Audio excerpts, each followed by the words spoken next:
Hey, we are live. So tonight we just got a Swiss Domination tournament we're hosting, and we're gonna play in it. If we get knocked out or we don't make finals, we'll cast finals. Hopefully that doesn't happen. Hopefully we'll make finals. We'll be starting in about 2 minutes. We're gonna have to make the bracket here, and then we can get started. What kind of signups are we looking at? Oh, that's not working as intended. Let's fix that real quick. There we go. So yeah, Night Domination. If you're interested in participating, you got about 1 minute to sign up. It's on totaltavern.com. Yeah, we're starting momentarily. What kind of signups are we looking at? Yeah, pretty good signups, honestly. Oh yeah, geez. How many actual signups? We go here, it'll actually tell us how many we have. A few signups. Most of them look like they're checked in. 25 people checked in. So yeah, we've got a pretty good turnout. So I am pretty happy with that. Also, this is my blocker right now. Probably not. Yeah, that's not the blocker we need. Let's change that blocker out to this. There we go. We got a lovely little graphic here. We got a nice platypus in the corner. What's not to love? That should be on top of this, though. We got our win-loss record, which for the moment is 0-0, as we haven't actually started yet. So, good afternoon, Sebastian. Welcome, welcome. Alright, 6:29. We are starting at 6:30. So, just a moment here, we'll up the bracket and we are actually showing off a couple of the new maps tonight, as there was an update to the map pack. So we've got 5 or 6 new maps. We have, I think I put 2 of them in the map pool for tonight. So we got, what do we got? We got Chateau de Roquefort and Twilight Forest in there, which are brand new maps. So excited to see how those play in tournament. So it is 6:30, so let's go ahead and generate the bracket.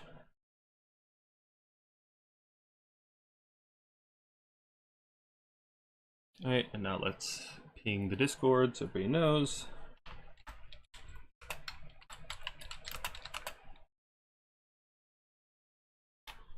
Bracket is live. Now, who do we have first? We got Ghoul Baby. Alright.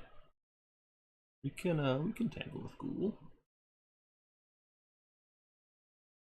Voice volume might be 5% too quiet. I think it's at max. Maybe if I just move the mic. I had the mic further back. Oh no, okay. I had moved my mic away from me because there was a glare right here, and I was trying to use the mic to block it. But the glare seems to have faded a little bit, so hopefully you can hear me a little better with the mic nice up and close to my face. Alright, Ghoul Baby. Wait, this is it. Okay. There we go.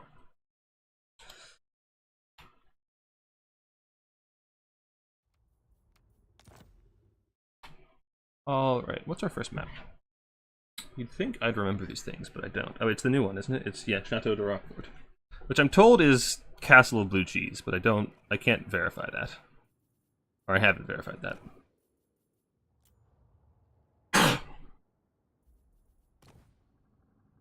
Alright. Alright, he's on his way in. We need to get our draft up and running. Alright, pretty good. Nice. We got our draft. I don't actually have a great idea of what I want to be playing right now. I haven't gotten to play a ton of games since the patch went live. So what am I actually looking to be picking here? Beastmen feel pretty good. Kislev feels pretty good. Ogres are still really good, but I probably won't be playing a lot of Ogres just because they're nothing new. I don't have much, like... Playing Ogres isn't gonna... I'm not gonna learn anything new playing Ogres. They're pretty much the same as they were before the patch, so... I could play some Cathay. This map's kind of open, so I don't know if it's gonna be the greatest for Cathay, so maybe we'll wait till later rounds for them.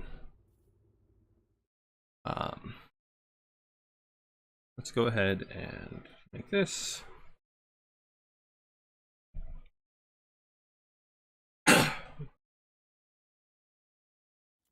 So what am I looking to pick?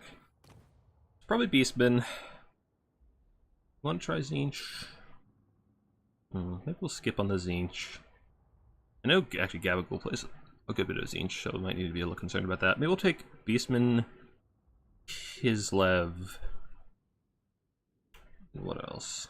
Gabagool, if you're listening to this, don't do that. Don't stream snipe me, bro. Zinch, Kislev, maybe Greenskins. Greenskins have felt pretty good this patch. Yeah, let's go with that. Maybe Beastman, Kislev, Greenskins. Alright, he said on his way, so he should be here sometime soon. I'm currently sitting here staring at an empty lobby. And did I just mess up the window? No, it looks good to me. Okay. If you see me, like, leaning out of frame, it's because my, my second monitor is right under the camera, and that's where my Streamlabs is, and that's where chat is, and I am blind. I'm not wearing my glasses, so I can't really read anything on my other monitor unless I lean in real far. So, yeah, if you see me just start to headbutt the camera, that's why.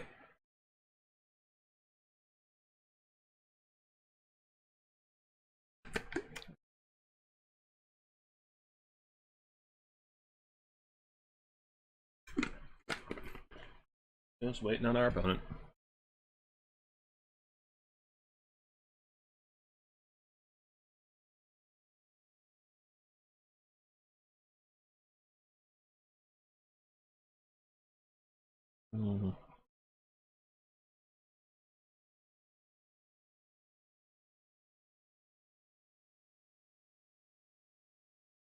Ah, they're here. Awesome.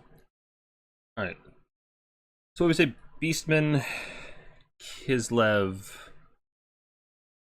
Greenskins? Is that what we said? I think we were gonna do. Yeah, that sounds good for this map. Oh, he said we're getting no response from host for our lobby. I will make a new lobby then.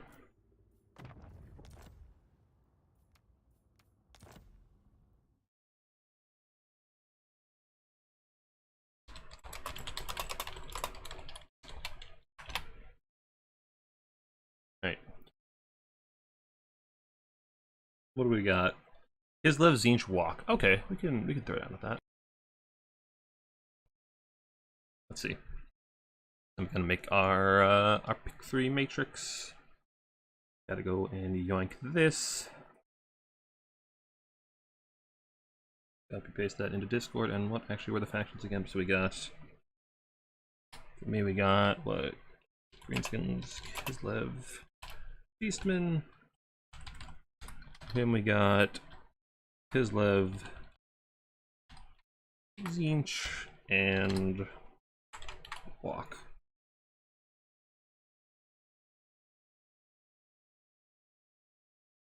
And who picks first? I paid 0 attention to who picks first. Who was it? I think it was... yeah, it's me. I banned first. So, actually, let me see if I can get this on screen for you folks. To drop that. Drop our blocker for a moment. And then y'all can see Discord. Perfect. So, there we go. Okay, so what matchups don't I like here? I'm top, he's left. What don't I like here? Kislev Mirror, I don't know how that goes. It sounds kind of dull. Greenskins Zinch is fine. Eastman Zinch might be a little sketchy. Kislev Zinch is fine. I don't know Walk Greenskins, I don't know Walk Kislev. Walk Beastman is fine. Maybe we ban... ban Beastman Zinch first. Start there. The game of tic-tac-toe begins.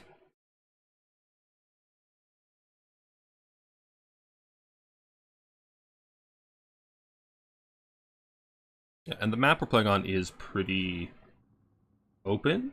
We've got some elevation in the middle and some forest on one of the far sides. For the most part, it is a fairly large open field with just 3 objectives across the center. So it's just fine for more aggressive mobility factions. It's a little bit big for the slower factions like Dwarves and Cathay. That's why we didn't go for Cathay. Kislev might be a little bit sketchy here. Their mobility isn't super strong compared to the other options on the field. So Kislev, at least mobility-wise, feels pretty weak. So Kislev is definitely probably my last choice. Probably lean towards Greenskins or Beastmen on this map for the most part.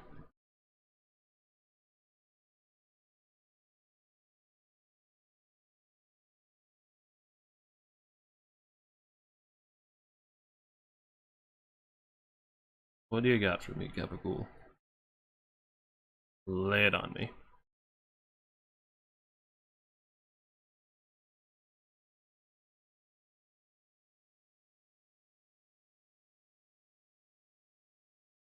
It is one of the new maps. We got 2 new maps featured tonight. We got this one, and then we got Twilight Forest.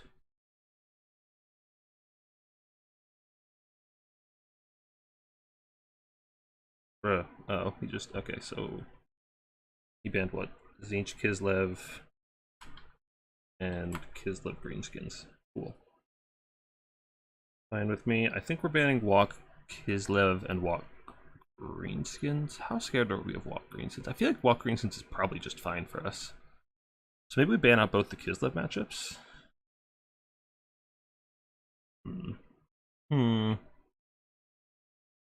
Never headed home to the stream. Perfect. Just stream for you tonight. Perfect. Awesome. Glad you could be here. Yeah, new map. One of, I think, 6 new maps. This was the one that like stuck out to me as being probably like a shoe-in for competitive play.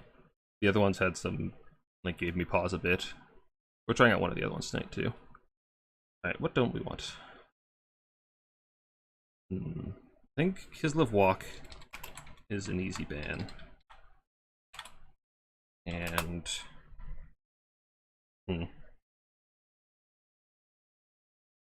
Kislev Mirror is kind of dumb, but not that scary. Kislev Beastman into Kislev, I'm perfectly fine with. That's a really easy matchup for me.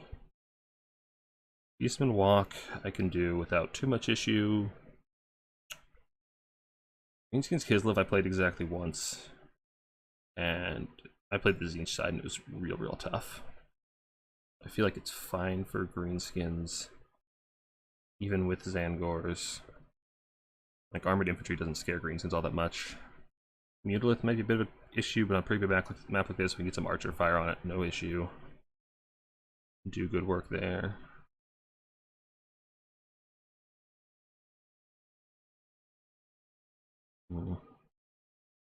Yeah, let's ban Greenskins Tzeentch. None of the other ones really scare me, so Greenskins Tzeentch is it. It is.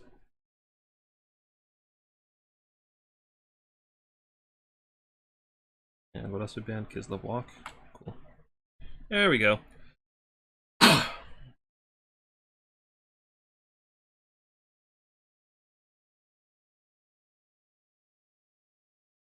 So yeah, ideally, what I'm probably looking to play is like I want Greenskins into Walk is really good for me. Beastman into Kislev is super easy for me. Beastman to Walk is not as easy, but not terrible. I'm not excited about the Kislev Mirror. I can probably do it, but that's like an even matchup, and we like to avoid that. We'd like to get one in our favor. And I feel like all the ones left are in our favor to some extent. Excited from the Kislev Mirror, so if he leaves the Kislev Mirror up, we'll probably end up banning it. Just because I think everything else is probably better for me.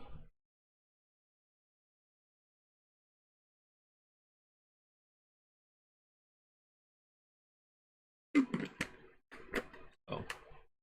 That's where I'm at right now. So what, he bans 2 more and then I ban 1 more. Okay. Let us see what he's got.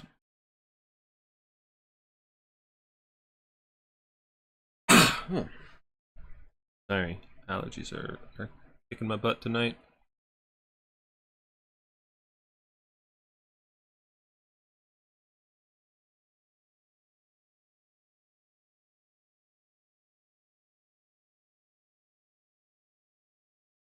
Okay, Kislev Beastman. Beastman and Walk skins. Alright, I have a pending message. What is this? Who is it from?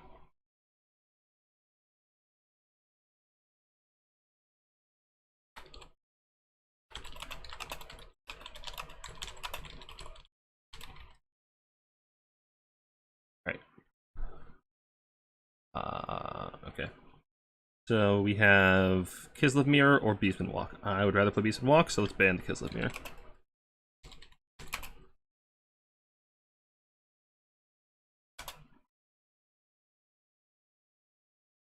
So we got Beastman into Walk, which is probably fine for us. I kind of like this matchup.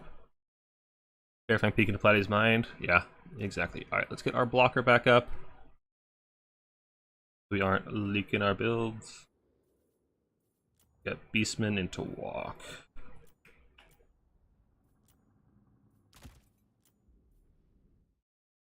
My opponent thanked me for banning the Kislev Mirror. It's not a very interesting matchup. It's like a shooting faction. It's like it's a mirror of a shooting faction, but also everything on that faction has silver shields. So it's just like you're throwing pebbles at each other while grinding with not a very high melee damage faction. Although I suppose with the DLCs that's changed a little bit, but still. What lord would you go in a Kislev? I have no idea. I have no idea. I'd probably go. The thing is, I want the Hag hero in that matchup with probably Amber Spear to kill armored Kossars. But none of the Lord options are super appealing, so I'm not really sure what I would go with. And I don't have to answer that question right now, because I am not playing that matchup, fortunately for me. So we got Beastman into Walk. Okay, what Lord do we want? We want a Doom Bull. What Slaughterer's Call and Barbed Knuckle Boxing. Okay, we'll see if that person needs our help with something. Ah, okay. Okay, not important right now. There's mirrors were auto banned. I like some mirrors. Like the Beastman mirror is super fun because it's really fast paced and micro heavy. So it's just a pretty fun matchup to go for. But things like I don't know, the Cathay mirror are just completely boring as hell. Like the Dwarf mirror is actually like low-key super fun. I like the Dwarf mirror too, to be honest. It's low-key a ton of fun. So I don't mind that one either. Alright. Build is already looking pretty tall. Oh, do we even need you? No, we don't need you. We have you instead. Alright. What else do we want? We want lots of this. The old Beastman special.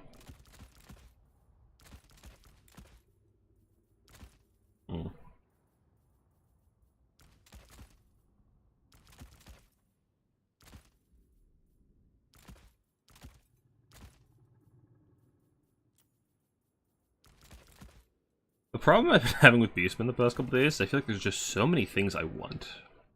There's so many things I want on this roster. There's a lot of good things now with Zangors being added. That's more Zangors I'm allowed to have. So it's like hard to solidify my spend because there's just so many things I feel like I need to have. This looks good to me though. Does it? Yeah, this looks pretty good, I think. Go ahead and send that.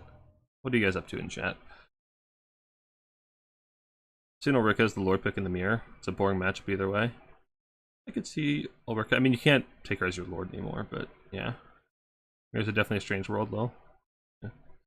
Yeah, Dwarfy Dwarf mirrors are super fun, because it's like, micro is like tuned way down, and it's just all about like build decisions and then like macro decisions.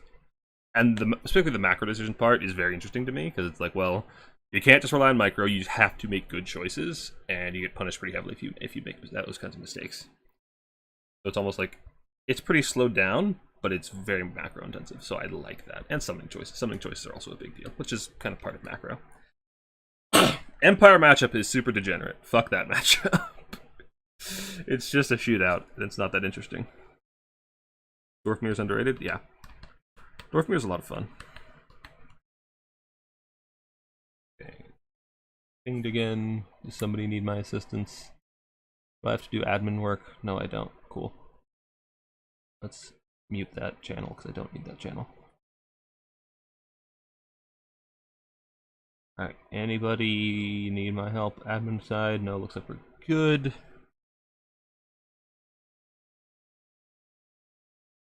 What am I do? The meta for dwarf mirrors spamming with slayers? Yeah. Well, it was slayers and it was giant slayers because they were basically your cav. Like you use giant slayers as cav and you use regular slayers to go and fight giant slayers.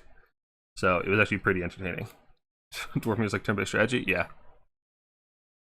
Yeah. Going into World Cup end of last year in RTK, we practiced the dwarf mirror a ton, and it was just a blast, honestly.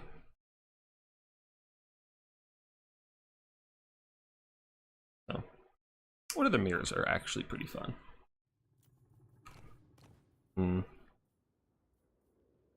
Dark Elf mirror is really lame. Brett mirror is kind of lame. Short mirror is lame. I don't even know what you do in the dock mirror. Oh, yes, I do. That's not fun.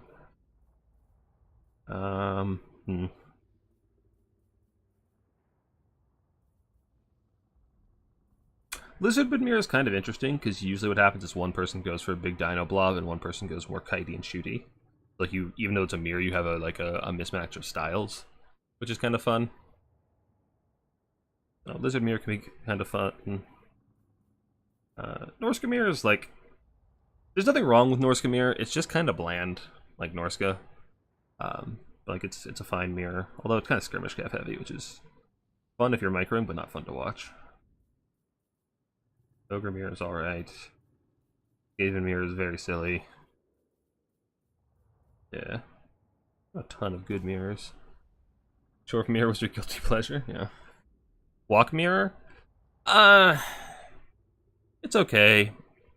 Again, it's another one where it's just like, well, I have 6 skirm cav and you have 6 skirm cav. Let's just skirmish for 3 minutes and not interact. Skaven mirror feels psychotic, so many rats? Yeah. Does walk have the broadest number of playstyles? No. Well, no. Walk generally defaults to rush. Like they don't have a valid way of playing defensive because they don't have a strong missile core. They can skirmish a little bit, but I wouldn't say they're able to hard kite either. So they're pretty one-dimensional in that they are a rush faction. As far as factions with the most viable playstyles, probably...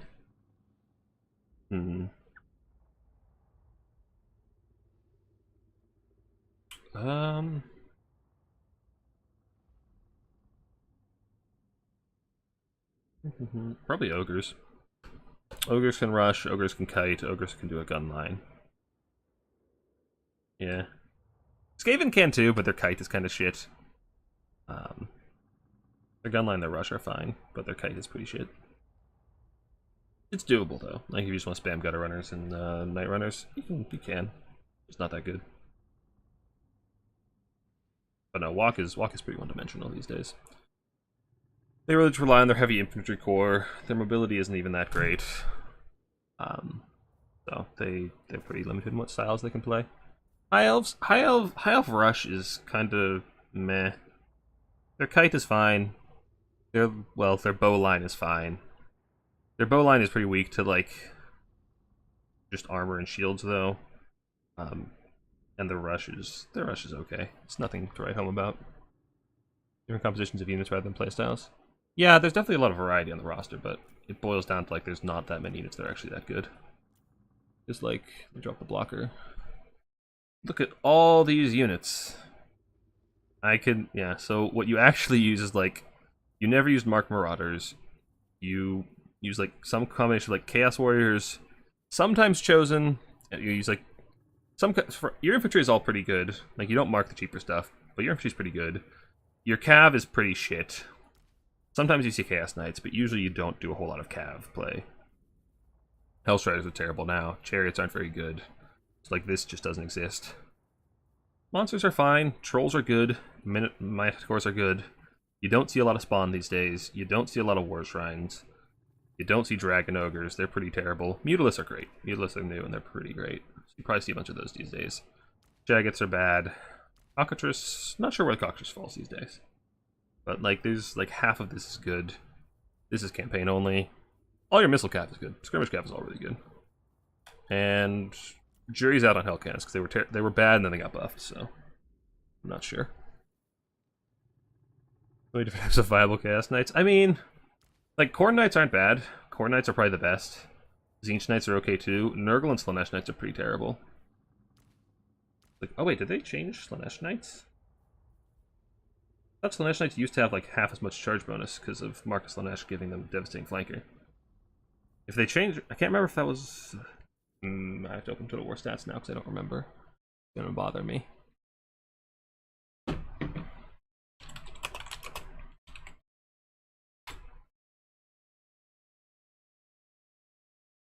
Nope, this one... Walk. Walk. Wait, no, because it's marked. We should probably just go for Slanesh. Slanesh.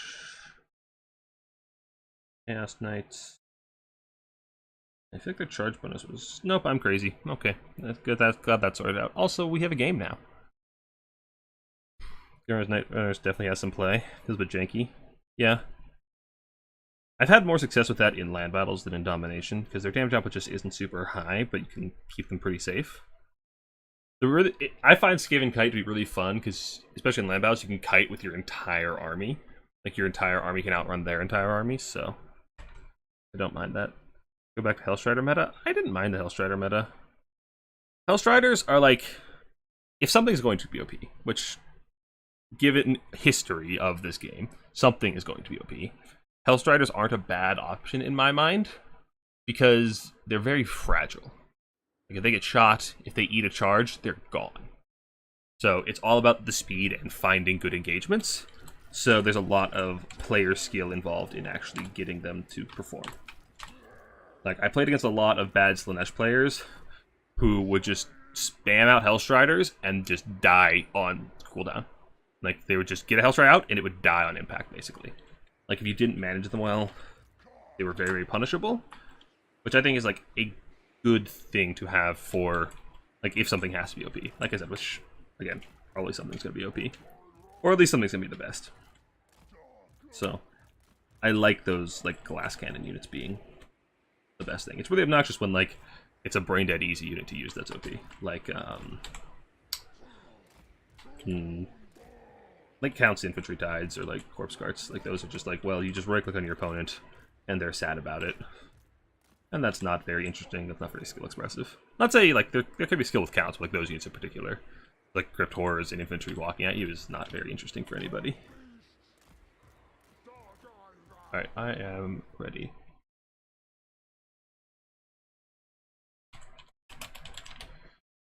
Alright. My opponent is ready. Let's give it a go. So, he has pretty low Malcon. I'm kind of expecting a Mutilith. What is that? Is that a Sorcerer Lord on a dragon? Am I being memed upon? He's got Tormentor's Sword. He's got Burning Head. Is he on a dragon or a Manticore? It looks like a Manticore, actually. Okay, Manticore is more reasonable. What do we want to have first? Probably either our Archers or our Minotaurs. If he lets me, I'll take the Minotaurs. Probably every time. I want you to push up. I need to get over this hill to actually see what his army consists of. So I need my caster to run up on that hill. Now, if you get our Zangors out, that's not super urgent. I brought the Lord because I expected some kind of singleton shenanigans. Either like Archaon or... like I really expected Mutilith, to be honest. I'm really expecting a Mutilith. So, there's that. What do we got? We got Slanesh Hellstriders. Oh, Chosen of Slanesh. Not Hellstriders, Hellscourges. Chosen, Chaos Warriors. Oh, do we have Chosen shenanigans? Chosen we can tangle with. Chosen are not a huge issue. Probably not worth shooting at his Lord, he's just going to dodge a ton. We do need to shadow him in case he decides to get cute, which he's doing. He is doing exactly that, yeah. We need our Minotaurs to be there to make sure he doesn't... Okay, it's just infantry. It's lots and lots of infantry and halberds. So, first thing I'm going to do is send you to the far side. We're going to pivot and we're going to summon missiles. Lots of missiles. That's not a missile unit, that's a missile unit. He's got a Burning Head caster to try and snipe my archers, but, I mean, I have 5 archers and he has less than that of Burning Heads and not quickly. So, why are we walking? No one told you you could walk. Okay, those Chosen are a pretty big target. Are any of these Chosen Chaos Warriors? No. Okay, so just the one Whip Chosen. Which isn't the end of the world by any means. These are all halberds as well, so our Zangors are going to do pretty well here too, as are throwing axes. Honestly, I feel like it's just a game about rotating him. I feel like that's our big win condition, is just out-rotate really hard. This first summon, what is that? Dragon Ogres. Okay. Not what I expected. My archer. Oh no. 200 gold.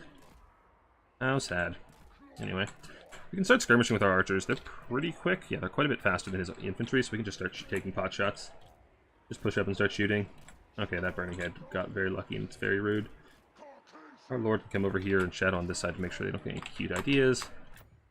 We do need some amount of minos to help us actually hold a front line, but for the moment we're going to be kiting pretty heavily because we have lots of arrows, and they have lots of faces to put them in. And we can control 2 objectives, so he has to come into us, and that'll expose his flanks, which lets us get away with a lot of bullshit. Which I like. I like getting away with bullshit. It's my favorite hobby. Fire your volley, run away. Alright.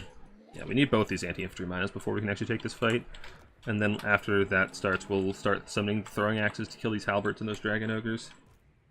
Like, our minos and Zangor combo can kill the halberds, but it takes a long time.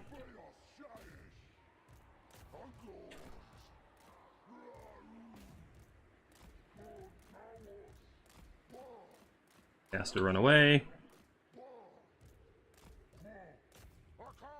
Dragon ogres aren't that good against infantry, yeah? Yeah, so the Zangors are fine. Okay, you can go away. The butcher's over there to make sure he doesn't kill my caster. This unit is exposed and out of formation. We can push up and threaten it with our Mino. The Mino will kill it pretty quickly. That's a second burning head on the same archer, honestly. That's a value for me. That is lots and lots of value for me.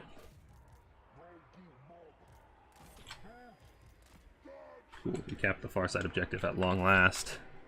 He's got to back off with that. We need our other Mino pretty soon, but now he's turning our back to us. Which is good, because it means our arrows are bypassing shields. You need to run away. You can catch. My lord needs to run. The caster is here. We got archer support. We got Zangors running. Okay, my lord's out. That's fine. Zangors can tank. Okay, my Mino's got too far forward on that side. Although, honestly, I feel like we can start taking the fight a bit. You guys back off, back off, back off. We've kind of, like, separated his forces, and now we can charge these guys from the side and get archers on top of them. And we can get our lord to actually go and apply a melee defense debuff to them, which is good. Get us that other Mino. That was an attack order, please, not a movement order. Now, once those dragon ogres charge in, we will start casting our spells. Zangors, keep those cast warriors separated. Get a traderkin here, overcast on those dragon ogres and the chosen. Archers, you're not a melee unit, please get out of melee. Zangors, get over there and try and finish off that one. Actually, Minotaurs, go finish off that chaos warrior. Zangors, intercept that halberd from attacking our archers. Archers, keep shooting. Zangors, come intercept this halberd. Back off. Okay, now what we want is throwing axes. We want lots of throwing axes to help us deal with pretty much everything he's got here. Good, you intercept halberds, spears intercept halberds. Halberds versus spears won't be a quick fight, so we're fine there. Pop that melee attack buff, why not? Yeah, we are just here to shoot. The value counter is definitely a little buggy. The value counter really hates Ungor Raiders. Like, Ungor Raiders tend to do a lot of damage, and it doesn't count because just small amounts of non-AP damage, which is what the value counter particularly hates. Go over here and kill those Chaos Warriors. And yeah, as soon as we can, we're summoning those throwing axes.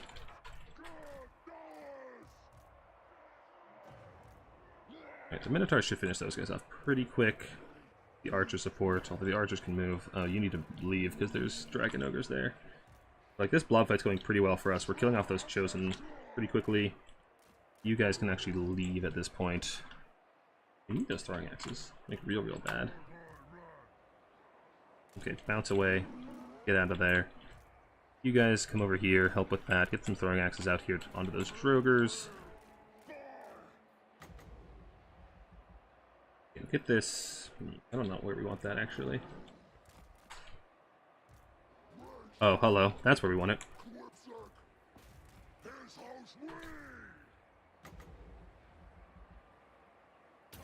Oh, cast it on that lord right there. Easy. You get out of melee, please. We took some overcast damage, and that's fine. Get in there. Spears, please. Turn around, Zangors. Get in the fight somewhere. Not going as well as I would like. You guys need to be summoned. I need these throwing axes to start doing a lot of work, to be honest.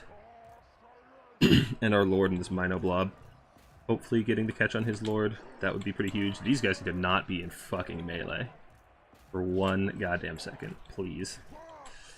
Alright, throwing axes are shooting in, which is good. The halberds are honestly the biggest threat.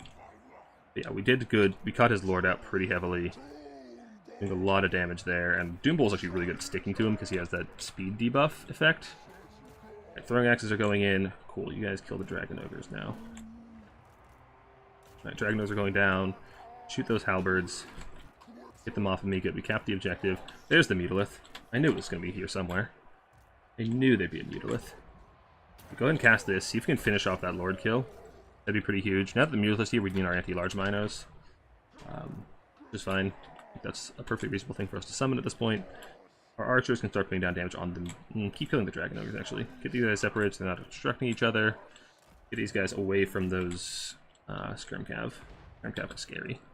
You are shattered. Excellent. Awesome. As soon as he's dead, our lord will turn onto the Mutalith. The Mutalith is a perfect target for our lord. I mean, that's why I brought this lord, was to help kill the Mutalith. Can't do it single-handedly, but again, the debuff is amazing. There we go. Glorious. Go kill the Mutalith. Get on top of him. Kill him. Hit him with the barbed knuckle boxing. Get all the missiles in the world to shoot at him. Try to friendly fire too much if possible. I'd really appreciate that. Yeah, that Mutalith is going down real quick under all this focus fire. There's not a lot here to support him, which is good for us. Come here and intercept those halberds. They can't support him. Archers need to run away from that. Caster, you're not a melee unit. How much wall do we have? We have enough for another overcast. Don't know if we'll need it, though. And, okay, yeah. Yep, the Lord going down. We're in a pretty good spot.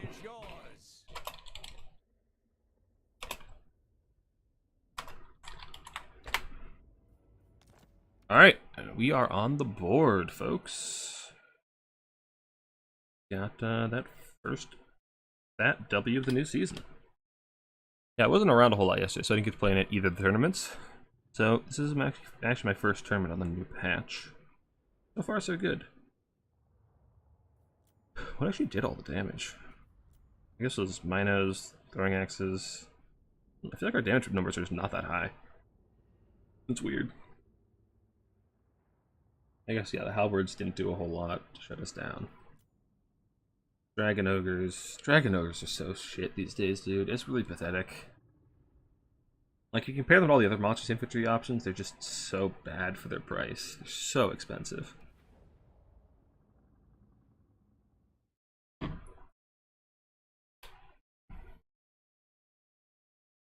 Alright, where is our bracket? So, 1, 0. We played the Beastie Boys. He played Walk. We wind. Alright, what are you guys up to in chat? The speed I hockey my army is nuts, yeah. I mean, it's just practice, dude. I've done it so many times, so. Alright, looks like we're about, pretty far along. My opponent just said Dragon Ogres are so sad.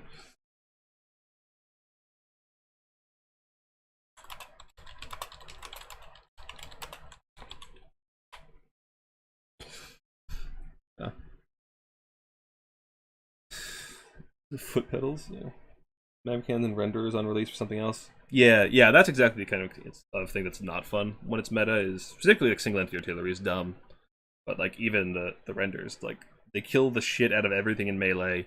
You can charge them into halberds and they'll win. Like that's just not fun because you can't even punish them with anything except direct damage magic, which isn't specialized for that kind of unit. Like that's one thing that really feels like it's missing in this game is any kind of magic that specializes in killing monstrous infantry. So we have anti-infantry spells, we have anti-cavalry spells, we have anti-single entity spells. We don't have any anti-monstrous infantry spells. Unless you count buffs, which not particularly. Yep, new map.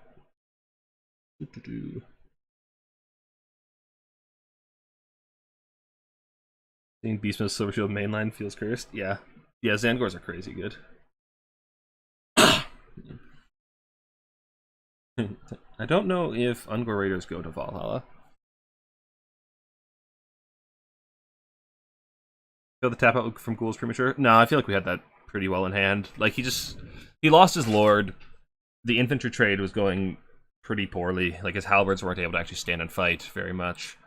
And then he spent a lot of money on Mutilith that just didn't have the support, and so it was gonna die in the next minute.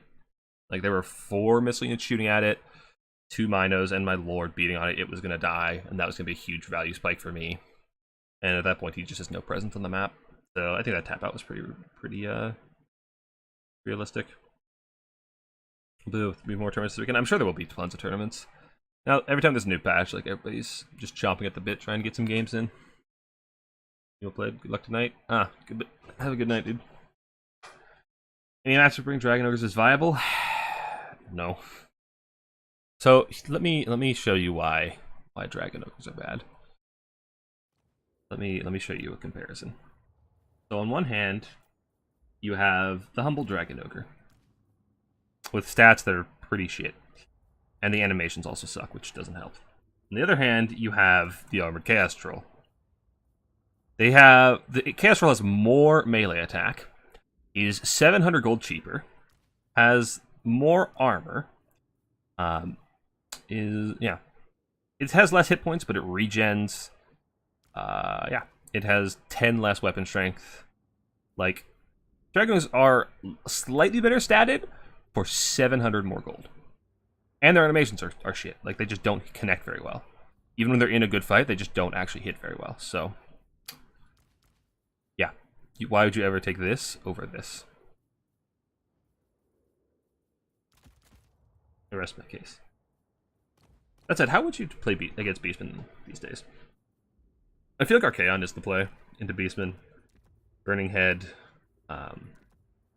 Terror, and Strong Dueling. He has Terror, right? He does not have Terror. Thought he had Terror. Oh well. Yeah. Burning Head. I feel like Archaon is just the lord against Beastmen. I think you need great weapons to kill Zangors. So either Marauders or Chaos Warriors. I'm not sure what you go with. Maybe you go with both. A lot of infantry. But honestly, the thing I feel like Beastmen struggle with the most is just this. Like, this is such a pain for Beastmen to deal with. Actually, you probably reserve them these days. Like, what you probably have to do is, yeah, Great Weapon Infantry to win the melee fight. Actually, we don't need Great Weapon Infantry to win the melee fight. Basic Chaos Warriors work. They should beat Zangors. They have pretty good stats. And then we use Throwing Axes to punish the Minotaurs. Because they just have high damage. Or actually, we can even do Horse Master. Like, we use Skirmish Cav to summon in and punish the Minotaurs. We use them as our backline missile presence to punish the Minos. We probably want Severed Claw in this matchup. It's just really good at killing everything the Beastmen love. I don't like Mutilith because there's so many missiles from the Beastmen that are really scary. What a Manticore. We definitely don't want this much Skirmish Cav. I just don't know which type we want. I have to test to see if Throwing Axes or Horse Masters do better. I could see it going either way. Beastmen Minos don't have much armor. They have like 30 armor, I think. Yeah, 35 armor, so maybe the armor's not super relevant, but... So, like, this is our main line. Back that up with... I don't need trolls. Or just some more infantry, to be honest. A couple of Marauders on the flanks, maybe. Oh, we have... Or Zangors of our own, actually. Zangor's worth it here. I mean, they cost a mark in tournament rules. They don't actually have any kind of unit cap in game yet. Hopefully they fix that. They cost a mark. Actually, what marks are we going for? We could get some Mark Warriors. Slanesh Warriors are pretty good. I don't know. Like, this is the premise. Is like, Shielded Chaos Warriors should beat Zangors, I hope. And then you rely on Skirmish Cav to punish the Minos. And Burning Head to kill the archers. But also, our front line isn't very soft to archers. Because it's all shielded and armored. Mobility is a bit of a challenge. I don't know how... I need to test Chaos Knights into Razor Boars. If they do well there, then you can win the mobility game pretty heavily. If they don't, then you're kind of hosed. This is the basic tactic I'll go for. Also, I need to use the restroom before the next round starts, so I will be right back.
Alright, let's see if the bracket is ready to be advanced.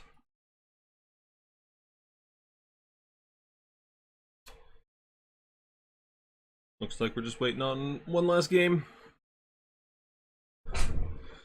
Regular Chaos Warriors, this game versus Beastman last night, and regular Stormvermin, I would beat them efficiently. Yeah. Beastman, in like Warhammer 2, Beastman was like the one match where you'd actually see Stormvermin. Specifically Stormvermin Halberds, because Beastman didn't have good infantry. Like their infantry couldn't trade well, so it was like, well, all you have is big things, and now they're fighting elite Halberds. Elite. Skaven elite. Alright, so time to Kamina. Come on, boys. Yeah, Stormvermin, Sword and Shield are... That buff was weird, because like that unit, not once playing Skaven, and I was a Skaven main Warhammer too, I played tons of Skaven. Not once playing Skaven have I ever looked at that unit and said, I want this unit. Like, not just because of the price, like, I feel like that unit just doesn't serve a lot of purpose usually. Like, if I want Stormvermin, usually I want Halberds. Like, elite melee infantry, or like anti-infantry infantry, which I guess they're generalist infantry, so it's just effectively anti-infantry. But elite, that type of sword and shield infantry isn't that relevant, I feel like. Like, what scenario do you actually want that elite normal infantry? Like, it doesn't beat other elite infantry, it doesn't beat big things particularly well, it's just to punch down, which Skaven already do just fine.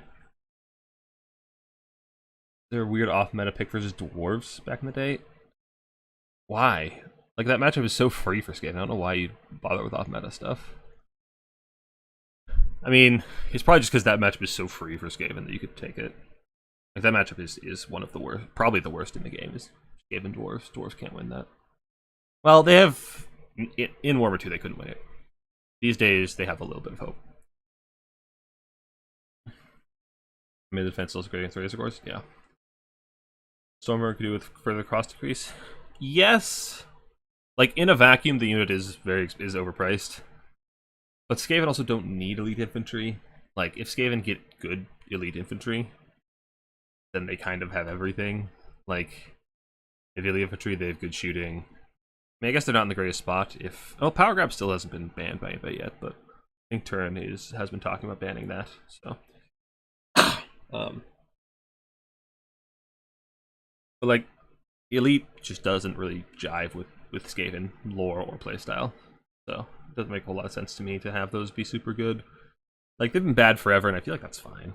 I feel like they don't need to be that good. Never brought them before? Yeah. Yeah. Like pre-Giselles? Oh, Skaven Norse pre-Giselles. Ah, so way back in the day. Okay.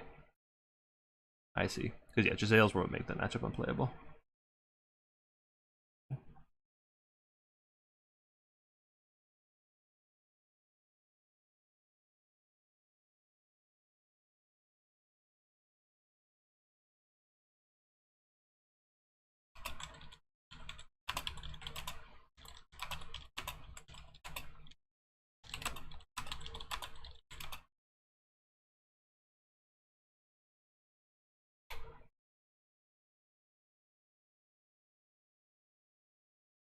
Alright. So the game is finished. Somebody messaged me saying they had a drop. Are they already out? Don't see their name here, so I assume they're the missing person. I don't think we had a missing person before, so I think we're good to go. Let me just double check real quick. Hold on, what? Oh. You guys don't need to see me snip through Discord. Ooh.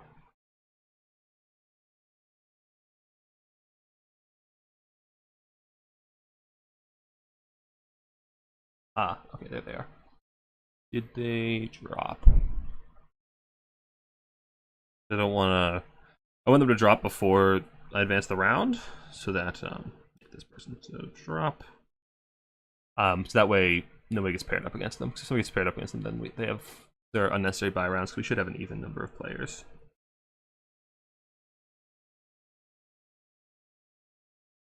Where'd it go? Okay, there it is, TBD. Alright, advance Swiss.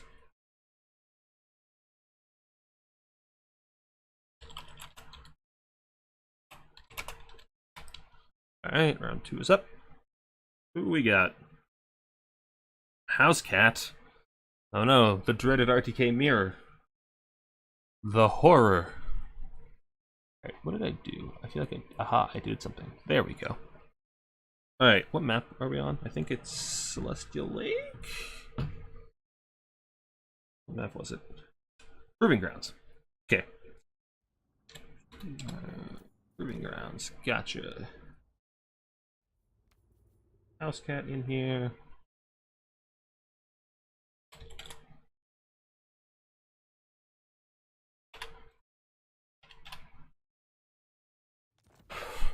Alright. We can get this up here. Little blocker, and then we'll need to be over here because we are doing picks and bans. Probably. That's not what I needed. I need this. This is what we need.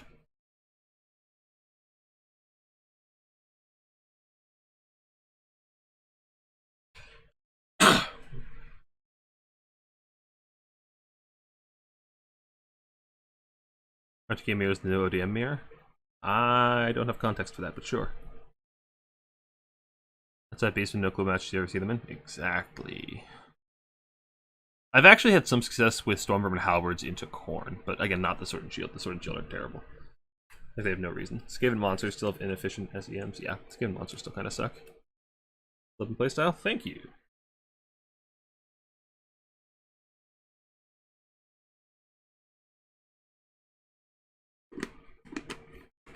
Welcome, Meow. Is Saskat here? He is not. Re. Slow opponents. Re.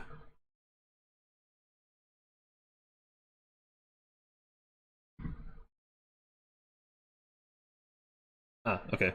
I haven't thought about what we're picking. Probably Beastman still. I don't love Kislev on this map. It's kind of tight. I feel like against House Cat I have to pick Ogres too.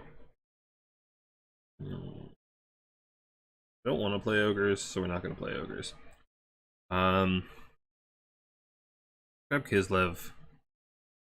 Maybe Wood Elves? This map's kind of awkward because it limits Archer Fire pretty heavily, so limits their playstyles. What do we want? What do we want? Maybe Counts? Pretty out of practice on Counts.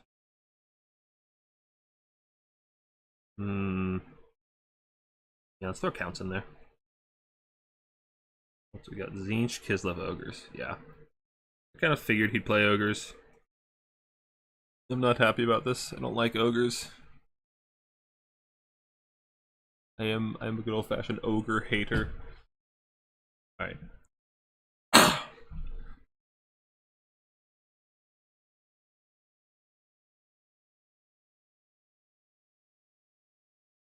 Drop this for a second.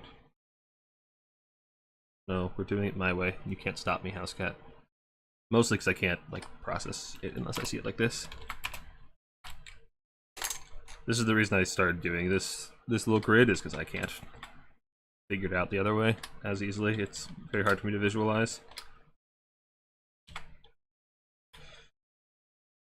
Man, Tzeentch, Kislev. That's reasonable. That matchup has proven very difficult for Tzeentch.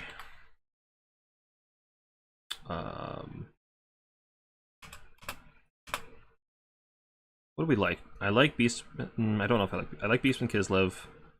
I like VC Kislev, I think. I like VC Ogres, I think. I'm okay with Beastman Ogres. I don't love Beastman Ogres, so what do we not like? Kislev, okay, can go immediately. And I think probably Tzeentch VC can also go immediately. How bad is Tzeentch Beastman? I feel like it's not that bad. I don't like it, but I feel like it isn't terrible. I think I'd rather ban VC Tzeentch.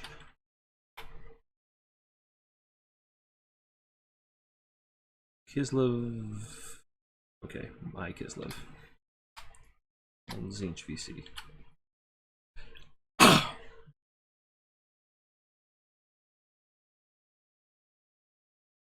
do. I mean, back on World War II, where ODM mirrors were so common in finals. Ah, okay.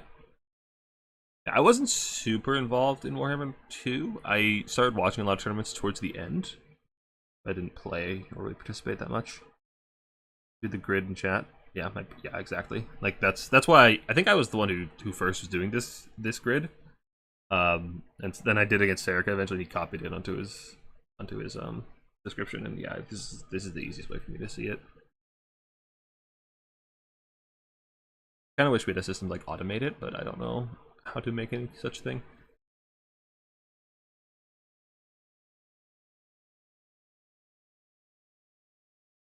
You guys, okay, you guys can see the pics. Beastman caster suffered a blue fire. Yeah, that's not my primary concern, to be honest. My primary concern is each shooting, destroy my Minotaurs. Like, blue fire on my caster is kind of annoying, but there's trees, there's stuff I can do about it.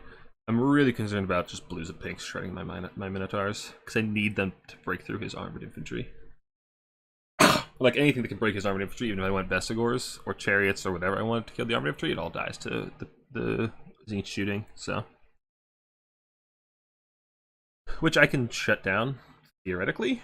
But I'd rather not have to put that theory into practice if I don't have to, because it's not that easy. So if looking at, like, what do we want? VC Kislev seems fine for me. Kislev Mirror is dumb but doable. Okay, he banned the Kislev Mirror. And, oh, he banned Zinch Beastman. Awesome. I don't have to worry about it. Okay. Beastman Kislev is a good matchup for me. I was stomping Houseplant in that in practice games earlier today. Kislev VC sounds okay for me. Their shooting just has a hard time chewing through my hit points. Singlet blobs are a little silly, but they take damage pretty quickly. VC okay is doable. VC Beastman. I might just ban both the Ogre matchups. I really hate Ogres. I really hate Ogres. And Housecat's good at them. I think. I'm blanking. I always blank on what Housecat plays. We want this matchup. Like, this is our dream, is Kislev Beastman, because I know that matchup very well. I can stomp it every time. DC Kislev sounds good on paper. Ability to kill his shit actually sounds kind of sketchy. I guess Vargeist is probably the play. He doesn't have a whole lot of answers to them.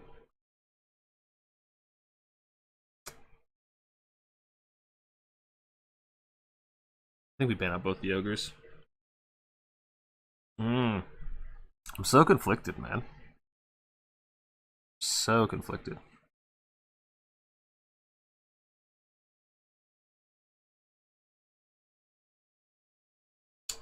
Beastman Ogres and VC Kislev.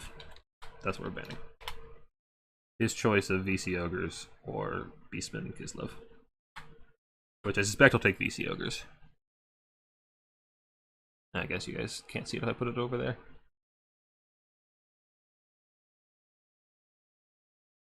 People pick Coast nowadays? No. Coast is bad. They got some buffs, but yeah. I mean, automate like a tic-tac-toe board? Yeah, like I wish I could just like type in the factions and have it like pop up so I don't have to type this out every time. Or even copy paste it. Like I wish it was part of like built into the pick system where it just automatically went into the grid and looked all nice and shiny. Yeah, the grid is necessary. Yeah, Coast is in a really bad spot. Like everything that made them since Domination's inception, they were a melee grind faction. Their missile builds just weren't that good. And when they were good, they were reliant on Silastro cheese, which disappeared for a long time, but although it's back this patch. But it's just not that good. And everything that made them good at melee grinding, specifically animated hulks, pistol mobs, and bombers, all got nerfed. Like everything good about them got nerfed. So like their gun lines just can't hold up very well. They have no real way to shut down archers, although like Silastro cheese is back. I haven't tested it this patch, but it should be just fine at shutting down archers. But they're still just not as good in melee as they used to be. Let's play OKVC. Lovely. You called my bluff. I don't know this matchup super well. So we're going to be figuring it out as we go. So. BC. Well, first of all, oop. I have Lord choice here. I feel like it's this. I feel like this is our Lord choice.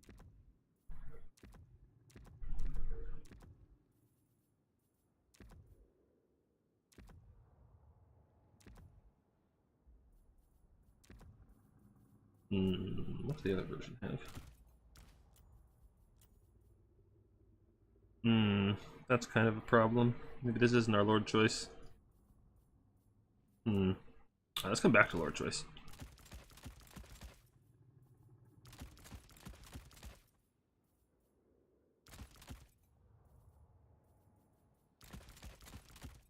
This is a very original accounts build. No one's ever seen the likes of it before. It's definitely not the most stock standard thing you've ever seen. But at present I can't afford a Lord, so we need to change that. Is this our Lord choice? I feel like this has to be our Lord choice. I don't love it.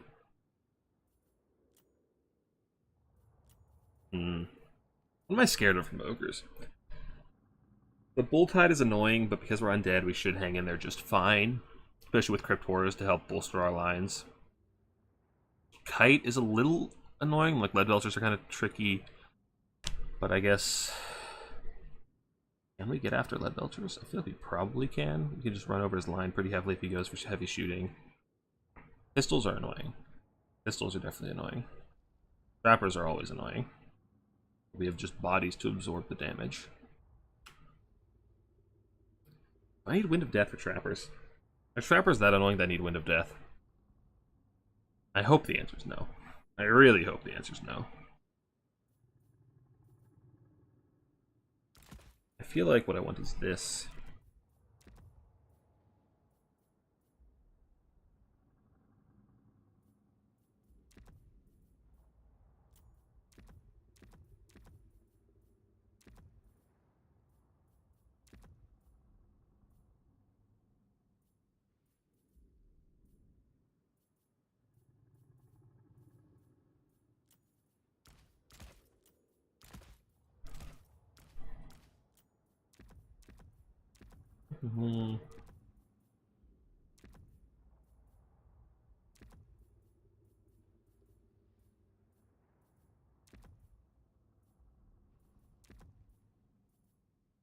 Yeah, I feel like that's a fine place to start. We need both of you. I kind of want some of these guys. They've impressed me in this matchup. Take you. We'll take one of you. Honestly, I feel like this is what I really want here. I've seen this be pretty successful before, and I realize I'm being very ambiguous by saying this, and that's entirely intentional. Don't need a Mortis here, I don't feel like. Definitely just a liability. Yeah, I feel like we just want more of these. I don't feel like we have a much better option. Some more Skelly Boys. How good are Vargas gonna be here? How good are Vargheists here? That's the question we must ask ourselves.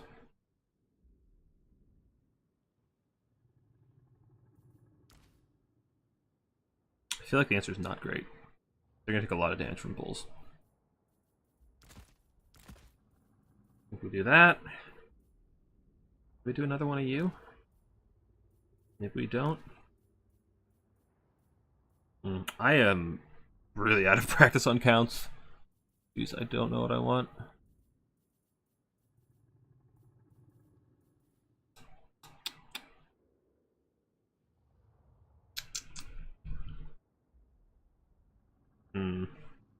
Then it's kind of awkward if I do this.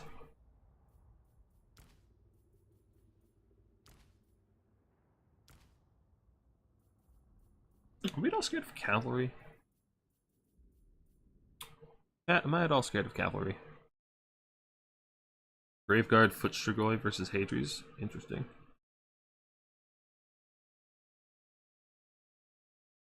I could definitely see Strigoi in this matchup. Yeah, the Vargheists are sketchy. Death Knights? I'm not familiar with a unit called Death Knights.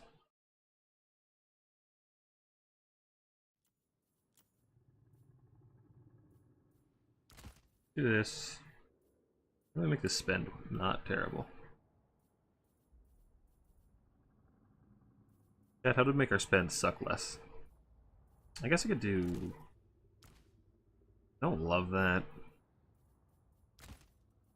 Do this, how much money do we have? Do that. We can do this, I guess. I don't like either of those things.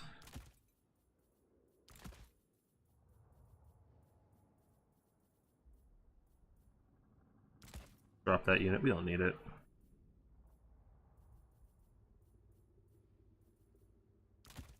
Fuck it. Oh wait, my banner. My banner sucks.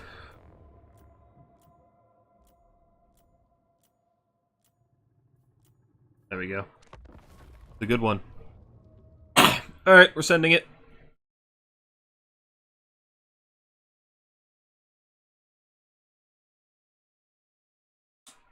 Blocker be gone. What are you guys up to? Oh, the White Kings. Yeah, White Kings are pretty much an auto-include for counts in every matchup. They're just so strong.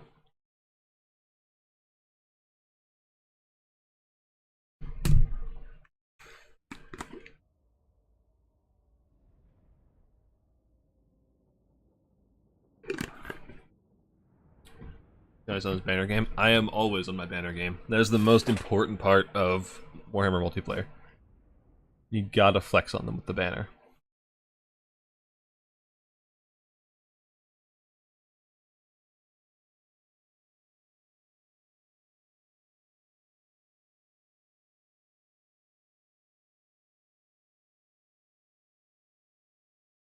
Yeah. Plat v cat, indeed. Indeed.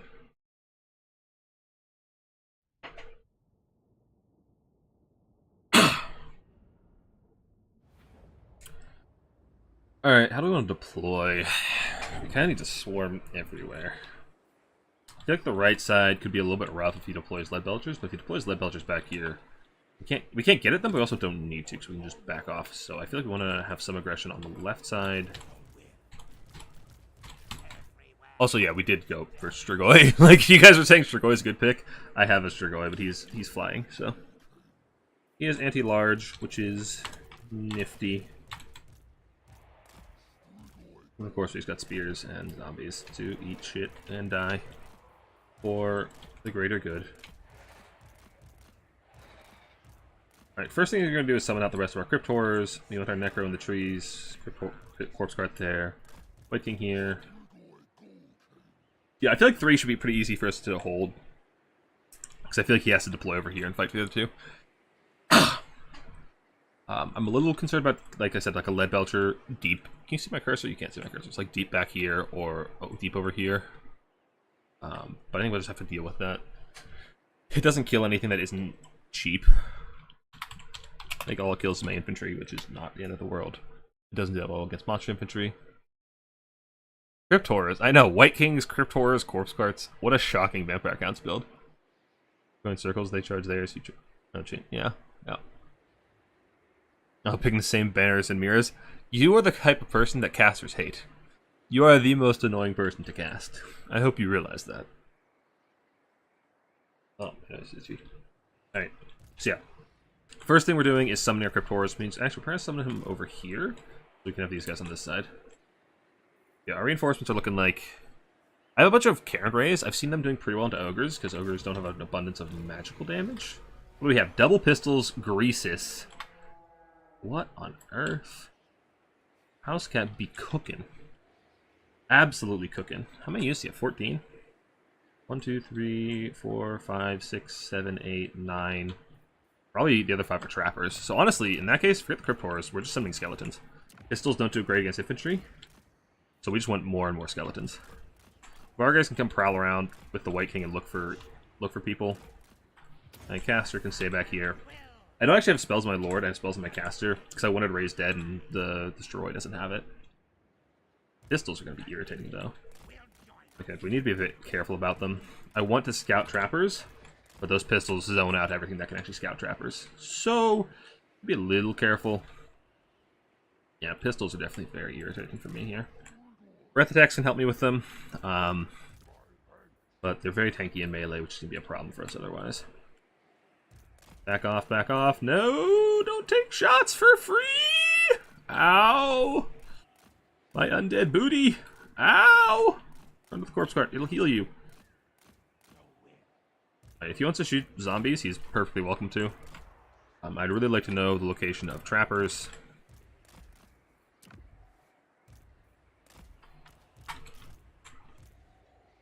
Alright, you need to hide in the trees. We need to push up our spears. Protect you. Honestly, I'm kind of okay pushing up because he has pretty slim lines. It's a lot of shooting, not a lot of melee units. Not many at all. Is that another pistol? Oh my god. Stop! Stop with your pistol nonsense! Oh, now he's trying to box in my Strigoi. That's very rude. I mean, he'll be fine. He can just sit in the corner while our lines move up. The White King can run into melee. These guys can push up. These guys can push up. Push up, push up. And yeah, now he has to leave. Otherwise, he's going to get collapsed on. Take the right side with some skeletons. The rest can push for the middle. The White King, honestly, just waste time, waste ammo. All of those things can be wasted. Get our Crypt Horrors up here. Once we get our Crypt Horrors on the field, we will start summoning out, not trappers, the ghosts. Our ghosty boys. Okay, Crypt Horrors back off until we get rid of the other guys. You eat all the trapper ammo that you can. Spears, get around the side. Get around the side, push past the Noblars. I don't know why you're idle. You have another Forbidden Rod. You are being shot at, so keep running. Awesome. His trapper's overextended. Kill them. Kill them all. Rhesus is going to be a little annoying. Not the end of the world. Our Strigoi has enough self-regen that I'm not super worried. Ah, crap, my White King. Alright, bring you up. Bring you guys up over here. Yeah, those guys, those pistols are a pain in my booty. Royal pain in my booty. Alright, bring you guys over here. You'll be fine. Rush through those lines. Where's our caster? Caster's there. Go ahead and summon some zombies here. Start pushing the back. You get over here and start breath attacking the pistols if possible. Give me this last Crypt Horror. You need to come over here. Our caster is being destroyed by pistol fire, which is one of the many reasons we need to get something on top of them. I really regret not bringing the bats. I had bats in my build, and then I took them out, because I was like, surely I won't need bats, right? But we're trading, I feel like we're trading okay in the front line. We're getting on top of those pistols, we're shutting them down. I need the ghosts. Those are really the backline dive tool. Go ahead and just cast an overcast invo here. And you really can't start landing over there, because you will get destroyed by pistols. Although, give it a shot. You're very tanky. You should be okay for a while at least. Over here, give me a ghost. You need a ghost over there. Alright, you're in there. Cast Opal Amulet. Do what you can.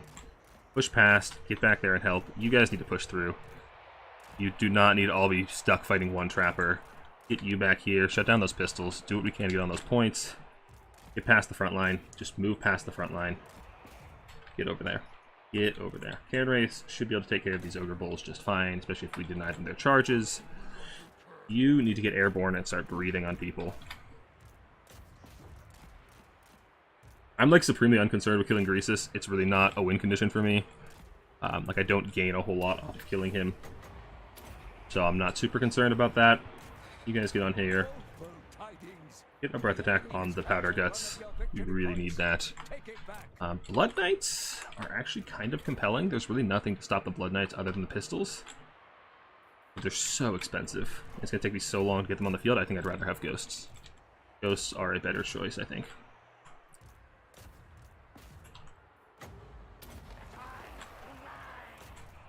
And you guys just stay on the pistols. Where's my Lord? My Lord can get after some pistols. Who's that? Oh, that's the Butcher of the Great Maw with Troll Guts. That's fine. Not the end of the world by any means. You guys are doing just fine over there. He's flanking me in the center. We can start resummoning some spears and getting them towards the center. Cairn Wraiths should clean up those guys. Doing just fine there. Where's my White King gotten to? That's a good question. Okay, he's in the blob. Get him after some pistols. Get him with the spears. You guys turn over that way. Do we have invocations in range? Not quite, so cast it over here.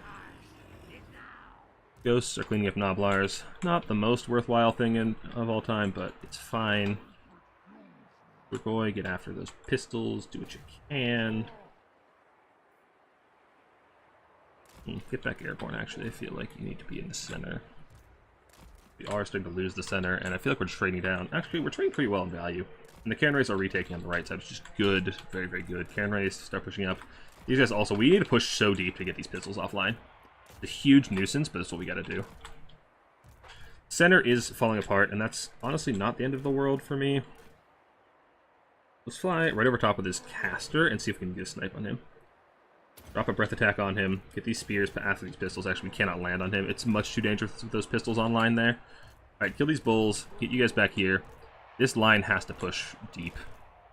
Like I said, we gotta get deep. We gotta get on those pistols. Go ahead and overcast a heal. Yeah, just regular cast a heal. You're fine. Get me more Cryptors. Actually, those probably should have been Ghosts. The Ghosts are doing really well for me, I feel like.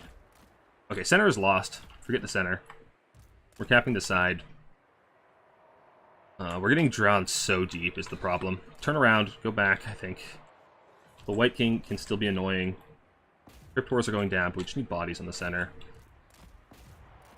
Problem is my Lord isn't able to do a whole lot in this scenario. You can clean up back here, get you back here. The White King can stay deep. He's still a big nuisance for them.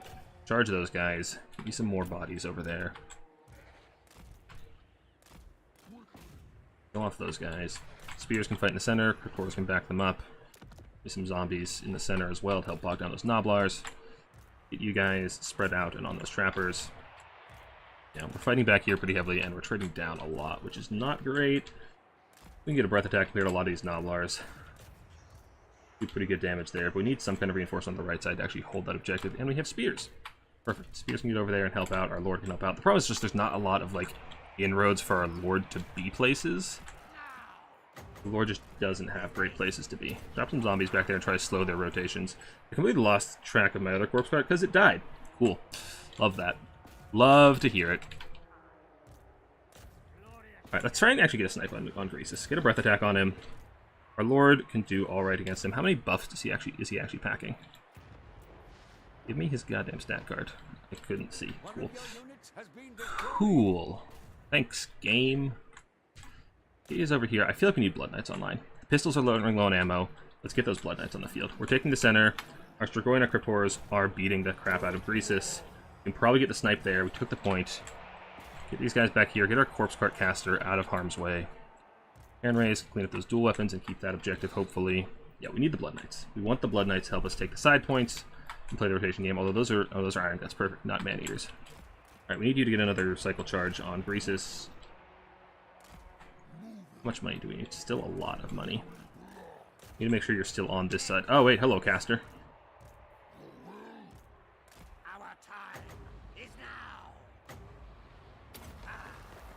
Try and just bog him down there. We're doing fine there. Problem is that our Strigoi is very exposed to those pistols, even though they are low on ammo. Get you guys moving past. How much health does Greasus have? Looks like he got a Troll Guts, maybe? Or maybe I'm crazy. Either are entirely possible. If you can get another charge on that caster, we'll be in good shape. We're taking on the right. We are taking on the right. If we can get a Blood Knight over here on this left side, we can hold it indefinitely. We can sacrifice a bunch of our Strigoi's HP to take out this caster if possible. It's like his HP is irrelevant if he's not doing anything. Get that Blood Knight. Blood Knight, there, immediately. That's a lot of damage. Jeez, bro. Pistols are silly. Very, very strong unit. And Greasus looks like he got that. Oh, he got a Butcher. Even worse for us. Because that's not really a resource expended. Yeah, how much WOM do we have? We have 10. We can get another Overcast Invocation. You need to chill. You have out of combat regen, right? I think you do. Out of combat regen on our Lord. Right? That's why I picked you? Or do you just have the hunger?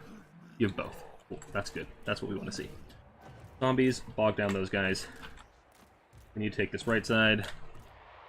Problem is, goddamn him, the Ogre's ability to reinforce is very annoying to deal with. They can get everywhere so fast all the time. Alright, Blood Knights are tearing apart these guys. We'll hold the left side just fine. We're retaking the center. His pistols are running out of ammo. These are all good things. Greasus is still grinding with those Iron Guts. But we are winning the center. We have that Overcast Invo. We do. Excellent. Those guys are going down. There's nothing to stop our Blood Knights from doing whatever they want now, although they are taking pistol shots. Just kind of irritating, so pull them back around this side of our formation. You guys over here, you don't have anything you can do right now. Okay, we're not... Fuck the left side, or fuck the right side, rather. All about the left side. I want some more Cryptoros on the field. If he's shooting my Lord, I'm kind of okay with that. Especially if he's going to dismember me, because that's not likely to result in a kill. Means I'll be passive with him, but doesn't mean I'll die. We will not be losing that. That's not a problem. There's not enough pistol ammo left to actually kill our Lord. So we can just keep bodies on the point. He's got... Oh, he's got Cav. Pull back through the spears. Pull back through the spears. We have to get a good engagement there, or we're screwed. Our Lord can actually drop and kind of draw aggro for a bit. He's got the Opal Amulet. Get our Blood Knights out of there. Once they pull back through the spears, then they can turn around and charge back in. And then we'll actually have a good engagement. Yeah, turn around and go back in. Some more bodies towards the center. Although, yeah, he doesn't have to 3-cap just yet. So we do need to retake the center. So stop killing Greasus. Oh, we lost our caster. That's fine. We're out of Wom. Although the Corpse Cart loss is a bit bigger. Yeah, we're killing off those Mournfang Cav. That's good. These bodies need to be on that point right the hell now. You cannot be losing these objectives. We're retaking the center, but not fast enough. Yeah, what's the right side looking like? Just Noblars. That's cool. And his ability, like his map presence, is such a problem for us. It's such a huge, huge issue for us, and our cap weight is just not the same. Like, not even on the same level. Blood Knights need to kill those guys. If we can get a ghost over there to back cap, maybe we can pull it off. But this 3-cap is gonna freaking hurt.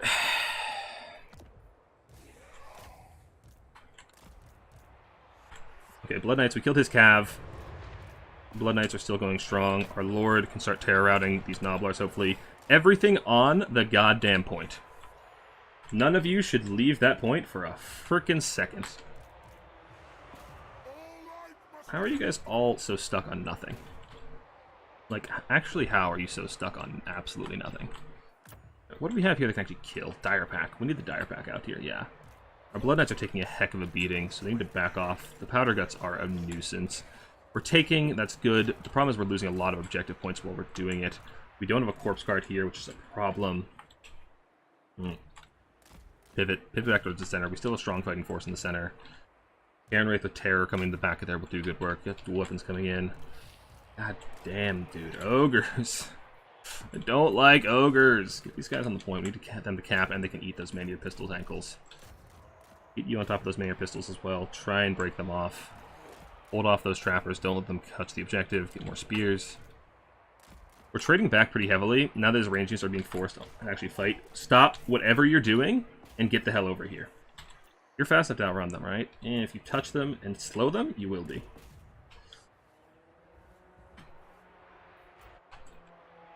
Alright, we're taking center. He's flooding the center. He knows he doesn't need this anymore, the right side anymore. Looks like. Okay, you did good work. We're taking this side. Get back airborne. Get our Blood Knights out of there so they can reposition and get back into the fight. Oh my god, those ogres. Ogres are so dumb, dude. I hate ogres! Let's go in there. Dire Pack, get around the side. Are these guys actually even trading? I feel like it's not very... The answer is not very well. We have a huge blob on this right side. Can we convert that to a win in the center? Not very quickly. Feast in the Dusk are fine, but not great. Oh my god, the Ogre Bulls just 1v1'd our fucking Karen Wraiths. Forget that unit.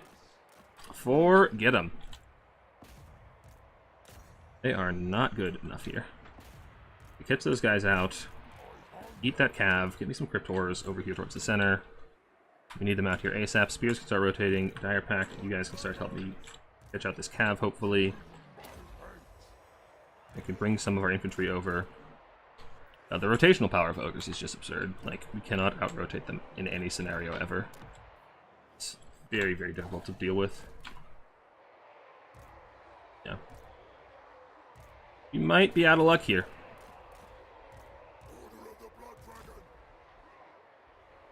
We brought the Value back pretty far when his pistols were forced to fight in melee. Like, they'd done their job, and now we just can't actually get on these objectives in time. Yeah, losing our Corpse Guard early was also probably a big mistake. I didn't notice it dying. I assume it got shot by pistols. You guys actually low enough to terror out? Probably, yeah.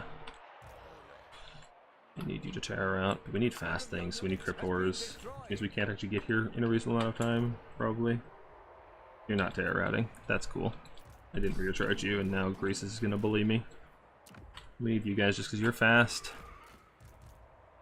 Oh, and our Lord is dead. Oh no, we got out. Cool, but yeah, we have no force. This is over. GG's. GG's, Housecat. Yeah, I feel like that matchup is doable, but I'm not a very practiced counts player. So.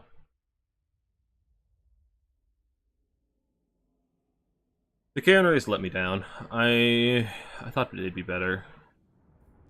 I've seen them do okay, but yeah. Well, one of them did okay, but I think he was fighting Noblars.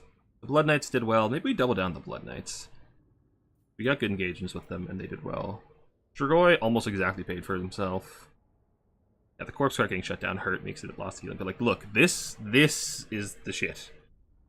This is what we need. Like, this Pistols Spears, like that, I think they killed the Pistols. But the Pistols were super irritating. Yeah.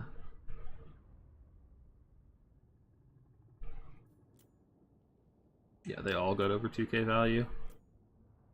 It's so hard for counts to shut down.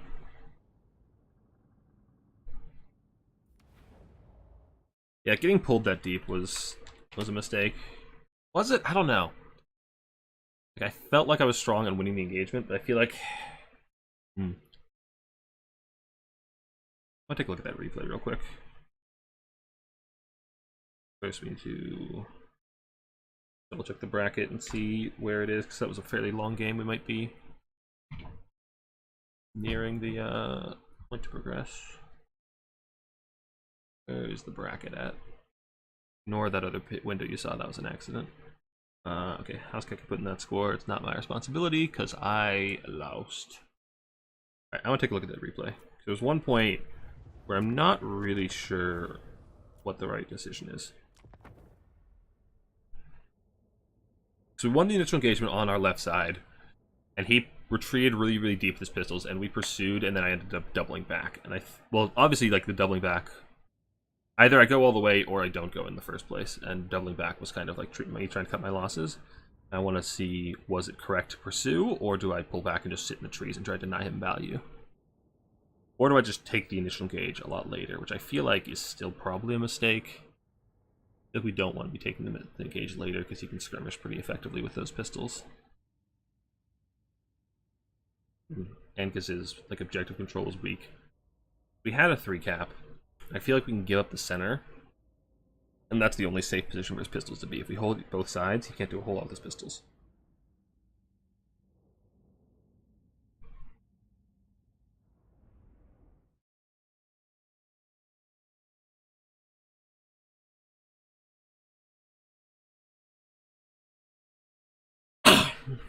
Alright, what are you guys saying in chat? Alright, one sec. So yeah. Like, this argument to be made for me to build up more, which maybe that's correct. I felt like he had a really weak front line, which he did. Like, he has no ogre bulls, he has 1 bull, and then the pistols and the trappers. Like, I get a pretty early 3 cap, which is fine, but it's not enough to actually win me the game. So this is not going fast enough for me. Come on. Yeah, letting my White King get shot was not great.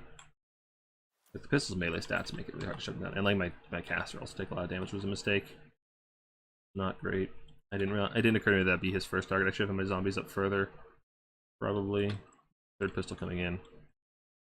Like, I see that 3 is free, 2 is pretty free, 1 will be free because he has to retreat his pistols. Like, this engagement goes fairly well for us. Wasted trapper ammo. I don't find a great inroad with my Lord. I feel like I could have maybe gone on Greases sooner, but I'm taking a lot of pistol damage then. But also my Lord taking pistol damage isn't the end of the world. My Lord isn't really my win condition. He was kind of a hedge against a more single entity based style. I'm kind of like what I think Berserk was running the other day. Or, no, what Hage was running into Berserk with the Giants. That was kind of more expected, like Giants and heavy cav. So that was more of a hedge there. Like, this fight is just Noblars, so we run over them, no problem. Perhaps aren't as efficient as we could be pushing past them. Our cast took a lot of damage there. Corpse Cart being maybe a little too close to the fighting. Our Trappers doing a lot of damage. Our Crypt Hoarders there. That's been a mistake. Maybe on those Trappers faster. We get some Skellies about on the side. We're pushing the pistols back a little bit. At this point, I'm like, all right, just go, push through, push through, push through. That's fine. The right side, I probably need spears over there. Like, yeah, this is the problem with ogres, right? Like, they just destroy infantry and don't take damage in return. They kill them so heavily. We get a ghost. I think we hold that point for a while. And that's fine, but like playing side points against ogres is so hard. It's very difficult.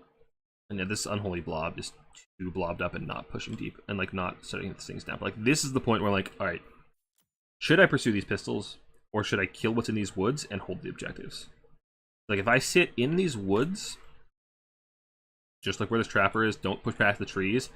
Pistols have to sit up like back here and shoot through the trees, or shoot onto this point, which is just infantry and my corpse guard. Either option is kind of fine with me. And meanwhile, we're holding a 3 cap, and my lord can probably come over here and cycle charge Greases. Would that have been better?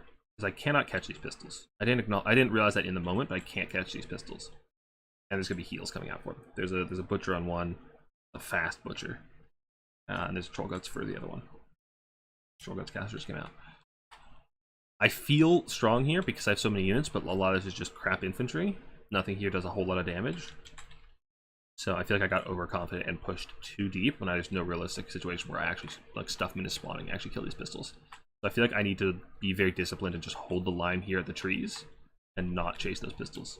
Just let them shoot chaff, pull back my crypt horrors like to the corner behind this rock, and don't let them shoot anything valuable. I feel like that's the way you've got to play this as the count player here. You cannot be goaded into going too deep. I also feel like maybe Wind of Death was the play. Trappers were annoying and doing a lot of damage, and you just kill them immediately. The side point play was annoying as well. If he doesn't get the charge, then the cannon rays are doing just fine. So I think my opponent drops the charge here. Like he's not paying attention, he's watching his pistols. Yeah, when they get the charge, they did pretty well. The Ogre Bulls try to run away, but now they're frostbitten, so they're slow as hell. But you might actually get a sandwich on me if he chooses to, or he just seeds the point to go flank me. I think he seeds it to go flank me, yeah. Yeah, and when we get the charge, we do pretty well here. Yeah, I think we just need to not over-chase. Pull back, play defensive line in the trees, reinforce our position, heal up, and then when his wave comes in, just kill him in the trees. I think that's what we have to do there. Alright. Now I will make a lobby and then catch up with chat.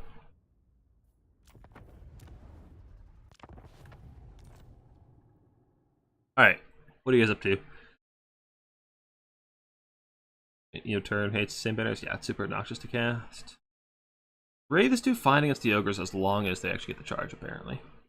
When they get charged by ogres, they take too much damage. Oh, is it mad-mannered? Yeah, pistols are really annoying against counts.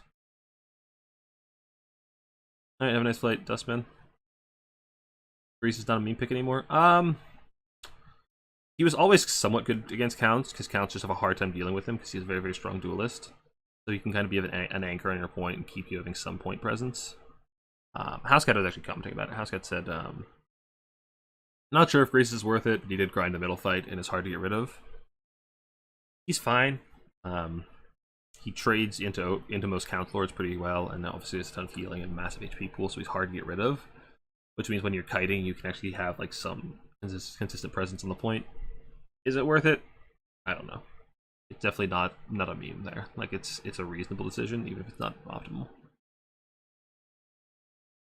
Better way of showing who controls a point when it's 95% it's possible to tell. Yeah, usually when I'm watching, I just check like how many points people are getting per second to tell who's controlling what.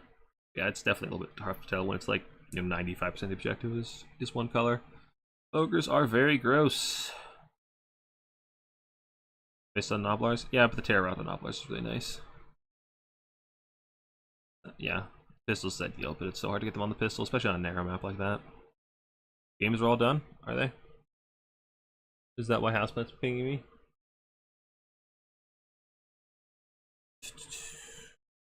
Oh, somebody's a bugged second Swiss point. Let's deal with that real quick. Oh, I didn't realize Turin snuck into this tournament. Alright, all the games are not done. Does that person have... Yeah, they do have more points than they should because their opponent disconnected. So let's fix that real quick. All the games are not just done. When did the corpse cart go down? Oh yeah, Grease has killed it. I did see that, yeah. Yeah. He deployed elite units. This person's supposed to have 1 Swiss point.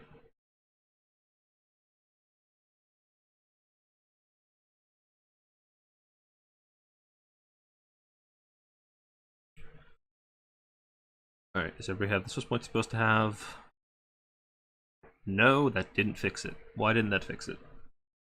I fixed it, I hit save, and it didn't fix. That's great. Thank you, Total Tavern. Just what I always wanted. Actually save this time, please. Actually save. There we go. Success. Saved. I saw the text on my screen. The wrong tab. Is it fixed now? It is fixed. How nice. Alright. Bracket. Alright, all the games are completed. Fucking houseplant. Stop DMing me these things. You can just fix them. You're an admin too. Advance.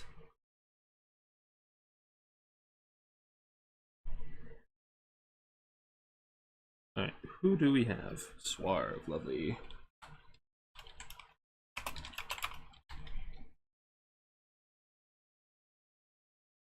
What map are we on? We are on Celestial Lake. My favorite.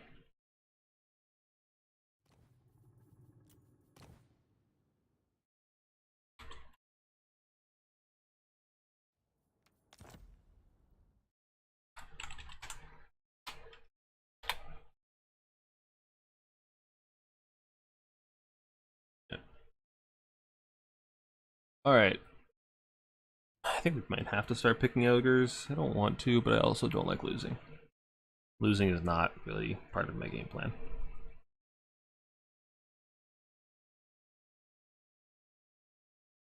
Especially on this map. This is a good ogre map, so maybe we pick... What do we pick? Beastmen, ogres... Islev? Greenskins? Greenskins. I think we go greenskins. Islev ogres, greenskins. That sounds reasonable. Wait, no, Beastman ogres, greenskins. Alright, my opponent needs a minute, so I am also going to run to the restroom real quick again. Because I drink a lot of water during tournaments, and this is the consequences. We're back.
Feel tension, play decide to win versus have fun. Yeah, that is every tournament experience for me.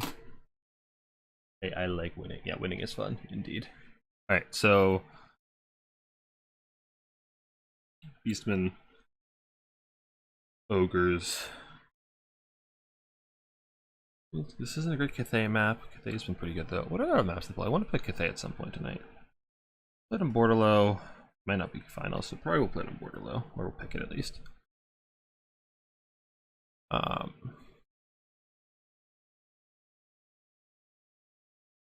Zinch doesn't feel that great here. Kislev is okay here.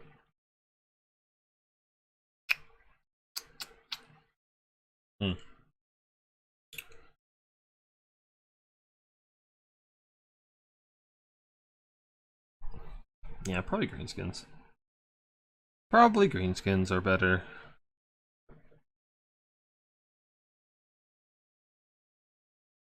Yeah. Still waiting on our opponent. Cool.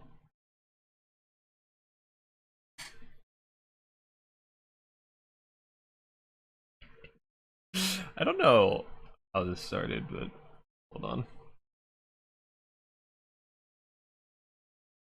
I don't know how this started, that it became a meme that Subutai takes forever, but it gives me so much joy to see people just giving Subutai shit for taking long games. I don't know how this started, but it's very funny to me when people just start giving Subutai shit for long games.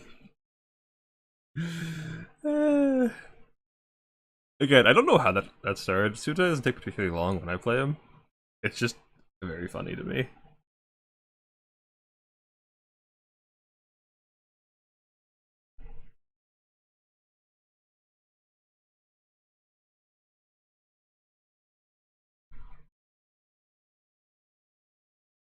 Oh, why did everything just minimize? I didn't ask things to minimize. What did I just do?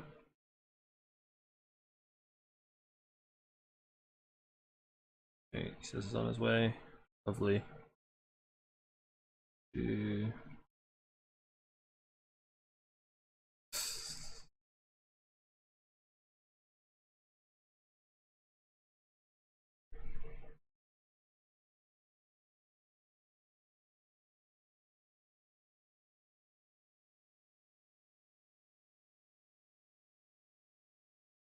Who's even doing well this tournament? At the top, Kark, Scrambled Egg, House Cat Pinkamena, House Plant Supreme, Iskander, and Jax Total War. I don't know who that is. Turn, BM Soder, Alcoholic. Lovely. In my lobby. Okay, he's in my lobby. The right map. I just need to get in the pick. Come on, man. This is round 3. You should know how this works. Mooch mode toggle at the bottom. I don't know. What do we say? Beastmen, ogres, and skins. I will figure that out later. Ogres, Kislev, Dark Elves. Alright. That is fine by me. Grab this. Plug it in. In fact, we have greenskins, ogres, beastmen.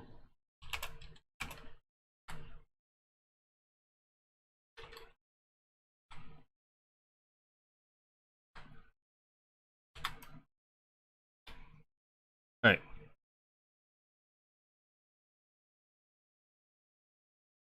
Don't need that anymore. Go back here. We have our picks and bans. Lovely. And who bans first? I should have checked. I think it was me. It was indeed me. Alright, I feel like everything I have beats Kislev. Greenskins Ogres is miserable, so we're banning Greenskins Ogres straight away.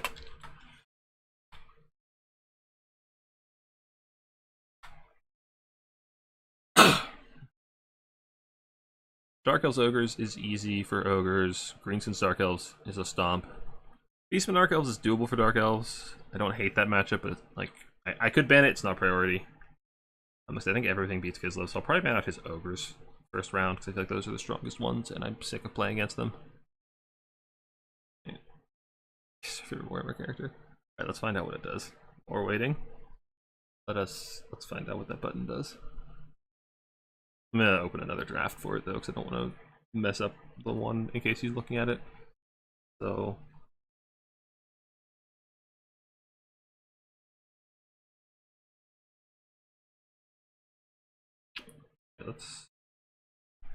let's Google this off screen for a second, just in case I find something I don't want to see on stream.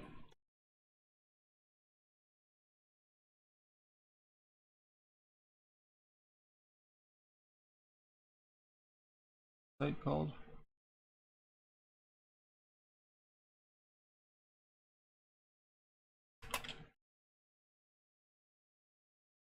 Alright, I have no idea. Googling it didn't help. Okay. We don't need this window anymore. What did my opponent say?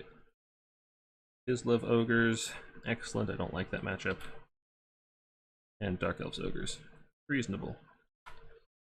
So he banned out my Ogres, and now I think I'm just going to ban out his Ogres, probably. So I feel like Dark Elves aren't a huge threat. So how many bans do I have left? I banned one, so I get 3 more. So I can ban out both his Ogres, and then Dark Elves Beastman, and then everything else I feel like is good for me. So, ban out... Okay, actually, well, first we'll ban Ogres Dark Elves, Beastman Dark Elves. And see if he'll ban the Mirror. And then we ban Beastman, okay.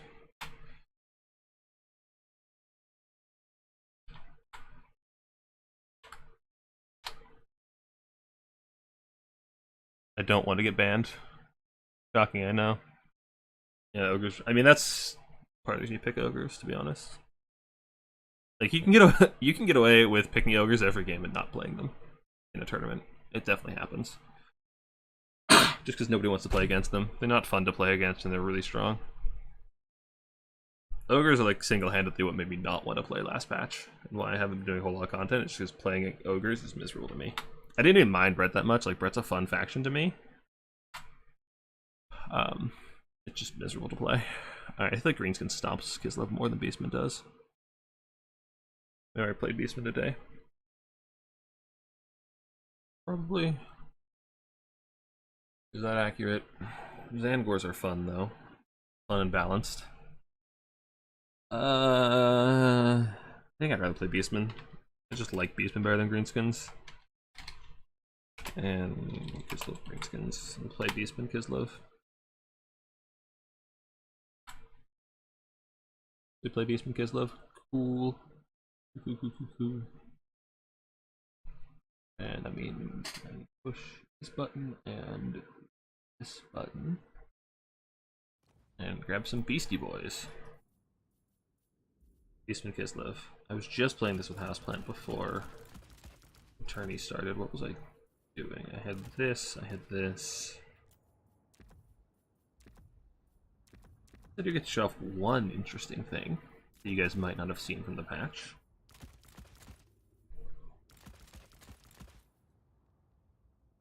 How spend? I know I had these units. How spend? Oh, that's what happened. Ah, I see. Okay, cool. That's how spend.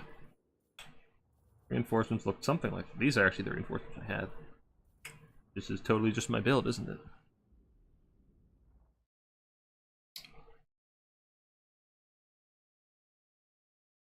Oh, my opponent says he played this matchup last round too. Lovely. What are you guys saying? What do you think next patch gonna solve? No idea. Just ask for the DLC price problem. What about the deal? Be too much to ask for the DLC price problem. That sentence doesn't make sense.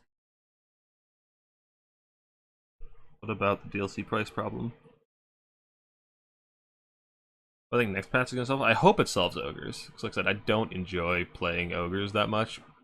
Well, I don't. So I like ogres as a missile faction. Leadbelchers play is like fun and to me it's interactive. Like they're squishy, but they're high damage and long range. So like it's fun to play and it's fun to play against. Ogre melee rush when it's this oppressive is not fun to play and it's not fun to play against. Oh, the DLC price problem to be solved next patch. That I doubt they'll lower the price of the DLC because the problem is like if you walk back the price, either you have to give refunds to everybody who already bought it, or you have a lot of angry people, and they're not going to give people back their money. Like if you already bought it, you're not getting your money back. I don't think. That'd be a very odd business decision. You're just not going to see that happen, I don't think.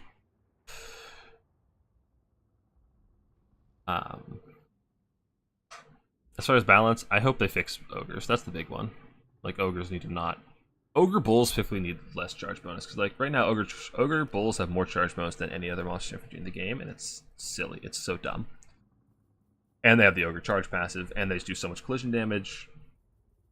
They're cheap as hell. It's like, ogre bulls are the most obnoxious unit in the game to me right now. Oh, for the DLCs going forward?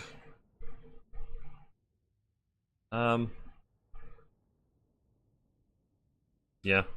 $25 is definitely a lot for these DLCs, so... I don't know. It seemed like... I don't know if CA is going to learn their lesson. Like, people were really upset about the price of this DLC. Like, I personally had no stake in it, because I got it for free, because I had early access and all that. So I really don't have stake in that, but, like, people were really upset. If CA doesn't learn their lesson, they're going to lose a lot of people. So they either need to lower the price or give much better content. Like, the content was pretty slim on this DLC. Like, the campaigns were okay. Like, the Changeling campaign is fun. Mother of Stonkias didn't really interest me. I didn't play it very much, and I didn't even touch the Cathay one because it just doesn't interest me. Alright. As you can see, my friends, Zangors are fair and balanced. Very fair and very balanced. They're just really good into Kislev. Kislev relies on their shooting for a lot of damage, so having silver shields across our front line. Very good. Very, very good.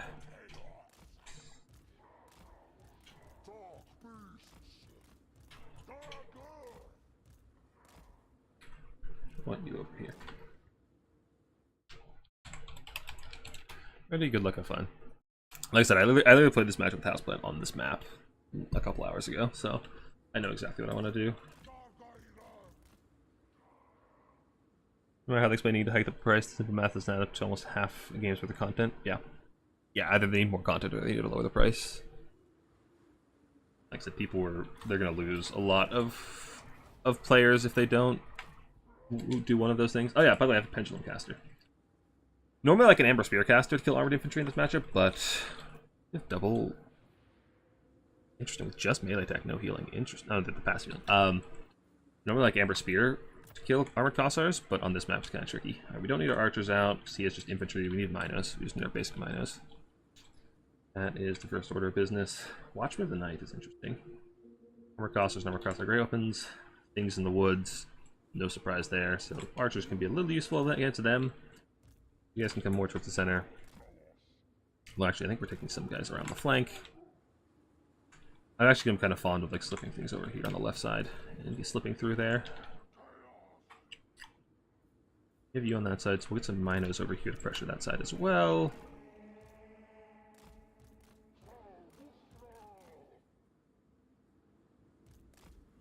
Yeah.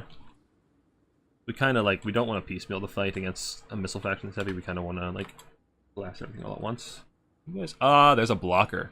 I caught it this time. I caught it myself. I didn't even have to look at chat. I just saw it. Okay. Yeah, sorry about that. But all fixed now. What spells do they have? Do they have Death Frost? Cool. I mean, we have Mortar. He's tanky as hell. He'll be fine. Right? Right, Copium. Okay, he's going heavy on the right side, so what if we just don't? What if we just stealthily rotate shit away from that side and don't take that fight? What if we just go left? Like, we're already set up pretty heavily to go for a pretty heavy left engage. It's like, if we go... don't tell illustrations. If we collapse here, and from here, and from here to here, he has to rotate through the center, and then we can collapse there as well. We can collapse from our right flank on the center. Like, he has to fold in half to actually contest that.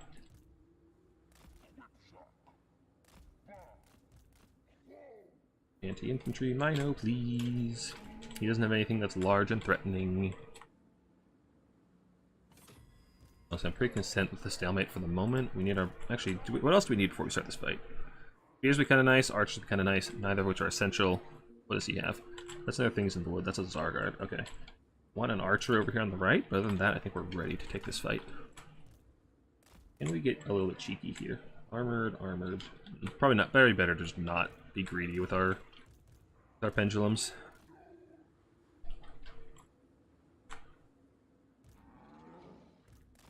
Move this a little bit closer. How much? I don't like not knowing how much he actually has over there. Although I don't see the Patriarchs. Both Patriarchs are on the right side. If we take the fight on the left, we're actually pretty advantaged. So let's go. Don't need the archers yet. Get Razor Gores. Razor Gores aren't a bad early summon. Also get anti-large minus for the right side here. Oh, there's the Akincha's ambushers. Oh no, my silver shielded infantry. The damage. Not the damage. Not super concerned about that. What do we have coming in? More things in the woods. Alright, get some Gore Raiders up here to help out with that. Wouldn't mind some throwing axe cav as well. Things in the woods don't scare me a ton. Get some archers over here to threaten them as well. Morgar, run right up the center. Go in, go in, go in. If we can get a collateral there, that'd be amazing. Beautiful. We got a bit of collateral damage there. Excellent. Things the woods coming in aren't a huge threat. We collapse that side pretty quickly. Morgar's coming in. Can we get the summon behind them? Eh, not quite, but that's fine. Get in there. Get in, get in. Yeah, you guys are taking good damage. Good, good, good. We need piggies out now. You can help kill those things in the woods and then rotate towards the fight. Morgar can get in. Spawn can top of those Akincha's ambushers. Minos can do good work there. You're taking a lot of damage, but that's not the end of the world. You can just kill these guys. Push past them. My phone is buzzing. No, it's not. I'm just crazy. That's cool. No surprises there. Spawn around the Akinchas. Get our caster over there as well. Get another pendulum here. Get some more piggies. Piggies are really good into kills. Oh, we killed everything. Cool. Move past. Go get on those Akincha's ambushers. Oh, that's what's killing my guys. Get you guys over there as well. Morgar is fighting both of the Patriarchs, so he can move. Minos come collapse this position. Sandgor's push past, archers on the things. Got the ROR things. Not a huge threat, to be honest. You're taking a lot of damage. I don't like that. Move up. Why are you not moving up? Get you out of there. Morgar, get in the backline there. My caster is getting murdered. How upset am I about that? Not hugely. You guys need to get out and regen. You need to shoot. You need to get in there. Probably need some throwing axe cav now to get a little more armor piercing on the field. Piggies can come help as well. Come up with those Zargard. Give me those throwing axe cav. Get the fight. What are you doing? Get in the goddamn fight, please. Alright, there's our other summon coming in. Get you guys over here and try to collapse that position. We don't have any Minos over there, which is kind of a problem. We need those over there. Not having any more Minos is a bit concerning, but we're taking this point pretty convincingly. Let's start running into the backs of those, although honestly, those are all large, so don't worry about that too much. Kill the Zargard, get on the point. I think Lancers are not that scary. We have pigs. Move up, move up. Zargard are dying. Morgar's fine. My caster died. Oh well. Big whoop. Not the end of the world for me. Those guys rallied, which is annoying, but we can get some Centaurs over there to help in a second. I'd love my ROR. I know. Okay, they are there. Good. Centaurs, go help those archers out. Centaurs there. Razor Gores there. We're taking that point, which is good. Some infantry to help those things in the woods. Get some Minos back here. We need to run down those Akinchas. Actually, we've got Morgar. Morgar can run down those Akinchas. You can finish off these armored Kossars. You can throw your axes just fine. Honestly, move over here. We're winning that fight just fine. Give me some spears. Up here, piggies, up here. We can start getting some cav out on the field to actually start threatening things. We can kill this Ice Witch, honestly. Although, no, we need to kill the Akinchas. Much more pressing. Are you netted? You're netted. That's cool. Oh well. We're capping that point just fine. Minos. I lost track of my other Mino because it died. Cool. These Akinchas need shut down. Although, okay, Morgar's killing their lord. I'm gonna help him with that. That'd be great. Archer can get over here. We're winning this fight. Piggies can get on those Akinchas. Their lord is taking a lot of axe throws. Good, good, good. Get on this point. Take it. Got that. We have to resummon. It's just cav, which is honestly kind of fine. Centaurs are good against a lot of his late armor reinforcements. Get them out here. We might want a great weapon out, because a lot of what he's going to be summoning out is going to be large. Most of his small things have been summoned already. Killing his lord isn't actually our goal, to be honest. Just kill off the infantry, kill off the Akinchas, get you guys over here. You can start shooting. We need our infantry to cycle. We really need our infantry to cycle. Problem is all our Zangors are still on the field, but not quite dead. And that's not a good situation for us to be in. And on top of those armored cossars, don't let them shoot. Get you desummoned. Get you desummoned. We really need them back in our summoning pool because we need a second wave. Now we really don't have a second wave, and that's going to hurt us a lot. Run those guys down. Get in melee. Get in melee. We're in a pretty good spot here. We're even on value, but his reinforcements just suck compared to ours. So it's not the end of the world there. Those guys are going down. Neither throwing axe. Could have Vanguard some of them. Didn't. Not the end of the world. Piggies can come up. Archers can come up. Got a 3 cap. I feel like we can hold it for a reasonable amount of time. Wartime Veil Wolves are killing more, or trying to kill Mortar. They're not going to do a very good job. Mortar is very tanky and they're very low. Get a rear charge into them. Finish them off. Get our spears up here. Minos can go finish off the Patriarchs now that they're alone. Cav can keep swarming. Honestly, desummon you. Desummon you. We need infantry back, although that might have been an overkill, to be honest. Go kill off those Winged Lancers. They already popped their passive. They're going down in the back of these guys. Throwing axes, can you actually finish off his caster? I thought he'd desummoned, but he didn't. Like, that caster is... Keeping that caster is very greedy. She is in a very rough spot. She's very close to death. We need some infantry, although honestly Zangors would be preferable. But we take what we can get, I suppose. Throwing axes get up there in that fight. Oh, why are you on auto skirmish? Why are you on goddamn skirmish mode? I didn't ask for skirmish mode. Get some spears up in here. You guys chase down those Akinchas. We can get some more Zangors on the field. I should be Vanguard summoning like all of this. I don't know why I'm not. Yeah, get some throwing axes on here. Where's my throwing axe? Way the hell back here. Cool.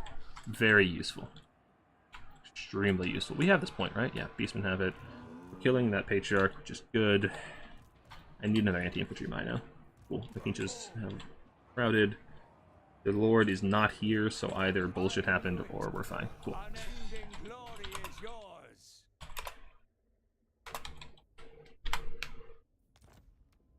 Yeah, that matchup is pretty good for Beastmen. Also, my mic is in my face. I didn't realize that. My bad.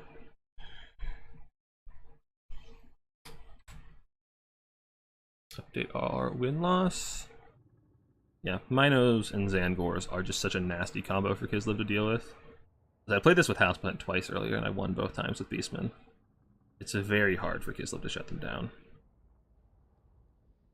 Zangors have made a lot of shooting factions very scared. Very, very scared. Interesting. He went very monster heavy. There's not a lot of cav here. I kind of expected bears. I didn't see any bears. It's a very odd build. I mean, the starter is like not super out of the ordinary. The Patriarchs are a little odd. Night Watchmen aren't that common, but like the infantry opening is pretty normal. Reinforcements just kind of odd. The things in the woods didn't do a whole lot. The RR did okay. The Akinchas are really good if you can protect them, which is kind of hard to do against Beastmen. Yeah, those guys get shut down. The Incarnate Elemental, again, Houseplant tried that against me, and it just gets deleted. Like, it's so squishy.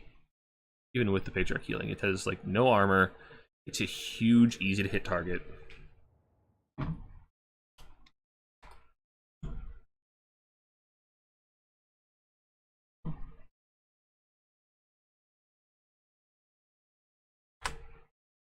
Yeah. Sorry, I was sending GG to my opponent and reading what they said.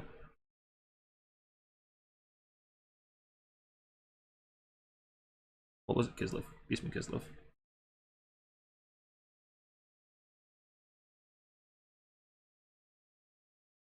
Alright. Those are pretty quick ones, so we got a bit of downtime. Who are looking like our favorites? Like, Kark's already got 3 points, so he's looking pretty good. Opponent scores are pretty low across the board. Oh. Housecat's got a good opponent score. Yeah. Favorites, I suspect Housecat's probably going to beat Pinkamena. Housecat's a tough customer. Houseplant is, of course, you know, world champion, so he's probably going to be in the finals. Down here is Turin. Where's the cutoff? I think Turin only has 1 point currently. I think that's what I saw. Yeah. Yeah, so I think Iskander has 2. No. Okay, so the cutoff is us. Okay, so everybody up here has 2 points. So yeah, probably Houseplant and Housecat are pretty scary. Kark is also pretty scary. So that's probably who we're looking at for the finals.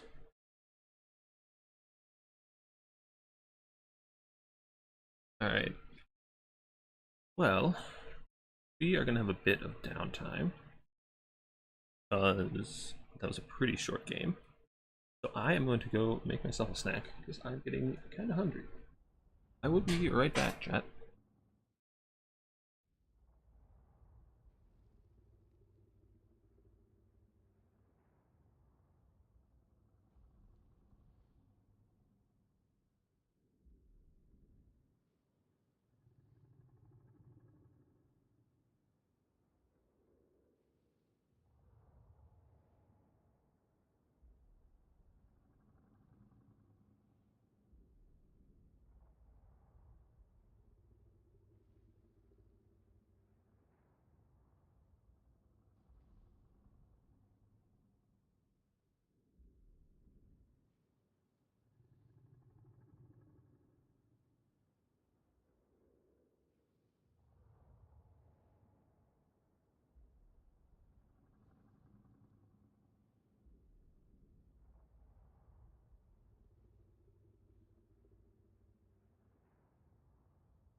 I have returned, and I have food.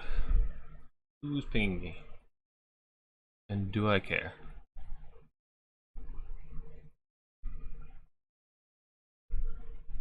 Alright, that's another tournament announcement. Don't care right now. Cool.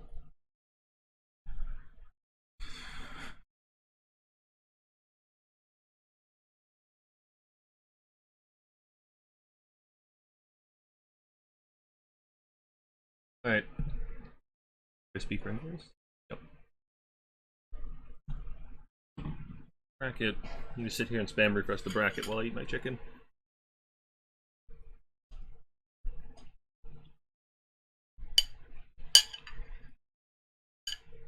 So how are you guys today, chat? Have you guys gotten to play many games on the new patch? What are you guys' thoughts? You liking it? You hating it? You not buy it because it's overpriced? Where are you guys at with the new patch?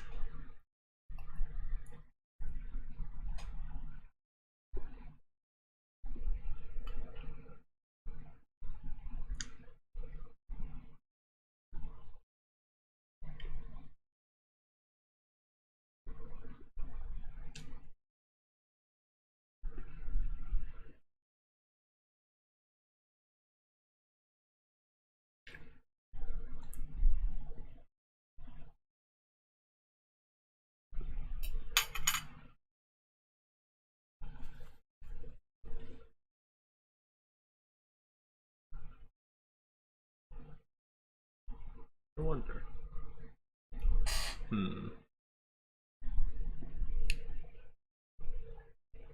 Like 60 rounds of Stanky's campaign. How was it? I heard a lot of mixed things about that campaign. I know they made some changes to it after content creator feedback. So I know originally, I think they changed it, but originally she wasn't going to have access to like most Kislev units unless she allied with Katerin or Kastalton. And then the content creator said this isn't fun, and they changed that. And by so your fiber optics to be installed. Yeah, campaigns. I don't know. Since I started playing multiplayer, campaigns are like not that interesting to me. I don't know if it's like I've changed, it's just not challenging, or if it's a Warhammer 3 thing and it's not interesting. Because I started playing multiplayer around Warhammer 3. That's when I started like really getting into it. Played a little bit in Warhammer 2.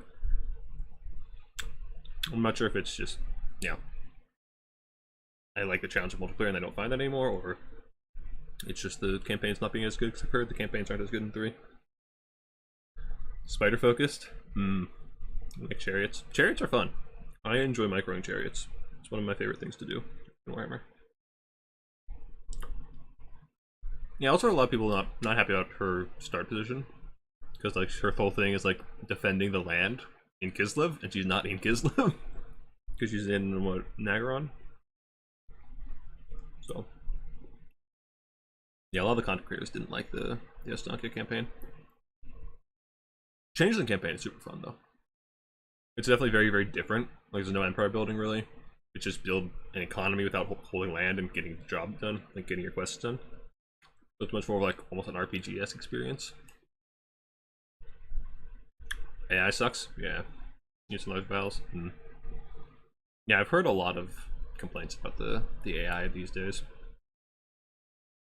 Like I think they tried to make it a lot more complex in Warhammer 3 compared to Warhammer 2, and it just made it not work very well.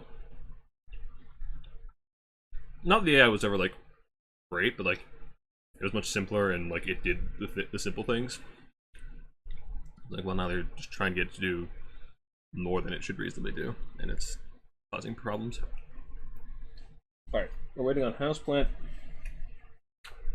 Supreme, and Babzu, and whatever that name is. I'm not going to try to pronounce it.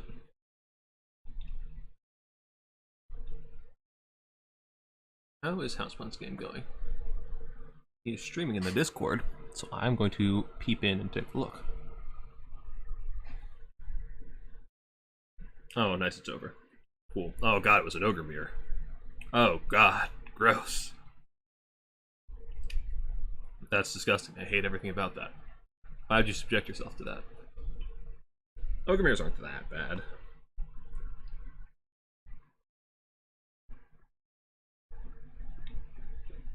This chicken is not that warm. I should have microwaved it longer.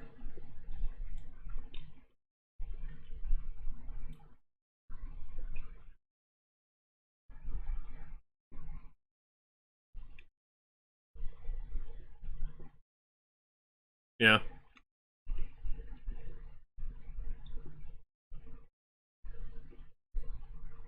Oh. I'm obviously biased because like I like Domination, and the multiplayer in Warhammer 3 is good. In my opinion, anyway. But like, yeah, the campaigns just don't interest me. I've tried several times to like start a Warhammer 3 campaign. It just I can't keep it going. It's your Ogre Mirror build? Wouldn't you like to know? Wouldn't you like to know?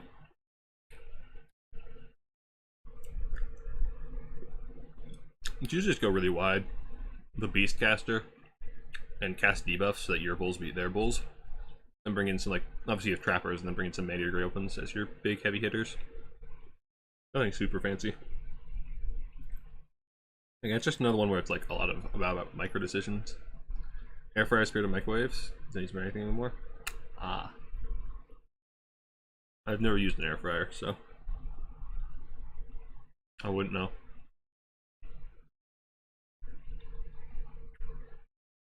Alright, Houseplant finished his game.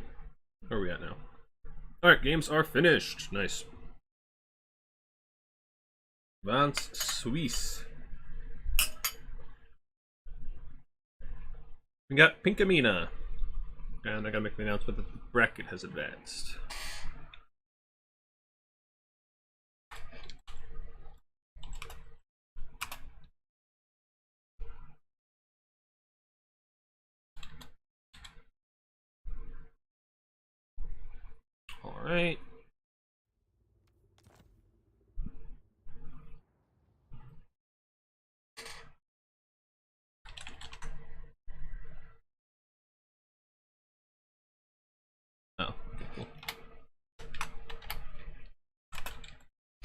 Have I never played Pink Camino before? I don't have DM history.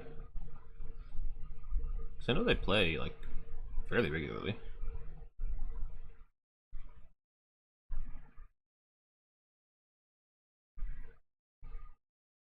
Alright, so we are on Borderlow. I said I picked Cathay here. We're gonna do that. Maybe go Cathay, Ogres, Fries Erroneous, they're confection ovens. Toasty, okay. Interesting. So yeah. Ogres, Cathay. Keep going Beastmen. Maybe we throw in some greenskins. I don't know. I don't love playing greenskins. Like, they're strong, but I just don't really enjoy them. What are we feeling? Maybe we'll play some Kislev. Yeah, maybe we go Kislev's Ogre Cathay.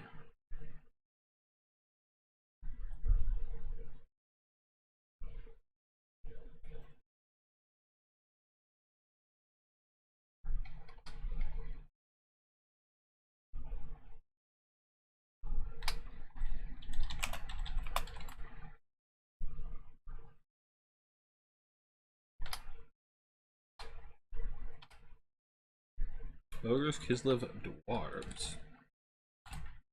Interesting.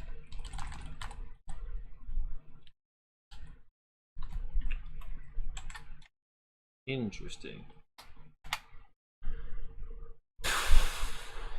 Okay. Let's go back here. That and this.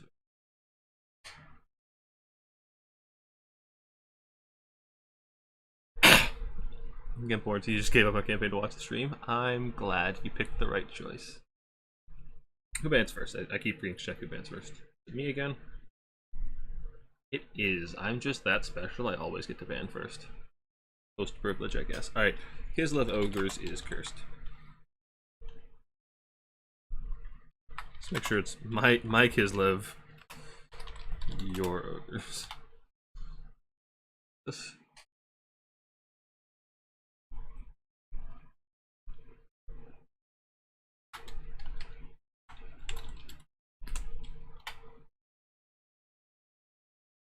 Alright, someone said they were the wrong number of Swiss points, so I need to check that real quick. You guys don't need to see me adminning things.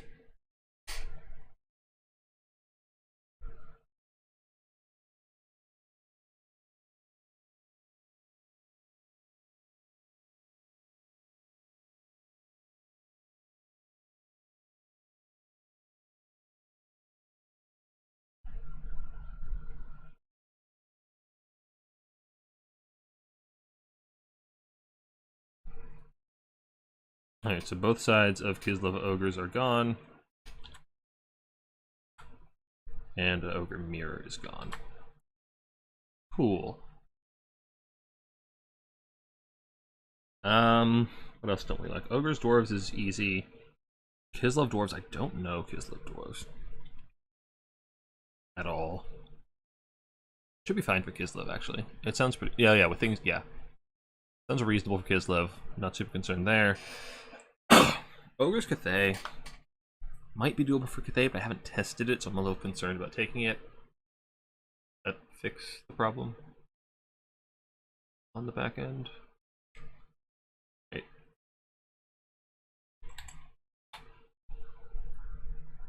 On. Lovely. Greenskins are the best. What? Greenskins are okay. Why is BattleNet open? I didn't ask for you, BattleNet. I don't love you, BattleNet. Go away. I'm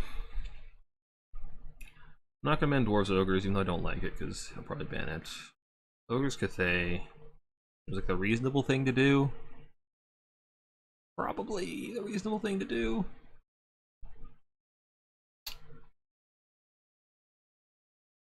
Much as I want to try it, probably not the time to test it out. And I don't want to play. Playing against dwarves is the right call, and I don't want to play against dwarves. I don't like playing against dwarves.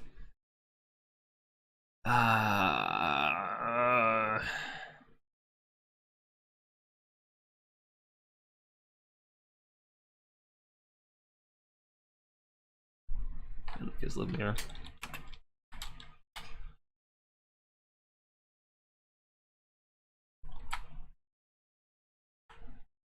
Alright. Kislev GC might be a bit sketchy. I haven't played that one a ton. Cold chicken. There's no anti-greenskin. Ism. Greens are okay, but they get boring after a while.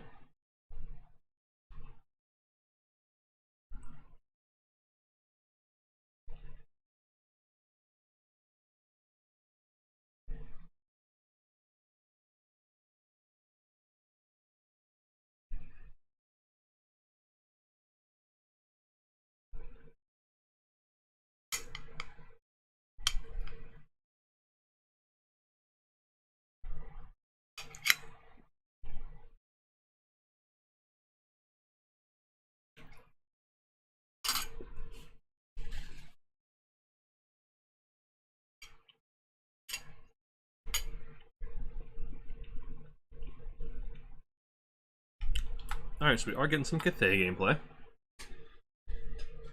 Cathay Kislev or Cathay Dwarves?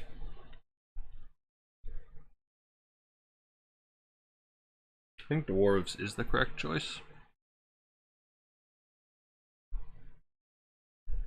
Milgrom is super annoying for Cathay. So are all the silver. I guess dwarves all have silver shields now too. I hate that buff. It's so annoying. Just more of dwarves not dying. The things that they should die to. I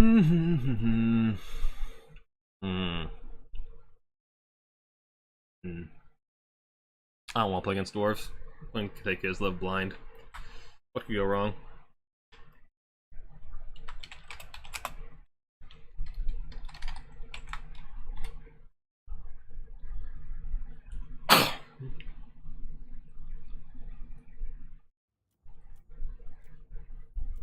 Is this the new one?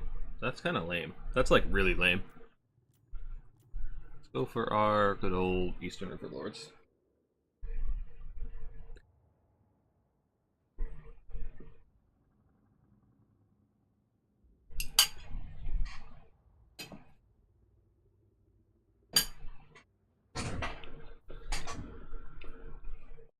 Okay.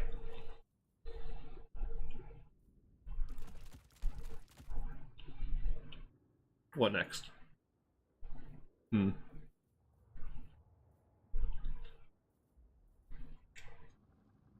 Magic do we want?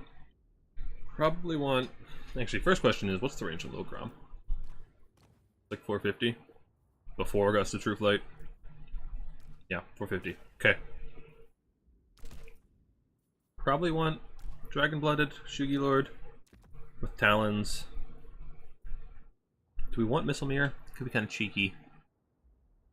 Probably not worth it. It's kind of disrespectful to your opponent. Like, it shouldn't work as long as they're paying attention. Lung is probably a bad idea. Too easy to shoot. Our reinforcements definitely look like this, because that unit is very, very good. Crane guns seem like the play. Because Shield Breaker. Maybe a combination of crane guns and celestial dragon crossbows is our missile line. I really don't want to bring the ROR because they lose their shields. And they're gonna get shot by the Logrom either way. I feel like this is our play, and then we surround it with spears. Sure, why not? How do we feel about Longmas in this matchup? Definitely want some Iron Hails. Iron Hails are good, Halberds are alright. Do we want Longmas here? They're not that good against the infantry, which is our biggest threat.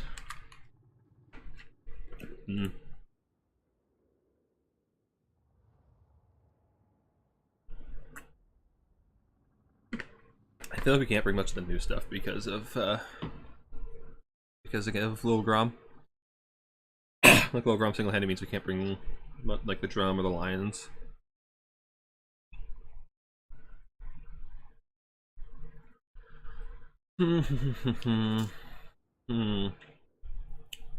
Our ability game is actually like reasonably strong with the Crowmen and the Lancers.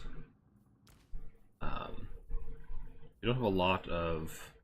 We do bring a Jet Lion, just to have some mobile Yin harmony. They're kind of squishy. I've had them get shredded by Kislev before, so I'm kind of not super high on that. Sorry. Whoops. I bumped my mic. Sorry if that was loud.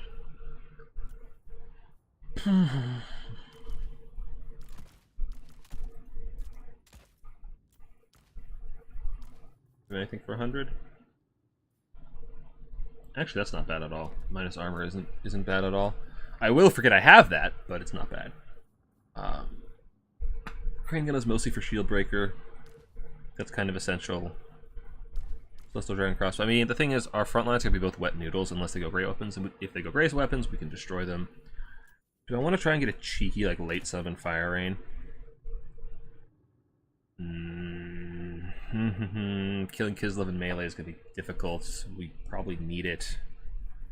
Yeah, go for it. I don't like it, but we probably need it. I want at least one peasant horse, maybe two. Grab a crossbow, maybe. Grab maybe one last peasant spear, another halberd. Let's go with that. Let's call that our build. Let's send it. We are sending it.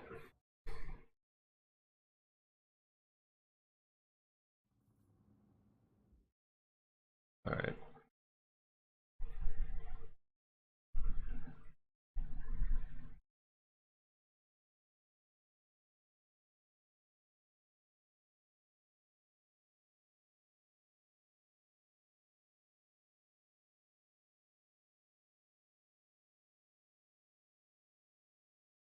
I'm just reading some messages in the Discord.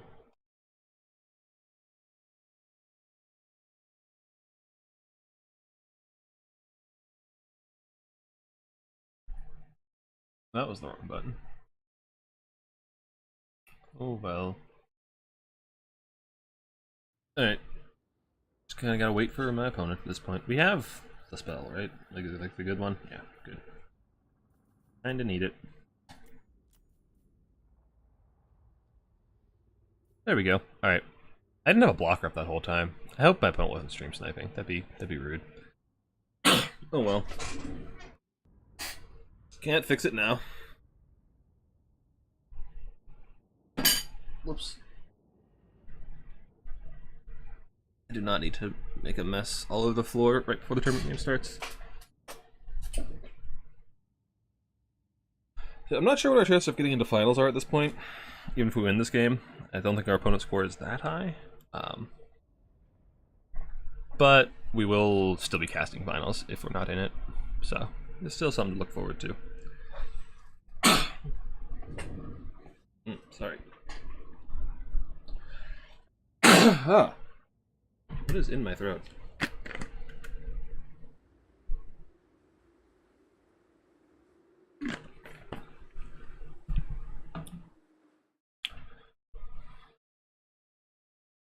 My opponent is expressing their lack of confidence to me, which is concerning.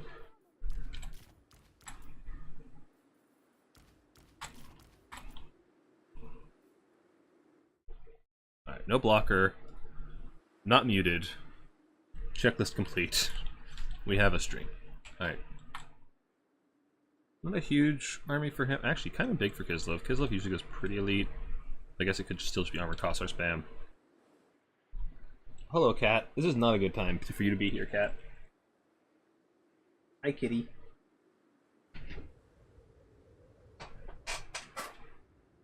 Hi. Shoot, come back when we're not in game. Okay? You can come be on camera and be a content kitty after the game. Alright. Anyway.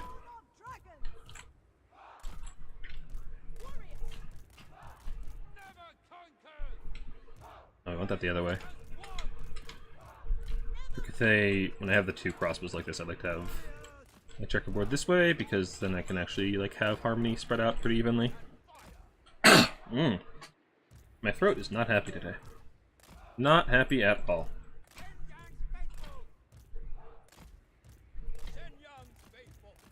Okay, nothing too crazy, to be honest. Probably with the halberds on this side, because they're more likely to actually face combat.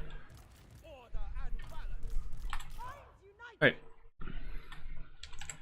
Ready, GLHF. Let's get this show on the road. We probably want everything on guard mode. I do that quite a lot when I play Cathay, to be honest. Alright, what are we looking at? Get our lord to walk up and start scouting. Our first summons... What are our first summons? Probably... Most of our spears.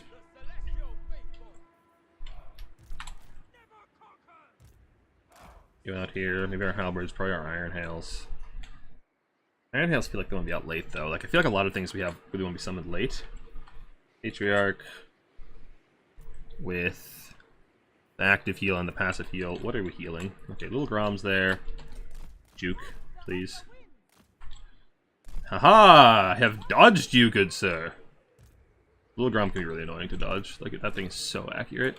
Alright, let's get our halberds on the field. They're the best infantry we have available. Iron hails we don't really want until like their ammo has been spent. Basic Cossars. Oh, please do not give him a good like sideline shot. Gust of True Flight. Yep. Oh, obstruction. Excellent. Get behind the pillar. Get behind the dick silo. Come on, shoot at my lord instead. I feel like on this map it's really hard to actually just like stop Little Grom from doing what he wants. Hard Cossars, basic Cossars, cool. Okay, cool. Little Grom has been shut down for the moment. Get me a vision. My throat is not happy today. I don't know what I did. Let me get cheeky with our spells. I do enjoy some cheeky spell casting. I have been known to go for some cheeky vortex spells. What's this cost? 25? Jeez! I forgot that was so expensive. Like, he's clumped up real nice for it right now. Crane guns, take some shots. Get our dragon crossbows up in range and they can start shooting. Probably get the iron hail next. Actually, Little Grom, where's your range? Yeah, we can't really deny Little Grom if they want to just walk and start shooting our artillery, so we can't summon our artillery yet. Which is a nuisance, but not something we can't recover from. Also, once the fight like actually starts in earnest, we can get our crowmen to go annoy Little Grom. And then we can actually summon the artillery, which is probably what the play is going to be. Ah, why are you able to be shot? That's not the plan. Shoot there. Shield breaker there. Shoot there. Oh, those are great weapons. Excellent. That's what we like to see. Alright, go annoy Little... Actually, don't annoy Little Grom just yet, because we don't actually have enough money to summon our artillery just yet.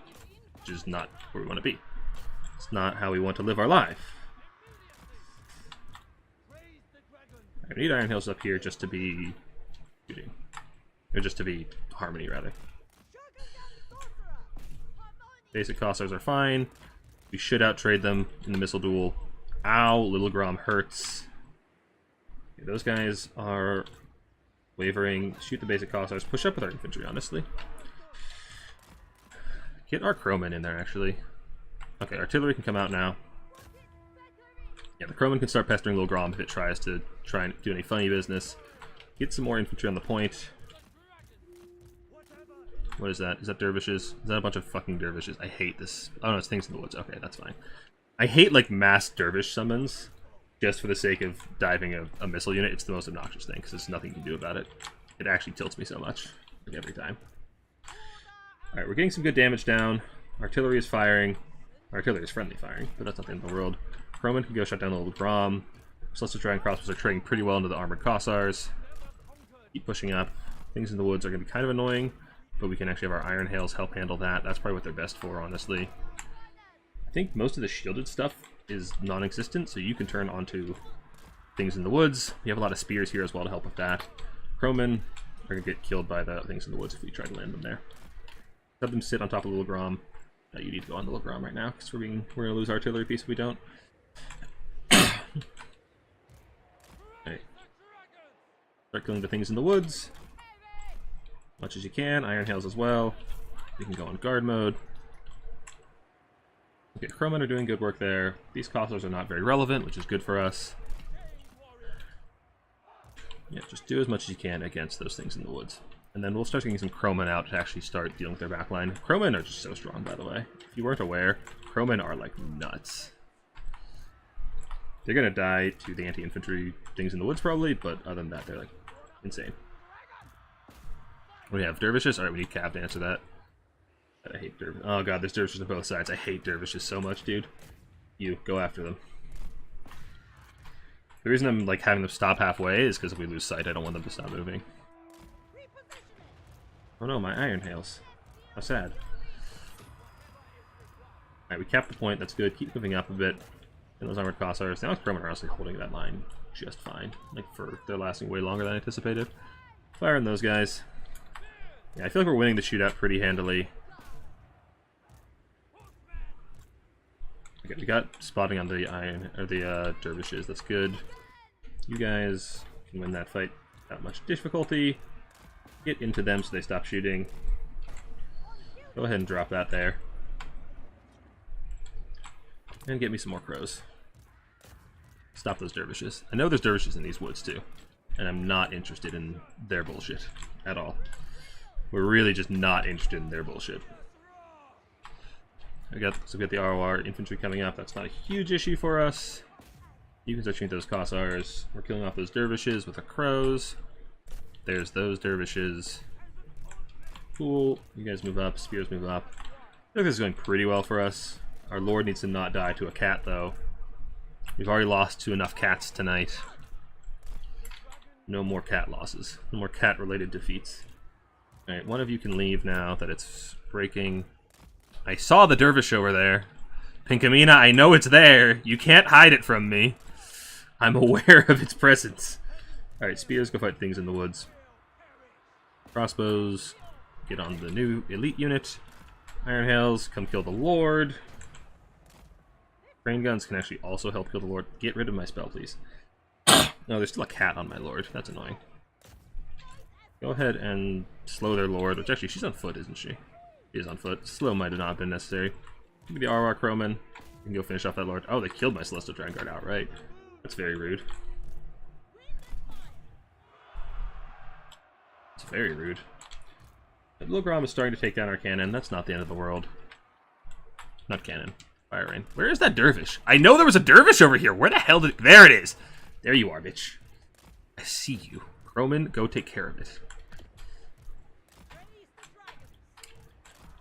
Okay, my lord is... Okay, my lord is actually killing the cat, which is fine. Or the cat just despawning. Either way, I'm okay with that. Your basic Cossars, you're not super worth our ammo. You guys come to the fight. You guys can be desummoned and recycled.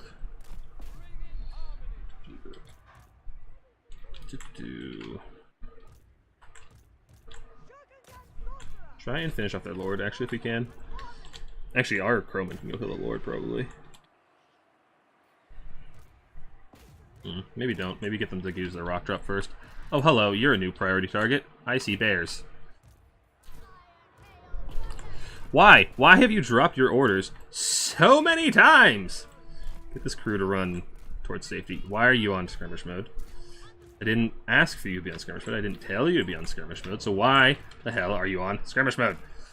Also, oh, I missed that. That was still pretty decent, honestly. Oh, hello, ROR ambushers. You need to die. Spears going there. You're out of ammo. Desummon you. How's this fight going? You're fine.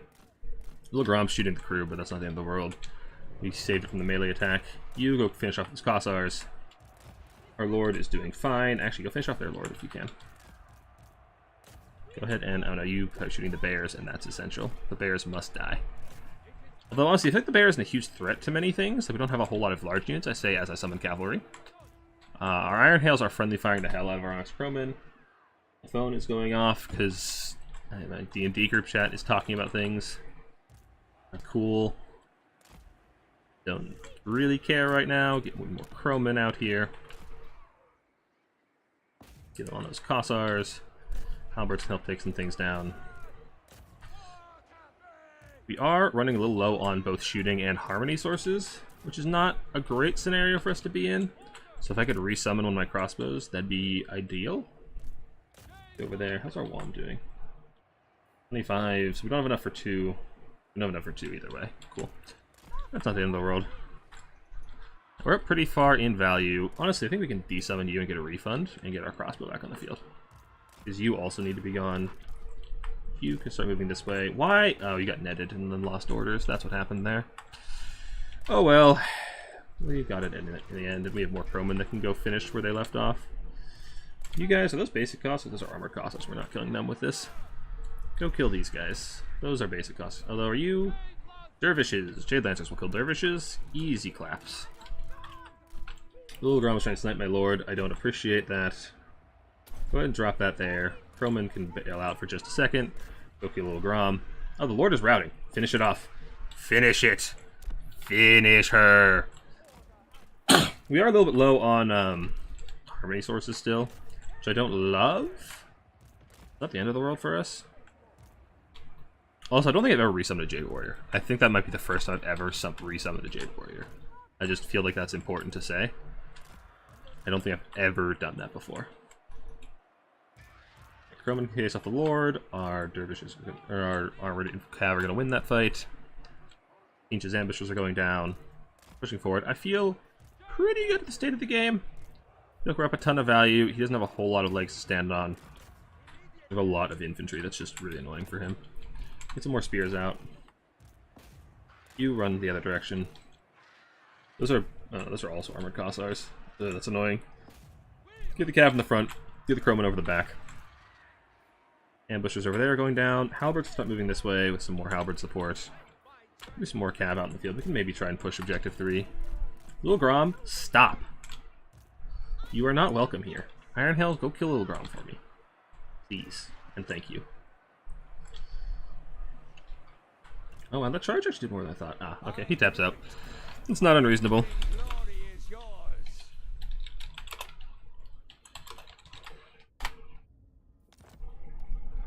Alright, and that brings us up to 3-1. Not a bad tournament run.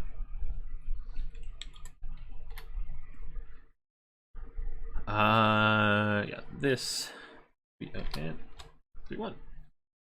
Let's see how our crossbows did. Crossbows, yeah, the Celestial Dragon crossbows feel really good in this matchup with that's with the shield breaker from the crane guns. Jeez, the crane guns did work too. I guess they got to shoot the Lord and the Bear both, which are pretty valuable targets. Yeah, our infantry exists. Okay, our infantry did okay. This unit is undercosted. Like, for a spear unit, it's very, very good. The problem it has that you have to use as a frontline unit because you just don't have enough, like, sword and shield infantry. Firing did do a ton, although I suppose it was under foot pressure a lot. Roman done good. The one got netted. I feel like I'm sliding further and further, like, out of frame. I'm progressively slouching a lot more as this is going on.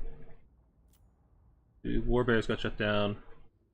These things got like, I dove them the moment I saw them and they still almost paid for themselves. This unit is scary. Yeah, I feel like things in the woods aren't the play in this matchup. Just because Kislev has so much shooting. Because like, or because Cathay has so much shooting. At least not first. Like not in your first wave. I feel like your first wave has to be armored Kossars and Zargard probably shields. Alright. Let's input our score. Bracket. We are 1 and 0. We played Cathay, they played Kislev. That's not Kislev. That's Kislev. So now where are we on the standings? So we have a decent opponent score. Actually, did Kark? Kark lost. So he's at his final score, so he's past us. And then how many more undefeated players are these? Catholic Alcoholic and Turn. I know Turn isn't. Okay, so if Turn wins, we might be in. If Catholic Alcoholic wins, I think we're out. Which is fine. Like I said, we will still be casting the finals, even if we're not in them. What he's up to in don't forget to hydrate? Yeah. I've already emptied this thing like twice, so.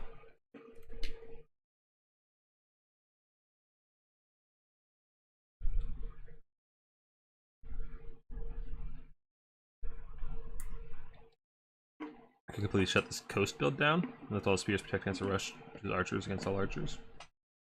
The thing is, maybe I could have rushed in. He had a lot of Zargard Grey Opens, which dumpster most of what I have in melee, so I didn't want to push in. And I felt like I was winning the shootout anyway, so I didn't feel obligated to. And if I pushed further into their side of the map, then they have fast summons that can actually punish my infantry for overextending, as well as I will lose Harmony and start to lose out on both melee stats and missile damage. If I stay together, I keep that missile damage up, so I'm actually winning the shootout pretty hard. And then I won't be taking disadvantaged melee fights where they can surround me. So, like, playing reserve there, I feel like was the correct play. I don't feel like pushing forward would have helped me that much. If I'd been playing, like, Empire, sure, maybe. But I need to play around Harmony a little bit, and I don't want to push super far forward, because mobility isn't as strong as theirs. Alright, my water bottle is empty. I'm going to go refill it while we wait and see who's in finals, which I don't think will be us. Big sad. Be right back.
Okay.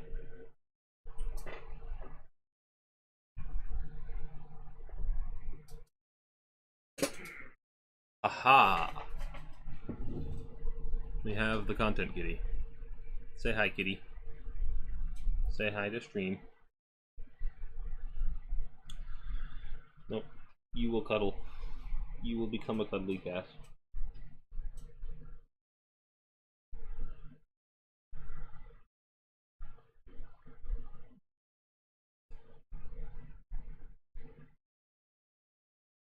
I'm getting DMs, but my hands are occupied, so I can't check them.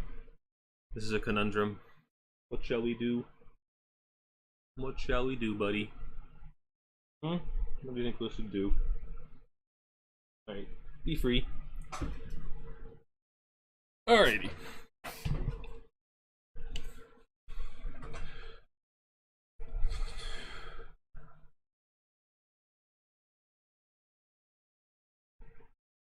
Alright. I reported the score wrong? Lovely.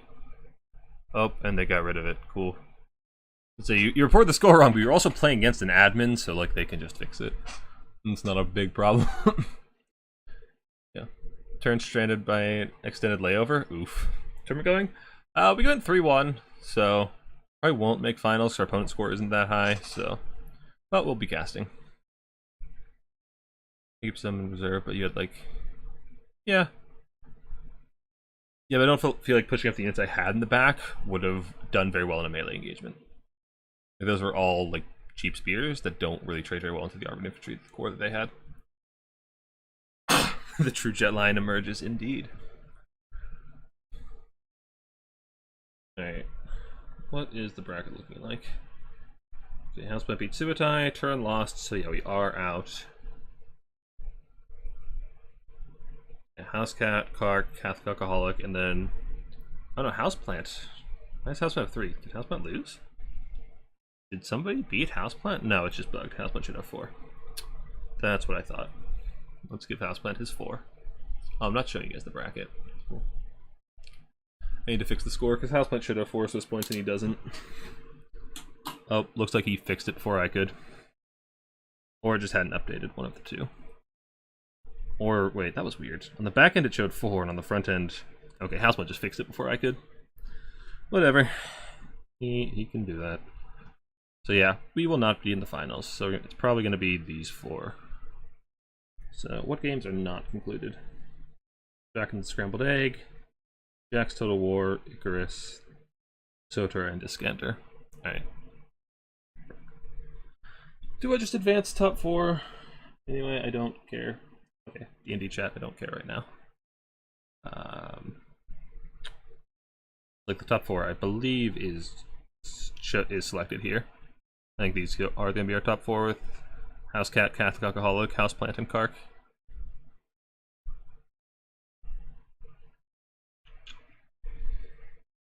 I think we'll just wait till the round finishes properly and we can send it. Make sure there's no funny business. We actually double check all the top scores. We've had some janky Swiss points tonight.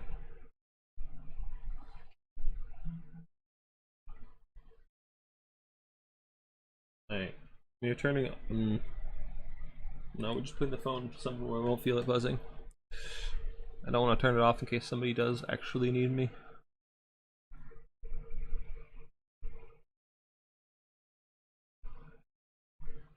Why don't I keep using that to refresh? We have this fancy refresh button here. Oh yeah, I was gonna talk about, so what for Kislev's side of that matchup, what would I do? I think for Kislev, where's Kislev?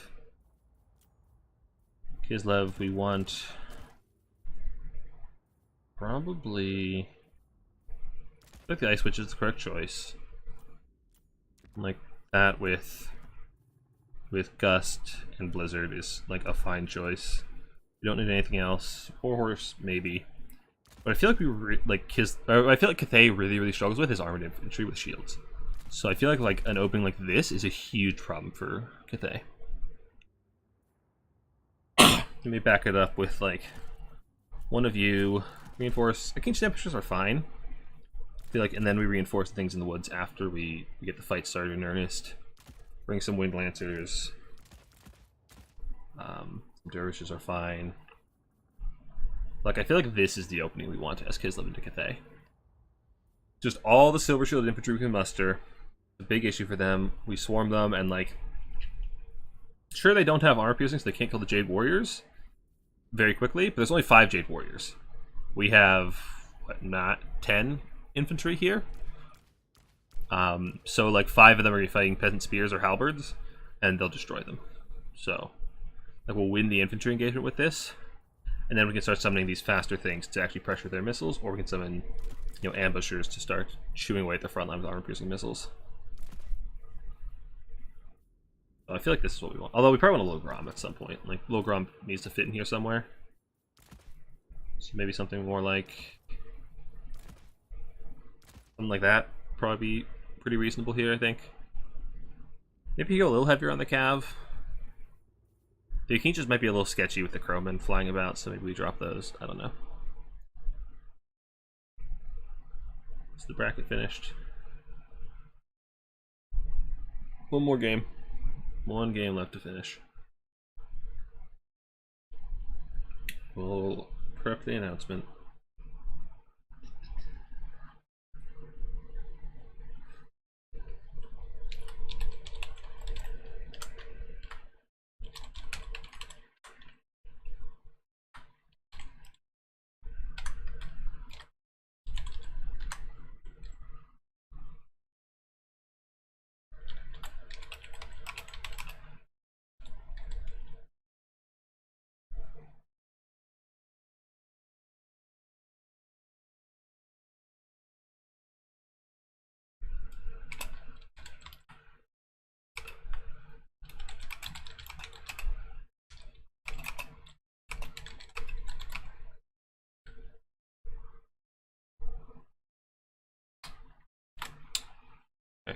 Are we good to go?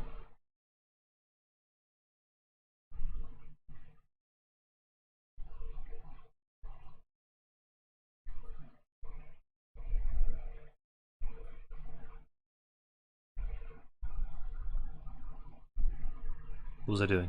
Oh yeah, the thing. The thing, the most important of things. Plugging the stream. Very important. Must shamelessly plug everywhere.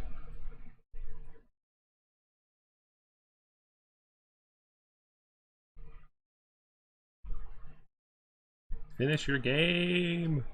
Finish your game! I have no patience. Oh wait, hold on a second. Your game is finished. Report your score. I can see you in the Discord. Your game is finished. Go report your freaking score. Alright, just a sec. Let them report the score and we'll get finals going here.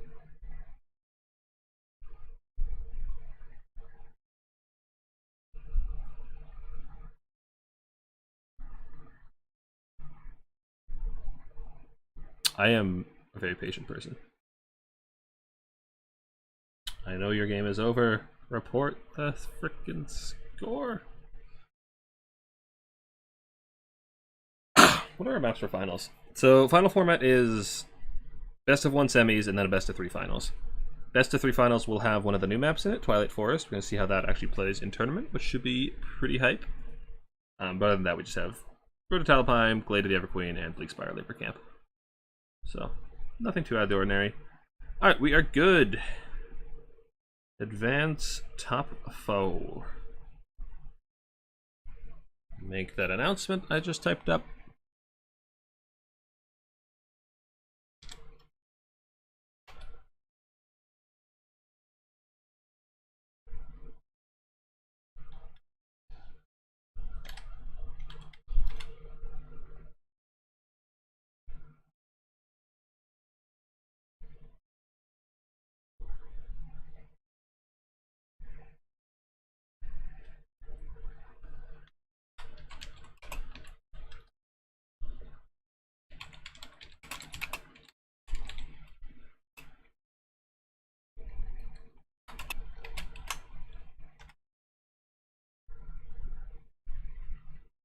Alright, time to start snooping for lobbies. We must find lobbies. Also, we can get rid of this, we can get that, and then we can get rid of our win-loss because we are out of the tournament. We are just spectating. So, what actually is our finals matchups? Got our top 4. Who do we have? So we have Houseplant Kark and Catholic Alcoholic versus Housecat. Let's see if we can watch that second game. Housecat and Catholic Alcoholic both usually bring some interesting stuff. So, opponent points tied to the ranking of the player, and you get more or less depending on the ranking. So opponent points counts all the wins that your opponents have. So go back here. That's not what I wanted. This is what I wanted. If we go back here, I have 8 opponent points. So that means that all the people I played had 8 combined wins. So Pinkamena had 2 wins, and then who played before that? Swarv had 2 wins. That's 4 points. Housecat had, I guess Housecat had 4, so he's the rest of them. So our first round opponent, Cool Baby, I guess didn't get any. Did he drop out? Yeah, Cool Baby didn't get any. So it's a combined total of all of our opponents' wins.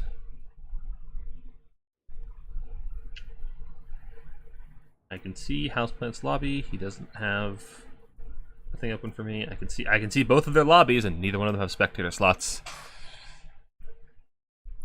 I can see you. Alright, time for DMs.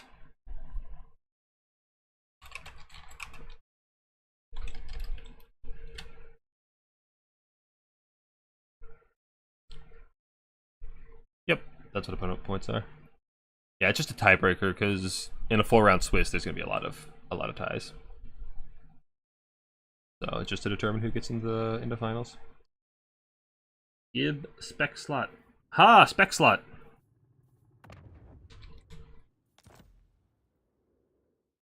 Oh yeah, we can get our players up. So, we don't have Platy versus Subata anymore. We have... Okay. This is...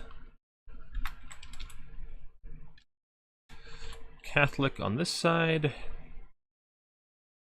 Give her the score, because this is a best of one. Scores be gone. And I'm not playing. This is House Cat.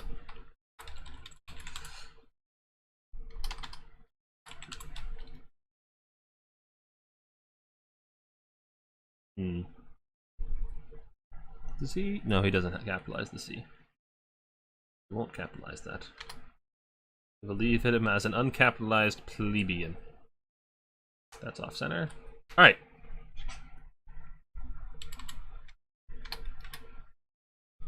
So, map, I believe, is indeed Road to Talabheim. So, Scout is sitting on... This looks like the build... No, it doesn't. Okay. Looks like he's been rocking Ogres all night, so I may regret choosing to watch this game. I forgot he was playing Ogres. Oh well. Ogres they be. I suppose we'll adapt. We will survive. Unlike anybody they fight, probably. I really hope they fix Ogres at some point. It's so annoying to play against. Alright, so they are doing picks and bans, so it'll just be a couple of minutes. So, what can actually beat Ogres these days? I feel like a better Counts player can probably win that matchup. I'm not super practiced in Counts, like I was saying, so my build wasn't very refined. That was very loud. Ooh, I think Mitchell, thank you for subscribing. Can you guys hear that? I have Streamlabs set up for Twitch notifications. I don't know if that shows up on YouTube. I just never disabled them when I switched from Twitch to YouTube. Also, I am slouching out of frame. What factions most hated to versus? Yeah, Ogres. Yeah, Ogres. Like, they're faster than you. They win most engagements even into spears. Yeah, they're just like... There's nothing that really trades efficiently with them in melee. Like, Monstrous Infantry in general is a very difficult to shut down unit type, and Ogres just ignore their counters. The Ogre charge effect that negates brace is very, very strong, especially when the Ogre Bull's already strong charge bonus, and the fact that they just do so much collision damage. So they fold infantry like paper so fast. Cav doesn't trade well into Monstrous Infantry. It's like, well, you gotta shoot them, but you can't protect your shooting. So, and there's no magic that does particularly well against Monstrous Infantry. So, like, I don't mind Monstrous Infantry in small doses, like Minotaurs. I don't mind them being strong. Like, they're a fun unit to use. They're expensive enough to be rewarding to like shoot, and then not be spammed. But when you have 12 Ogre Bulls that cost like 500 or 650, it's just so much to shut down. They all hit so hard. It's just a nightmare to play against. There's the gun line son of obstructive vision. That's true, yeah. Counts doesn't have a good bit lately, yeah. Yeah, Ogre's not the greatest leadership, and Counts can really exploit that. Also, the fact that Counts are undead means they don't rout when Ogres do large amounts of shock damage to them. But I feel like they can still clean up pretty well. I feel like Counts should have a good play there, but like I said, I'm just out of practice with Counts. Norska still destroys Ogres. Norska is really good because Hunter Javs just melt them. The anti-large missile strength is insane. Beastman I feel like might have a shot. I need to workshop that matchup. Like, they were doing okay last patch with Zangors added, and maybe even the Incarnate Elemental is okay the year. I don't know, kind of depends. Ogres tend to bring a lot of shooting, so maybe not. Like, having some Zangors to actually give you some solid frontline to support your Minotaurs could be pretty decent, so I could see Beastman doing okay there. Brett probably can't do that anymore. They were having a hard time last patch when they were OP, and they've only gotten nerfed, so... Chorfs are a joke. Doc can't really do much there. Dark Elves can't do much there. Dwarves, yeah. Like, there's so many factions that you cannot interact with them. Cathay is one I want to try. Because of exactly what you're saying, like the gunline thing, you can get a lot of very fast damage output out of Iron Hails and just Peasant Archers. so you can actually have a lot of upfront stopping power. And now with Katea, with the Onyx Crowman, and their mobility game's getting a lot stronger, as well as their resummoning game, I could see them having a pretty solid shot into ogres. But I haven't tested it. I need to test it. And it has to be on the right map. Like if you're on, like we run Proving Grounds, so like there's no line of sight or good missile positions on that map. Yeah, like looking here, there's just so few factions that do well against ogres, and the ones that did, my ogre counter, Tomb Kings, got nerfed. I loved Tomb Kings into ogres. I hadn't lost it, and now they nerfed the shit out of Tomb Kings because their cap weight is terrible now. So I'm very annoyed by that because that was my answer. Yeah, I'm very upset about that. Don't just cry yourself to sleep. You're doing great in SF2 Skaven. Yeah, I mean Skaven like probably should lose to ogres, like just because they've always struggled with monster infantry. You see EVM Berserker Ogres with Destroy? I saw some of it. I didn't see all of it. I think I was doing something while I was watching it. I can't remember what I was up to. So I'll have a spell, get some massive mastery units. Yeah, they have, what's it called? Oh, what the hell is it called? Stone Ground Stance.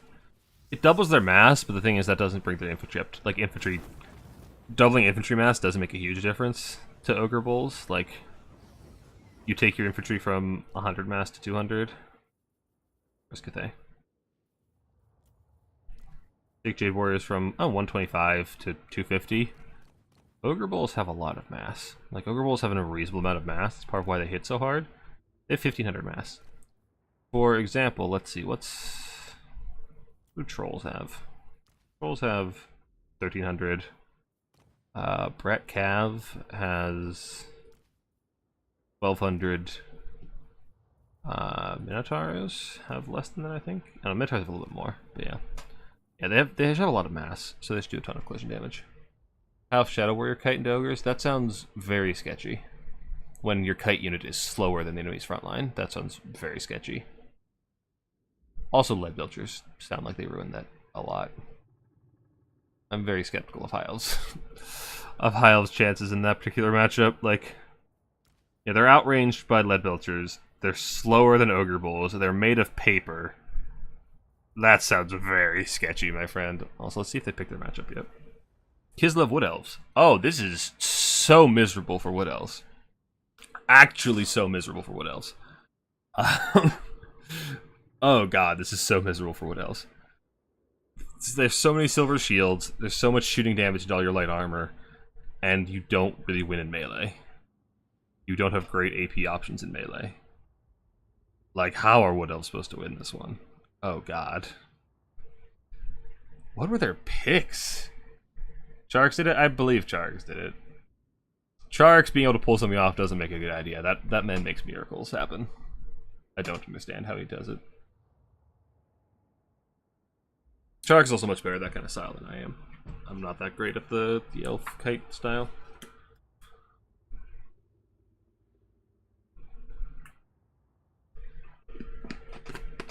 Yeah, Charx does a lot of crazy things that, like, on paper shouldn't work, and then he just gets away with them. They don't understand it. That's why I love casting his games and like seeing him play, because he breaks a lot of the rules of the game and has success with it. Durthu is the only option. Into the faction with lots and lots of shooting. That sounds sketchy. Oh, also Kislev Cav is also like armored Cav. Maybe we'll have to do better against them this patch. Their Wild Riders did get a bit of buff. I don't know. I'm very suspect of Wood Elves into Kislev. That sounds like such a terrible matchup. What on earth is this? Oh my, what is this? What is Catholic Alcoholic cooking? This is a very odd build. I assume he has a plan. Like, he made this build pretty quickly. Like, he seems like he knows what he's doing. Oh.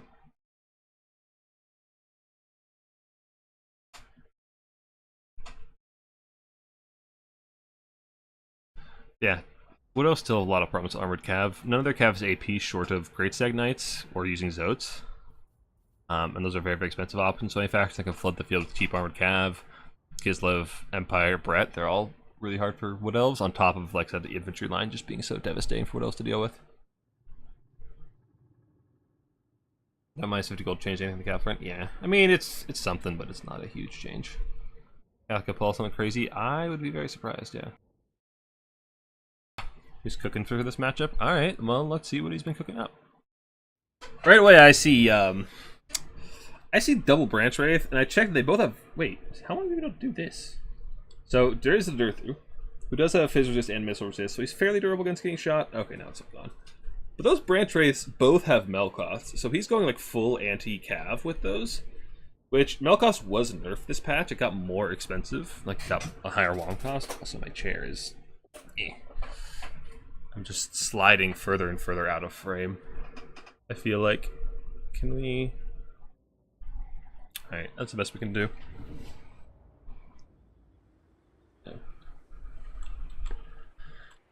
So yeah, I saw double... Alright, I want to see this Wood Elf build. No one cares about Kislev right now. Yeah, double Melkoths on these guys. So they're just trying to kill Cav. Kill Cav as fast as possible. They're through here with Sword of Daith and Lamentation Spares, just trying to crack that armored front line, I imagine. Glade Guard, Armor Piercing, Waywatcher, Race the Frozen Heart, Eternal Guard Shields. But like, Silver Shields. Silver Shields just make you so sad, don't they? And he has so many of them. We got 4 Zargard with shields. We got... What? 1, 2, 3, 4, 5... Okay, 5 Zargard with shield. Or 5 Kossars with... 4 Zargard shields, 5 Kossar shields, 1 armored... 1 Grey Open Kossar. And then a Lord on foot with just Icemane's Kiss. The lore passive for more missile... He's just spamming the lore passive for more missile block chance. That's what we're here... That's what he's doing. Just negate as many arrows as possible. What do Wood Elves do against this? Like, actually what? He's just gonna spam this off cooldown every... What's the cooldown of this? Where is it? Every 30 seconds. So this is gonna have, like a third... More than a third uptime on this passive to have extra missile block chance. I don't actually know, like, the numbers on that. I don't know if it's a percentage, but, like, extra missile block chance on an army that's very clearly relying on missiles. How do Wood Elves deal? I don't understand how Wood Elves are supposed to do this. I don't know why Catholic took this matchup. Like, I know he plays a lot of Wood Elves, so, like, he's got to have some kind of plan, but let's see what he's got. Those Zargards seemed like just such a problem. So, maybe squaring up. Both sides are running pretty heavy missile formation, so, like, usually what you do is you set up, like, right here to back to the forest. Because if you set them on the other side, or in the middle, then they can use the forest to approach. You want to be far away as possible from the cover from your opponents. They have to advance over the open field to shoot you. If you advance over the open field to try and push the enemy formation while you're getting shot. So, you want the cover. You usually see people taking their right side objective early and kind of staging exactly like we're seeing right here. Then we have a kind of squared off, like offset fight, and then usually what you see is mobility summons coming on the far side to try and pressure either side. And a fight happening in this sort of vicinity. That's typically what you see on this map.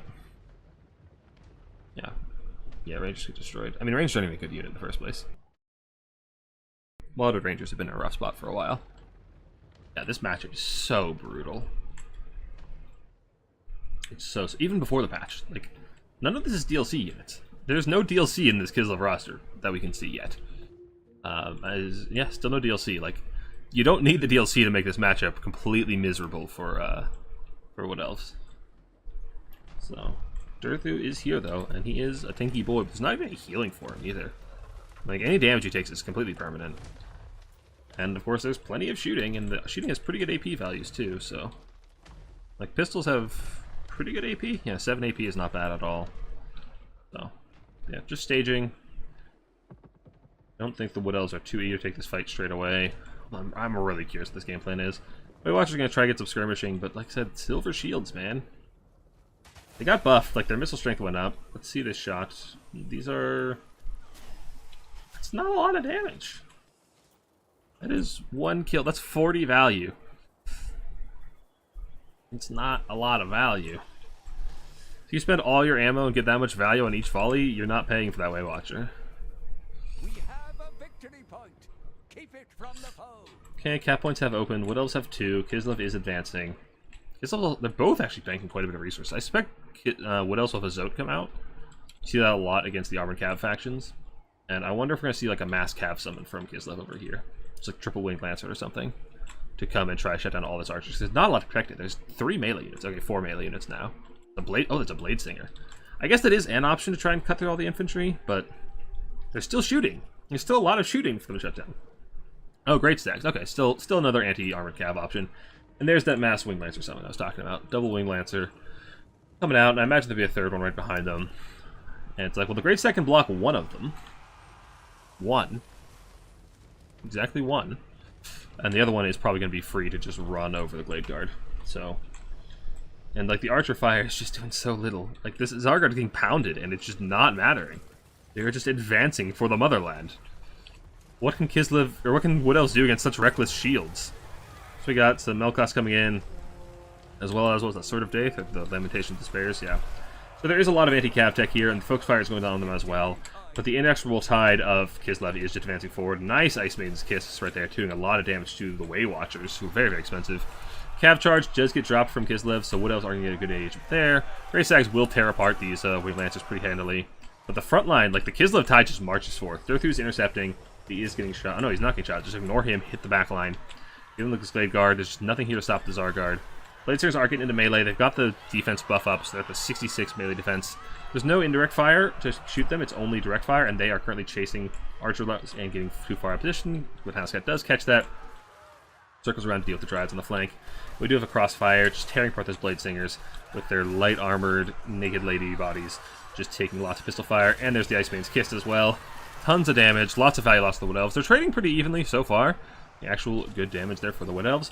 But the Zargard are so hard to stop. They're just in the back line, getting on top of your Glade Guard, shutting them down. The Race of the Frozen Heart are doing what they can to try and stop them, but they're not good against armor.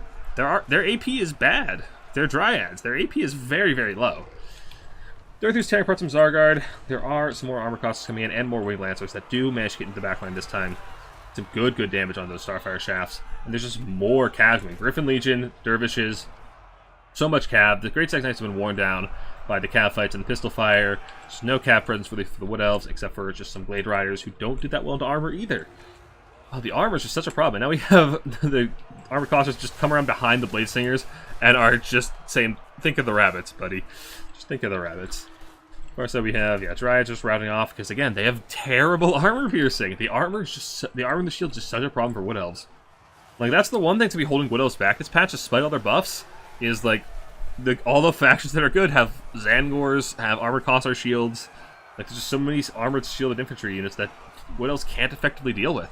And we're seeing that being exploited by Housecat right here. Like, Cavs coming in and just tearing them apart as well. They have terrible Cav play. Despite all the buffs Wood Elves have gained over the past year, they're still just not able to compete with all of the armor that Kislev is able to field.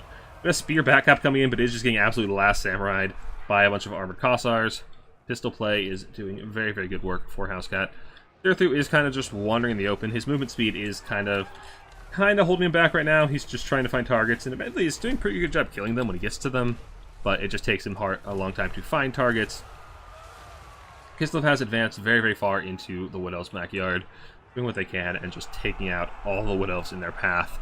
But they are starting to wear thin. The Zargard are getting worn down, but the Armored Kossar line is pretty healthy still. They are just last samurai these Blade Stingers, who have gotten a measly 550 value. This is such a cursed matchup for Wood Elves. There's just nothing they can do. And like I said, no DLC for Kislev. Like, this isn't a, oh, this faction got power crap. They just, like, are built, like, ground up to counter this kind of Wood Elf faction. It's a very, very rough matchup. We have more Melkoths coming in. Admittedly, a neat tech to try and shut down all the Cav, but there's just so much of it. Like, you're spamming dedicating your entire WOM reserve to shutting down, like, 850 gold Cav units that are just being spammed at you. And it's not like it's fast either. It's a slow damage over time effect that just chips away at them, so you can't even stop them from doing their job before they die. Excuse me. Excuse me. Armored Kossars are getting mulched on by Durthu. He is going to anchor this point pretty well, but he can only be in one place at a time. He can only do so much. Taking a lot of damage, and the Zargard are just pushing in the backfield. The Melkoth is coming down to try and wear them down, but these guys are just marching for the motherland. Like, there's nothing to stop them. They've still got half HP. They've got most of their models. There's just nothing to stop them, and I assume there's going to be more and more coming in for Kislev. We've got the Wolf's Hearts. Ooh, the Arkenisha Ambusher ROR. They're going to just destroy Durthu, backed up by yet more Winged Lancers being recycled already. Just keep the pressure up, keep the damage in the back line of the Wood Elves, just push them off the point. We have a back cat coming in? Just some Dryads riding the far side. Armor costs chase them off. I want to see these Akinsh's ambushers just melt Durthu. That's what I'm here for. Come on, bear boys. Give us a volley. Oh, he's netted. That's a good 800 damage. That's some pretty good damage on the Durthu. Let's start taking him down. This is a lot of guys blobbing on that Dryad, or the, what's the branch wraith? Yeah, branch wraith here, that's what it's called. You have the Sword of Death coming out as well as Milkoth's doing what they can, but Durthu is netted. He is being shredded by the ROR, and he's taking lots of damage. The 3 cap comes in for Kislev. They're up almost 3,000 value. Wood Elves are starting to push back. The Kislev infantry line is starting to fade, but I feel like it's just too little too late. Now, the one hope for Wood Elves, potentially, is that Kislev don't get their infantry back at any reasonable rate. Their infantry's going to take a long time to get back to the reinforcement pool, so for the time being, it's just going to be cav, it's just going to be weaker stuff. Stuff that your infantry can win against. But I don't know if Wood Elves have anything left in the tank to actually take advantage of that. We've got some Glade Riders coming in, but so they dropped orders, or they, getting a little bit of mismicro here, taking some pistol shots. Durthu is getting shredded by those archers, so they're just taking loads and loads of damage. But those archers are a little exposed. Maybe these Glade Riders actually get on them and shut them down and get a little bit of value back in favor of the Wood Elves. Hopefully, yeah. Glade Riders going like next Sheena, but they have such good melee stats. Like, they're going to beat this cav unit. But they're on skirmish mode. They have the auto skirmish bug. No, they can take a rear charge, but honestly, they have Melkoth's coming in, but they have Fire Blood. They have good melee stats. They'll probably still beat this Glade Rider. Excuse me. Especially if this Lord comes in and drops a spell to help them out. There's that Ice Maiden's Kiss. It is Ice Maiden's Kiss, yeah? Yeah. Come on, you ran over here for a reason. Where's the spell? Okay, wait, there's the Dervish just coming to peel them off. Save those archers, keep them online. On the far side, some spears tempting a back cap, but more Zargard have come. And yeah, the second wave of Zarg coming out, it's just brutal for Wood Elves, man. They should be able to take back objective number 1. Looks like Kislev is getting a little bit too deep. Kind of like we saw earlier when I played against Housecat with my counts, just going a little too deep, being picked apart, getting out of position, getting spots you don't need to be taking fights in. And then the reinforcements just coming in, picking you apart, and doing a lot of good damage. Durthu is, however, very low, and the Xena ambush are still online with a lot of models still alive. Limitation of Despair, just friendly fires only Glade Riders, I think? Dervish is completely unharmed, completely unbothered. Only friendly fire. Durthu realizes it's hopeless and says, here, it'll be easier this way. Trust me, just lay down and die.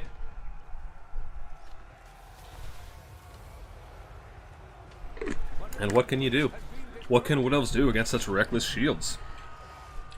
Melkoth's tech does seem to be doing pretty good value.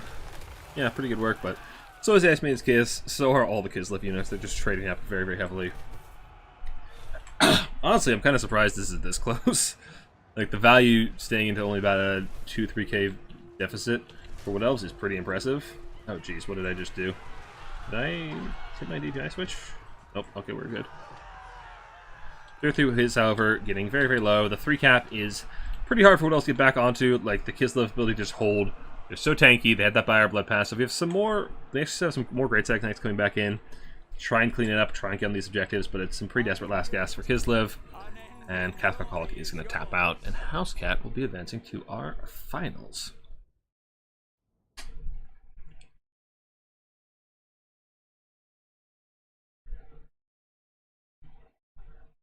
Alrighty. So, Zargard are actually nothing. They didn't really get a lot of value. They just absorbed a lot of missile fire. The spells are doing good work for Kislev. The armored Kossars did a lot of the damage. Cav came in and cleaned up in a pretty big way. Some of them did shut down. The Melkoths did good work. The ambushers did good work. Durthu didn't manage to find his value back. Branch Wraiths did pretty well. Archers, mixed bag. Way Watchers took some nasty spells and got shut down. Yeah, the Wood Elf melee line is just not able to trade into Kislev at all. It's actually so tragic. It's actually tragic. So yeah, Housecat will be advanced to our finals to face the winner of Houseplant and Kark. And what is the status of that game? Let me take a peek in the Discord.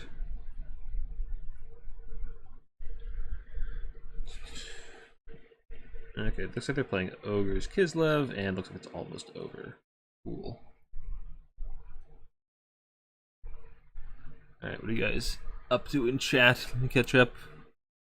The block chance is 1-to-1. Okay, so it's like 10%, 12% extra more. Yeah. Yeah, props to Catholic. Like I said, it's a really, really tough matchup. So it was. I expected it to just be a complete shit stomp. He actually kept the value fairly close. The Durthu pick definitely surprised me. Like the hero core was solid, but the infantry is just such an uphill battle. Such an uphill battle.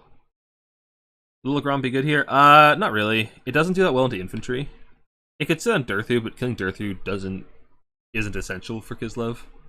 And you have other things that do it just fine too. And it doesn't it doesn't do that well into infantry, and you just have better options into infantry. Some tree bark armor, some shit. You gonna put that in RTK quotes? Which one? What are you putting in RTK quotes?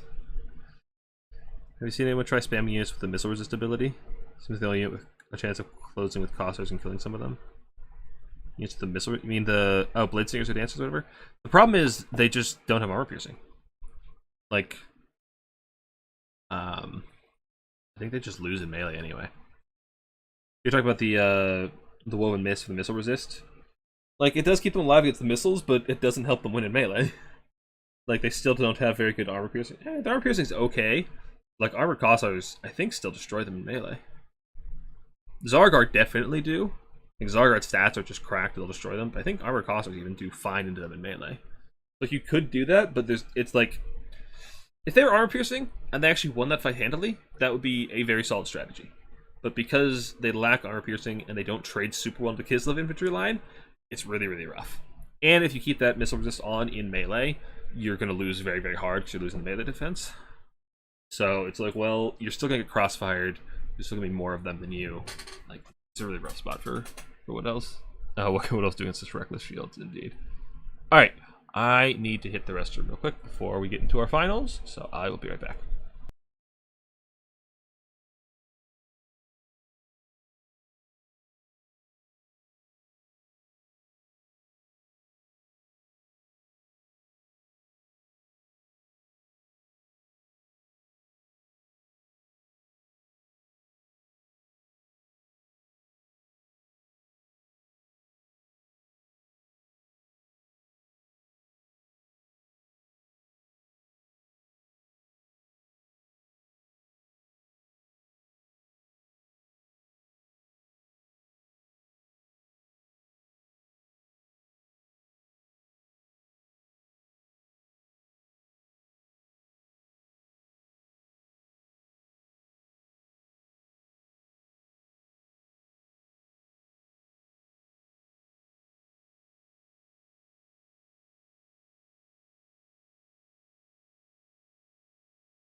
Alright, we got that.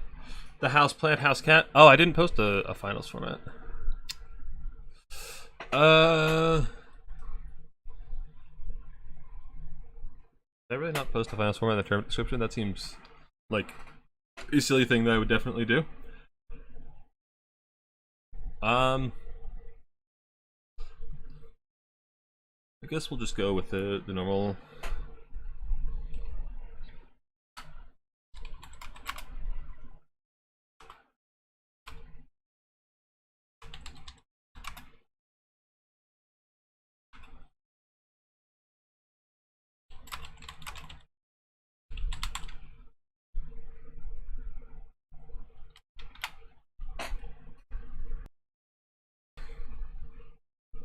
Can you guys hear that fan? Is it blowing right in my mic? It's literally in the other room.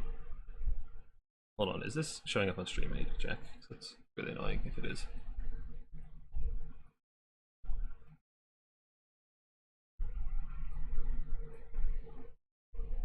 You liking it? You hating it? Oh, that's not up to live.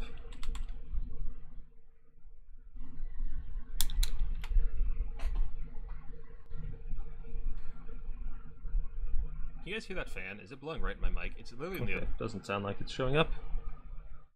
Just fine. Alright. My mic is just lighting up like crazy in Streamlabs. I don't know why. Cool.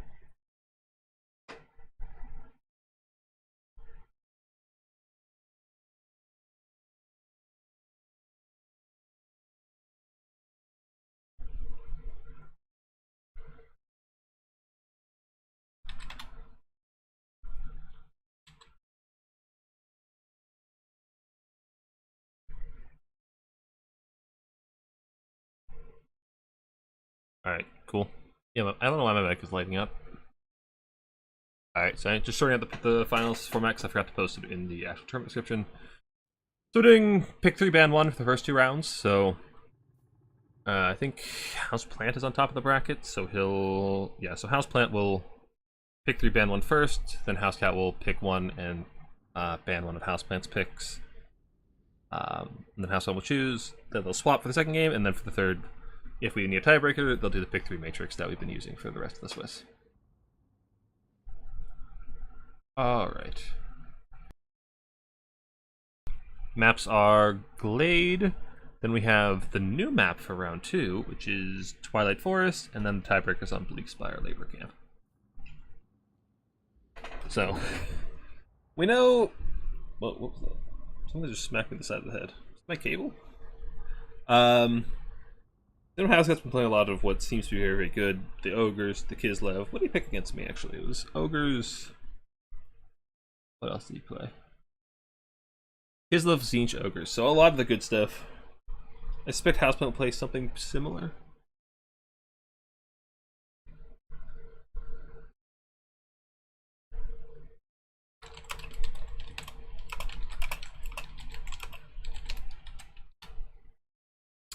Silly Houseplant. So I suspect we will see... Well, we'll see whatever these guys think is the meta, which this might be a good insight into what they think is good. Because, obviously, the patch's been out 1 day.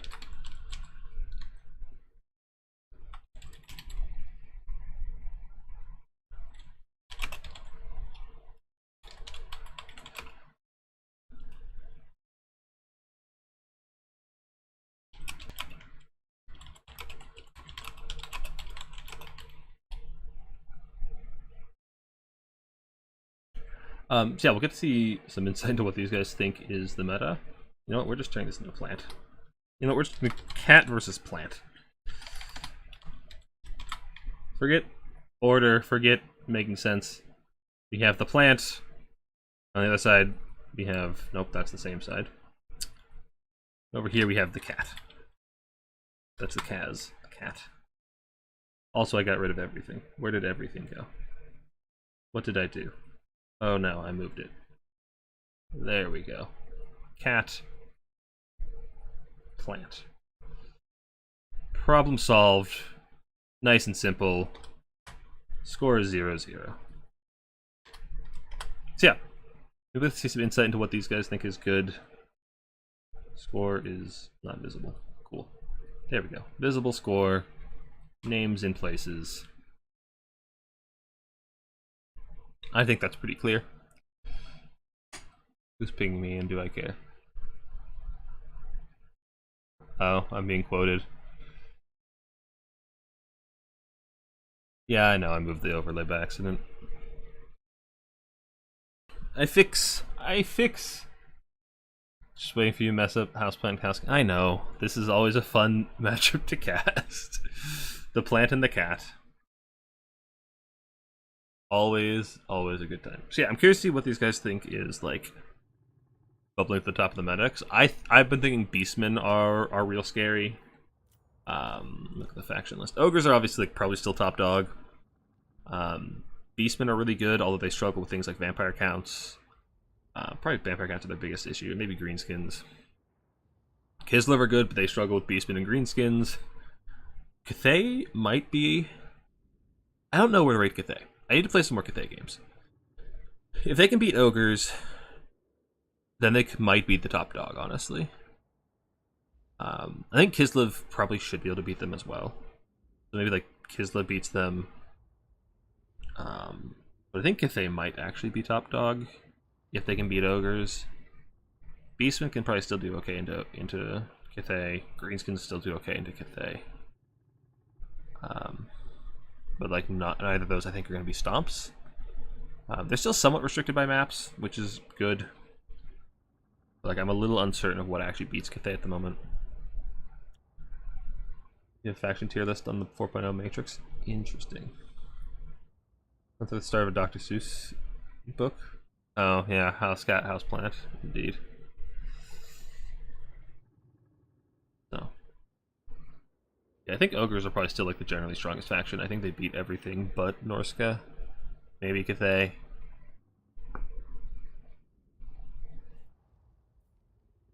Hey Kane, can you do me a link to that tier list? 'Cause I want to see how much I agree with it. I have my own ideas from what I've played. I'm curious what you guys are up to. I haven't played that many games, so can you DM it to me on Discord? So, oh hey, they're doing the match by one. Ogres Cathay. Awesome. Houseplant, why is that your build? Kislev and Ogres at S. I really don't think Kislev are at S tier. Because I know of at least 3 matchups that I think they're guaranteed to lose. And that's Beastmen, Ogres, Greenskins. I think Beastmen, Ogres, and Greenskins still destroy Kislev in every situation. So I have a really hard time ranking Kislev as S tier. So that's my big gripe with that in particular. So like I think Kislev are good. The DLC definitely helped them. But I have a hard time ranking them as S tier when they have so many bad matchups. Okay, where is this tier list? I see. Okay, so here's your tier list. It's down here behind my camera. I guess we'll just have it like this. Yeah, I have a really hard time putting Kislev in S tier for that reason. I think I'd sooner put Beastmen or Greenskins up there. I think Skaven at A tier is bold.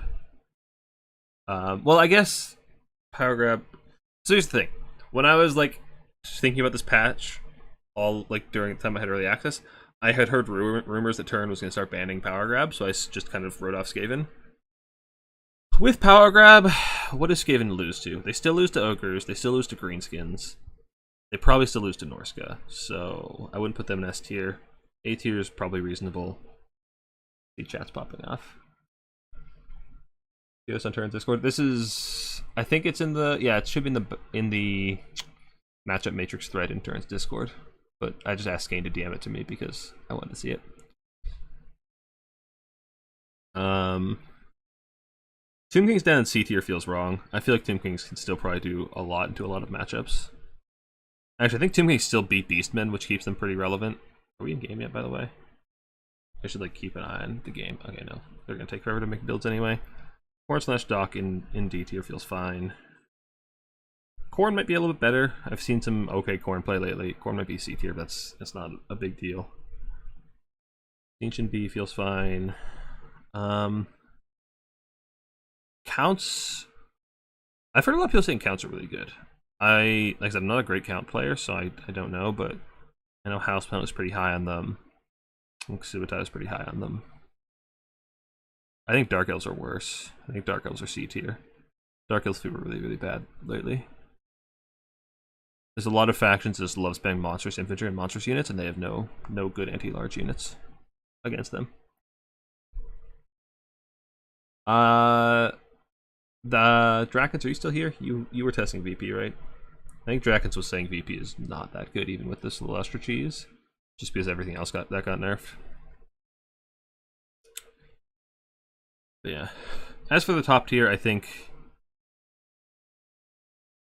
I might put Greenskins as the other S tier. Like, I feel like I need to know how Greenskin Beastman match up. I don't know that matchup. Like, who wins that matchup is important for me to decide which one of those two factions is better. So I think they do a lot of similar things and beat a lot of the same factions. Especially, although Zan of course make a big difference. And then I also need to know both those factions in Cathay. Like, those are the matchups I really need to figure out to like solidify my opinions on the meta. Is Greenskins Beastmen face each other, and then Greenskins Beastmen versus Cathay. Those are the ones I'm really unsure about. Everything else I like have everything else is like the top tier I'm pretty confident on so far. You agree and move Kislev back today? Okay, that seems pretty reasonable to me. Yeah. Like, Ogres being S tier is like... Actually, can we zoom in on this? Can I... Why can't... Oh. Aha! Excellent. Now you can probably see it a little bit better. You know what? Let's just do this. Yeah. So... I'm actually curious how Skaven stack up against a lot of things now. Like, I hadn't been considering Skaven because I thought they were going to be getting banned, or Power Grab banned, in which case they're just garbage. But Power Grab is still relevant. They probably still destroy Kislev. They probably still destroy Cathay, although Onyx Crowmen are really annoying there. They still lose to Ogres, still lose to Greenskin, so I can't put them above A tier. I suppose Power Grab wasn't banned from Turns Tournament. Yeah, me too. I heard he was going to be doing that. Yeah. Yeah, I'm happy it's not. Like, I don't mind Power Grab. I've never had the problems with it the turn has. I don't really have any complaints with it. I don't mind it. I like playing Skaven. I like the Vermintide style it enables. And I feel like you're sacrificing a lot in your lore choices to get it anyway. So I don't feel like it's a huge issue. So I like it. Yeah. I think better find it B or they might be A. I don't know. I haven't played them enough. They're definitely still fine. Like, I'd be very surprised if they were garbage. As for whether they can still hang with the top dogs, I don't know. I need to play some of them. I haven't gotten to play them yet. Hey, hey, HH, is that Hippo? Is that Hitman Hippo? Is that what those H's stand for? If not, I'm sorry for misidentifying you. Doing this, we're rooting for the house player in this game? Yeah, I know, very funny. Alright, so, for House Cats, so the Cats Ogres, we have a lot of Ogre Bulls, a lot of Noblars, and a Slaughtermaster of Troll Guts. This is a very original Ogre build. No one's ever seen it before. Look, an Iron Gut. Such an outlandish pick. Look, guys, it's not a basic Ogre Bull or a Noblar. We're not gonna see many rise out of Ogres. Ogres have like one formula in most matchups, and it just rolls over everything. As for Cathay, this is not what I expected. Triple Cannon. Okay. We got some Peasant Long Spears. We got some Jade Warrior Halberds, and we got... I hate this. This is Zhao Ming. I hate this. So Zhao Ming did get buffed. He's got Dragon's Breath to try and clear Noblars. He's got his Transformation, of course, and he's got the Ward Save Aura and his passive healing item. Which is a pretty, like, it's a super strong heal. He heal caps off of one rock. So it only lasts 1 second, but it procs on the 0 second, so it procs twice, so it instantly heal caps him when he gets low. Which is kind of bullshit, but also, he never really dies in Dom anyway, he's never really a target. I don't know why you bring him in this matchup. I feel like I go Miao Ying, if anything, for heal, for like, Lore of Life spam. I'm curious to see why Zhao Ming, maybe to go try to take out the Ogre Lord. I'm very curious about that. The triple cannons, I don't like them. I know why he picked them, because in the past, what Ogres used to do in this matchup was they would run triple scrap launcher and they would snipe out your cannons, and then they would just soften up, like they would just snipe out your missile pieces before rushing you and disable your harmony. So I understand them. I don't like them, but I feel like it might be necessary in this matchup. How's not even play this faction? He didn't last week. This week he does, because they're very good now. Houseplant has finally learned that he can't just ban Cathay anymore. He has to actually learn how to play them. Houseplant was actually So, fun fact, Houseplant has been banning Cathay every single series we played since, like, Summer Champs last year. And he thinks of the woods? Yeah. Yeah, Skaven are very, very good into those slow armor factions. Shots firing on the Noblars. They're the only thing we can see. Like, the Trappers are invisible, the Ogres are hiding in the back, so... just shooting at whatever you can see. You're not going to spend all your ammo with cannons anyway, so there's no real downside. Some nice cannon positions here. A little close together, might be pretty easy to rush, but not a lot of better positions. If you put them over here, it's pretty far up and not great lines of sight. So they really have one option for cannon positions. So now, he doesn't have any harmony sources for his front line, which is a bit concerning. Okay, there's some peasant archers. Peasant archers are a bit suspect. I feel like you want the armor of Jade Warrior crossbows because they're gonna get jumped on by Ogre Bulls.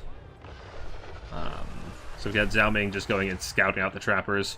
Pretty reasonable thing to do, and the cannon start shooting them. He gets the Dragon's Breath off, and he gets the Terror Route on these trappers. Probably, yeah, Terror Route coming in. No rally before too long, but he does get some damage there. Now, the problem for Houseplant's Cathay is that Ogres are going to build up. They're going to sit in these trees, they're going to summon a million bulls, and then they're going to run you over at about 5 or 6 minutes.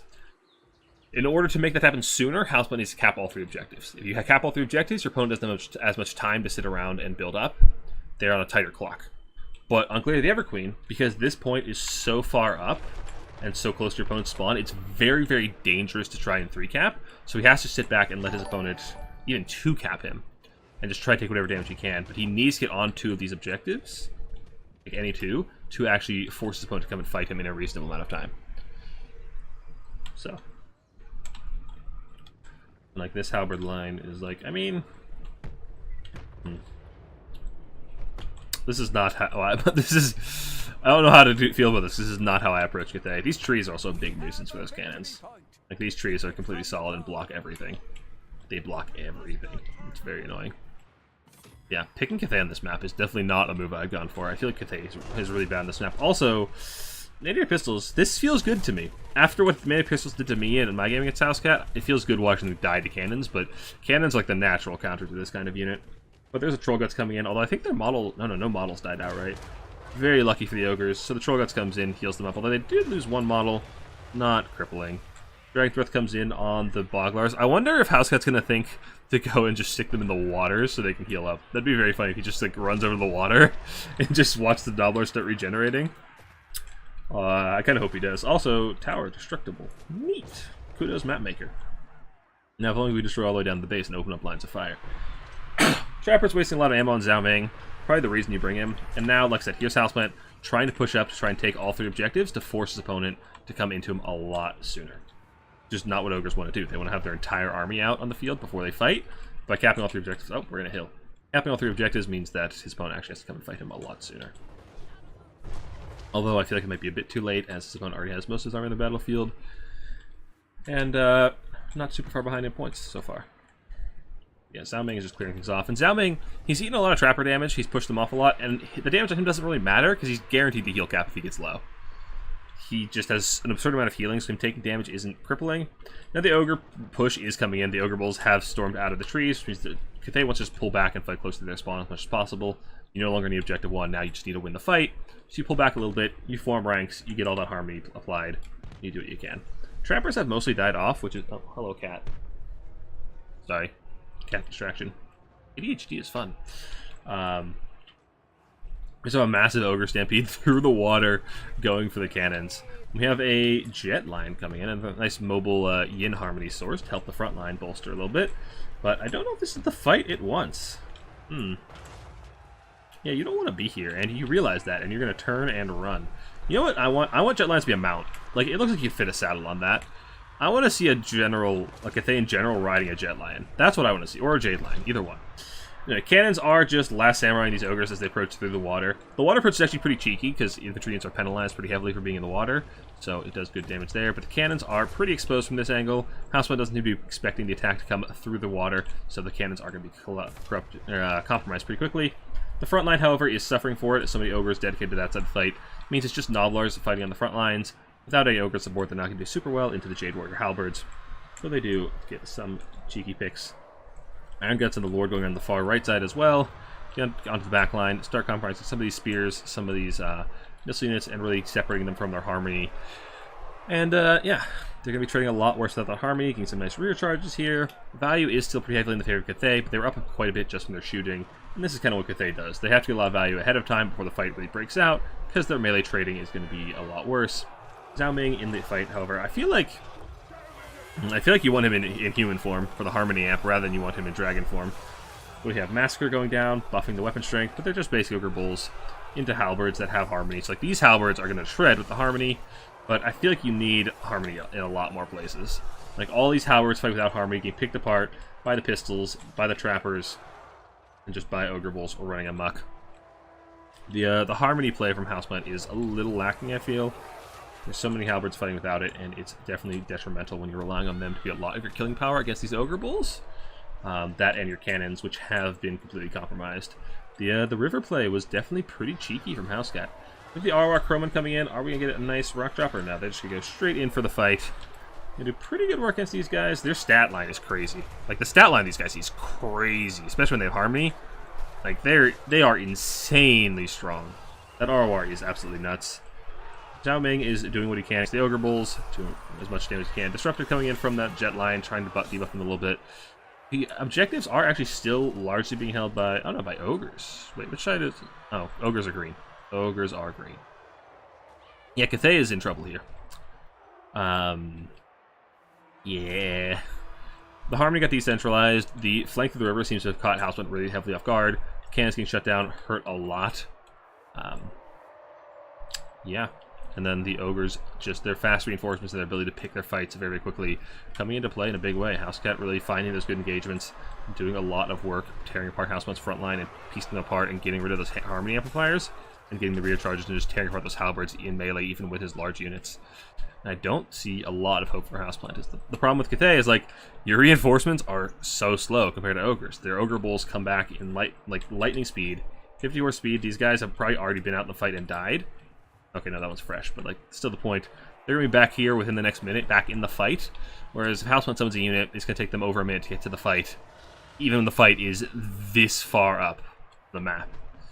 So like, it's just so much slower for Cathay to get here, and then they take so much longer to actually kill things and push them back. So Cathay's going to be a massive objective tickets deficit, even if they do manage to start trading fairly well, which they are keeping the value lead pretty heavily in their favor. Doing enough. A lot of the value is also on Zhao Ming, which isn't going to amount to much, but there's still a lot of Ogre Bulls and a lot of reinforcements coming in. The Onyx Croman are routing. The jet line is going to get focused by these pistols pretty soon. Ogres have taken 2 of the objectives, although Cathay still holds on to this one, just barely. Oh, I love a Lead Belcher volley. Look at all of those just bunched up infantry. They're asking to be Lead Belchered. Not going to happen today, though. No Lead Belchers for the Ogres, but it'd be so satisfying. Ogres are catching up quite a bit in the value. They do have the 2 cap. They are holding Cathay's home objective for the time being. Croman coming in. They'll trade all right, but they don't cap objectives. And the Iron Guts and the Main Pistols are more equipped to handle them in melee. Cathay's reinforcements are just Peasant Horsemen and Onyx Croman that don't trade that well into Ogre Bulls. So I feel like Cathay's options are severely limited at this point. The Peasant Horsemen coming in as well. And yeah. I feel like this is... Well, I don't want to say it's a bad matchup for Cathay, because I don't agree with how Houseplant approached this. I feel like you want more, like, mid-level missiles. The Scrap Launcher play is still, like, scary, but I don't know how you deal with that, like the Scrap Launcher play. Maybe you just have Zhao Ming go and annoy the Scrap Launchers. Or, I think I'd probably go Miao Ying. I feel like Miao Ying is just better. I don't know, if it wasn't for the Ogre Artillery, I feel like this is a matchup that Cathay could win pretty handily, but as it is, Ogres are cycling this objective. They scrapped 2 since it's so close to their opponent's spawn. Inside, let's hold one a little closer to our spawn, a little bit safer, a little bit longer for our opponent's reinforcements. More cav come in, but Peasant Horsemen do not trade very well to Monster Infantry, so I'm not expecting a whole lot of them. Ogres do hold the 3 cap for the moment, but they're about to lose it. But they are up a large amount of tickets, and Cathay has the 3 cap at this point. And I don't see it happening. Cathay is very bad at holding a lot of map presence, especially when their formation has been disrupted this heavily. And as I've said many times, the Ogre reinforcement speed is just hard to match. Yeah. Yep. Little with Ogres is weird because they supply cap. They do kind of, but they also, their leadership is bad, so they route quickly and they get off the map quickly, so they recycle very effectively. Especially like when a unit dies, it gets off the map and gets back into the reinforcement pool very quickly. So it's not that bad to build up with ogres. We've got jet line plus ox, chrome, and swarm. I don't even know if you need the jet line. The ox, chrome, alone are just plenty strong even without harmony. Today is making a pretty big push for objective 1, but there are a fresh swarm of ogre bulls coming in. They are disrupted by the jet lion and the Xiao Ming. Peasant horsemen are getting buffed up with that harmony from the jet line as well as the spell shield, but we have a massacre coming in buffing that ogre bull weapon strength. There's just more and more iron guts coming in to help hold the line. The halberds are terror routing and getting worn down. What is the massacre? Massacre causes terror. So peasant horsemen are routing, the halberds are routing. Githey is going to have a very hard time retaking these objectives. Githey is not good at retaking. They don't have the units for it. All their anti-large stuff has died. And it'll take several minutes to actually walk all the way from the spawns to these points. And Houseplan finally realizes that. And yeah. So to answer your question, Hippo, I don't think Houseplan plays this faction. And I'm going to continue giving him shit for it until he gets good at Githey. Because he and I have very different approaches to Githey. And I have had... This is the one area of expertise I have over Houseplan, and I will continue to give him shit for it. So, you know, I gotta take what I can get. Dual weapons doing excellently. I guess can shut down a little bit. The Noblar get shut down was pretty good from Houseplan early on, which should have helped this frontline trade a lot better because you're not getting just pelted by, you know, random knives and scraps and stuff. But losing the harmony on your front line, getting split up like that, getting forced into engagement so far up was very, very painful. Yeah, I don't think this is the map to try and take Githey. I think this is a terrible Githey map, so Githey is still pretty heavily restricted by the maps. Okay, these guys look like they've got good value, but a lot of that was shooting Xiao Ming, who didn't die, so it's kind of fake value. Like, it didn't accomplish much. Cannons didn't do a whole lot. Yeah, I really don't like the cannons because, yes, they deal with the scrap launcher build, but as we saw here, they're pretty useless if there's not a scrap launcher build. So they're all in to counter one strategy. And if your opponent just says, well, I'm not going to do that, they don't have to do that. Ogres have multiple ways to play this. If they opt out of that, then you have, what, like 2,700 gold of useless cannons and no missiles on your front line to actually provide harmony. I even noticed the Celestial Dragon Guard. They actually did pretty well. Max Croman, these guys got shredded and still did pretty well. Halberds, yeah, some of the halberds actually got pretty good value. Well, one of the halberds got pretty good value. Probably the one fighting in the river with Xiao Ming and the jet line and had harmony. I feel like your halberds really, really need harmony in this matchup. Alright, Housecat does take our first game. Can he upset it? Can he take down the world champion Houseplant? Houseplant was way too spread this game. Cans maybe should have been gotten an unsummon. Yeah, I agree. Did I own the lion? I didn't check. Jet Lion, Storm Dragon, Ox Croman feel like they'd be 45 or 40 or something. Price-wise? Something like that, yeah. Speaking of lions, hello there. Here.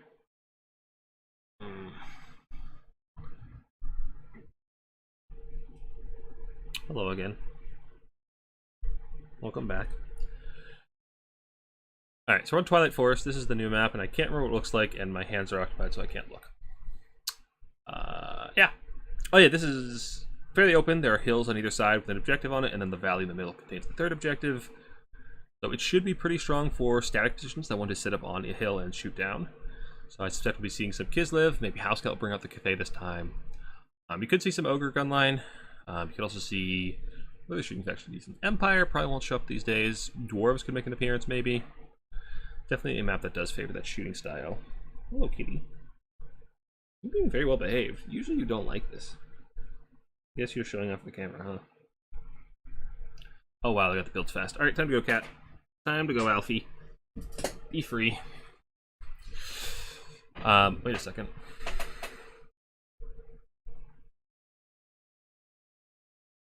Wait a second. What am I oh, they're loading in because they don't know what the map looks like. That's what's going on here. It's like they're sitting here with the same builds, so that's what's going on. Cat, come back.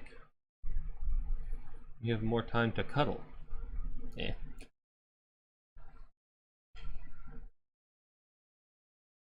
What Oh, yes. Yeah, they're just taking a look at the map, so I guess I can remove the blocker for you guys to see as well, because their builds haven't changed. That's the wrong button. That's the button we want. I think they should build with this matchup. So ideally, like I said, ignoring the scrap launchers, because scrap launchers are annoying. Actually, I'll throw together a build real quick after they... Actually, you know, while these guys do this, we're gonna... I can't hop out just yet. We can hop out and go sit in our own lobby and make the build while they make their builds and do their picks. Yeah, like I said, hills on either side with objectives. Other than that, it's fairly open. There's a little bit of tree cover. Alright, quit battle.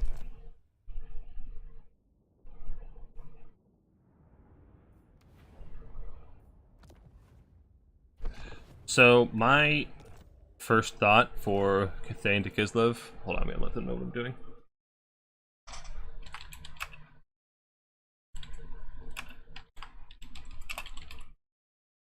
Okay. So I like Earthblood spam here, because none of the other magic is that impactful. Dragon's Breath, like, I can see the argument for it, but I prefer Earthblood spam for your halberd line, I think. Just deal with the trappers, you have armor anyway. Probably don't need anything else. You could go for that maybe, but I don't think it's necessary. That's Earthblood spam, right? Yeah, Earthblood. Let me just go... The front line's pretty much the same. So even one halberds, we want Jade Warriors. I feel like Jade Warriors are just fine. Yeah, the halberds do fine. So halberds, and then to the surprise of nobody, I'm going to try to sell people on iron. First, grab a couple of crossbows. Crossbows are fine, and then just summon out iron hails and crossbows, and those are your main damage sources. Crowmen are fine. Like, what I really, really want in this match, I feel like, is a critical mass of a lot of very high damage, like upfront damage shooting with the iron hails. But like, ideally, I'd start them all if I make this spend work a little bit better. So like that. Excuse me, like that.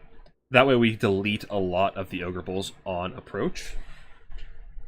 Or like, as soon as the Ogre Bulls hit my line, we can shred them. We delete as many threats as possible, as fast as possible. We focus fire Ogre Bulls. We can get rid of threats. And then we have just the Crowmen and some Jade Lancers cleaning up our flanks.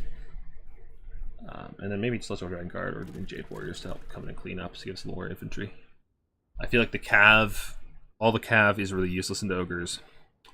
The Ankh Crowmen are fine. The Ankh Crowmen did just fine. But the problem with this build is it's very susceptible to the Scrap Launcher play I was talking about. So on a map like Glade, I might even build up myself as Cathay in that scenario. Like, play Hidden in the Woods, have Meowing cap on one of my points. And then just push forward from there. But I don't know, it's awkward, because if they go for the Scrap Launcher play, you're kind of hosed. Like, this build is not equipped to deal with that, and it's very vulnerable to that, unless your Crowman can go actually harass them effectively with Meowing's help. Again, very difficult to pull off. So that's my first thought, but I need to play it and try to refine it a bit if I was actually going to take it in a tournament. Right.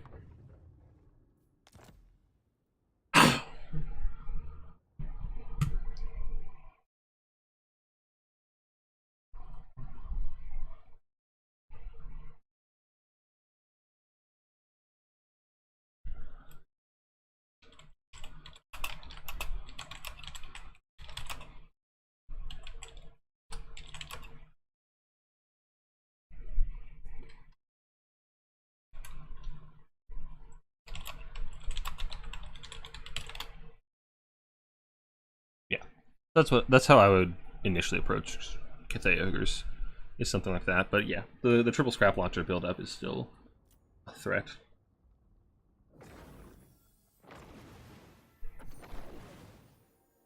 But like, the combination of Meowing passive spamming the heals and her Harmony Amplifier actually increases your melee capacity a lot. Your ability to actually stay in melee against the ogres quite a lot. And then you just hope that your Iron Hails can actually clear Ogre Bulls fast enough. Which is, I mean, they certainly shred. They certainly shred. Playing Tomb Kings, what else? Ooh. So last patch, this matchup sucked for what else? Again, there's tons of silver shields, so they're forced into melee rush. And then Chariots catapults, cavalry, even Tomb Guard were able to deal with the melee rush pretty effectively. So it took a lot of like really cheeky Widow play to actually pull it off. On this patch, Catapult got nerfed. I think I can't remember if the catapult bug. I don't remember if the catapult bug got fixed, but catapults may or may not be usable. There was a bug that was causing catapults to crash the game. I don't remember the status of that. I haven't looked into it very heavily, so that might be an issue. Houseplant, or I think Housecat knows, so he may remember catapults. And then Widows got buffed. Lots of buffs. They got Way Watcher buffs. They got Cav buffs. They got infantry buffs. Somebody at CA really likes Widows. That's what I'm saying. They really like Widows. So. Now, one thing, I actually played this match earlier, and I found out the most obnoxious thing about Katep. So your Katep's Lich Staff, is that the one that increases cooldowns? Is that his item that increases cooldowns? Let me check.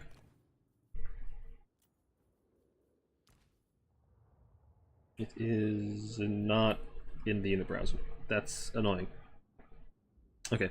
Yeah, so Katep's his item that increases cooldowns when he casts a spell. It increases the cooldowns of the War Dancer's blade songs, or like the different stances. So you can't switch stances if you cast spells, and it's really annoying as what else to have like constantly 15-second cooldowns on that. Because it just makes your micro, it makes you have to micro a lot more. Because like it's already a lot of micro to constantly switching your stances from the melee one to the missile one or to just off. And now it's like, well, I want to go and change it, but I can't change it right now. I have to come back in 15 seconds and change it, and add that to my micro queue, and it's very irritating to play against. It's very irritating.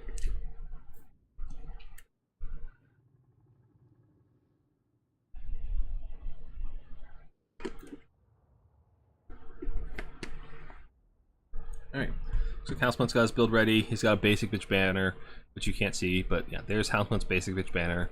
Everybody DM him and tell him how shameful his banner is. Don't tell him I told you to do that. But yes, he has the most shameful of banners. The most basic of all bitches. The basic Wood Elf banner. Honestly, as far as basic banners goes, it's not bad. The Wood Elf one isn't bad, but it's still a basic bitch banner, therefore it is unacceptable. I did not talk about the builds that are behind the blocker. I should not do that. Yeah. Tomb Kings, their basic skeletons cap weight got nerfed from 5 down to 2 this patch for reasons that cannot be explained to me. So they have a much harder time holding points. But honestly, this is one of the matchups where Burning Head isn't available, so you did see a lot of Tomb Guard in this matchup anyway. So I don't expect that'll hurt Tomb Kings a whole lot. Because Tomb Guard, so they're pretty common here. They trade well into Dryads, they trade pretty well into Blade Singers, so they're not a bad option. So you saw them fairly commonly, as well as you saw a lot of aggressive like Cav and Chariot options from Tomb Kings as well. Not a lot of, like, they didn't go super heavy in the shooting in this matchup. So you will probably see a lot of Tomb Kings point presence anyway. That nerf shouldn't super affect this. It's going to be more a matter of the Wood Elves buffs that have changed this matchup.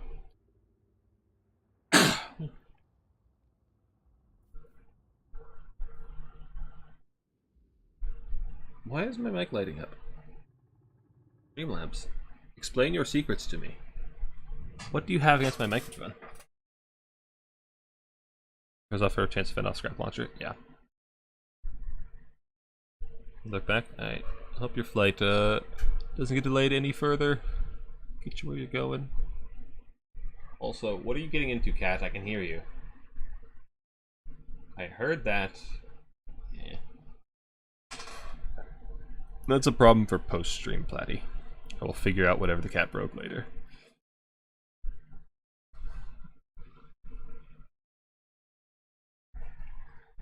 Think it was fixed? Yeah, the catapult crashing bug? I don't know. Don't recall.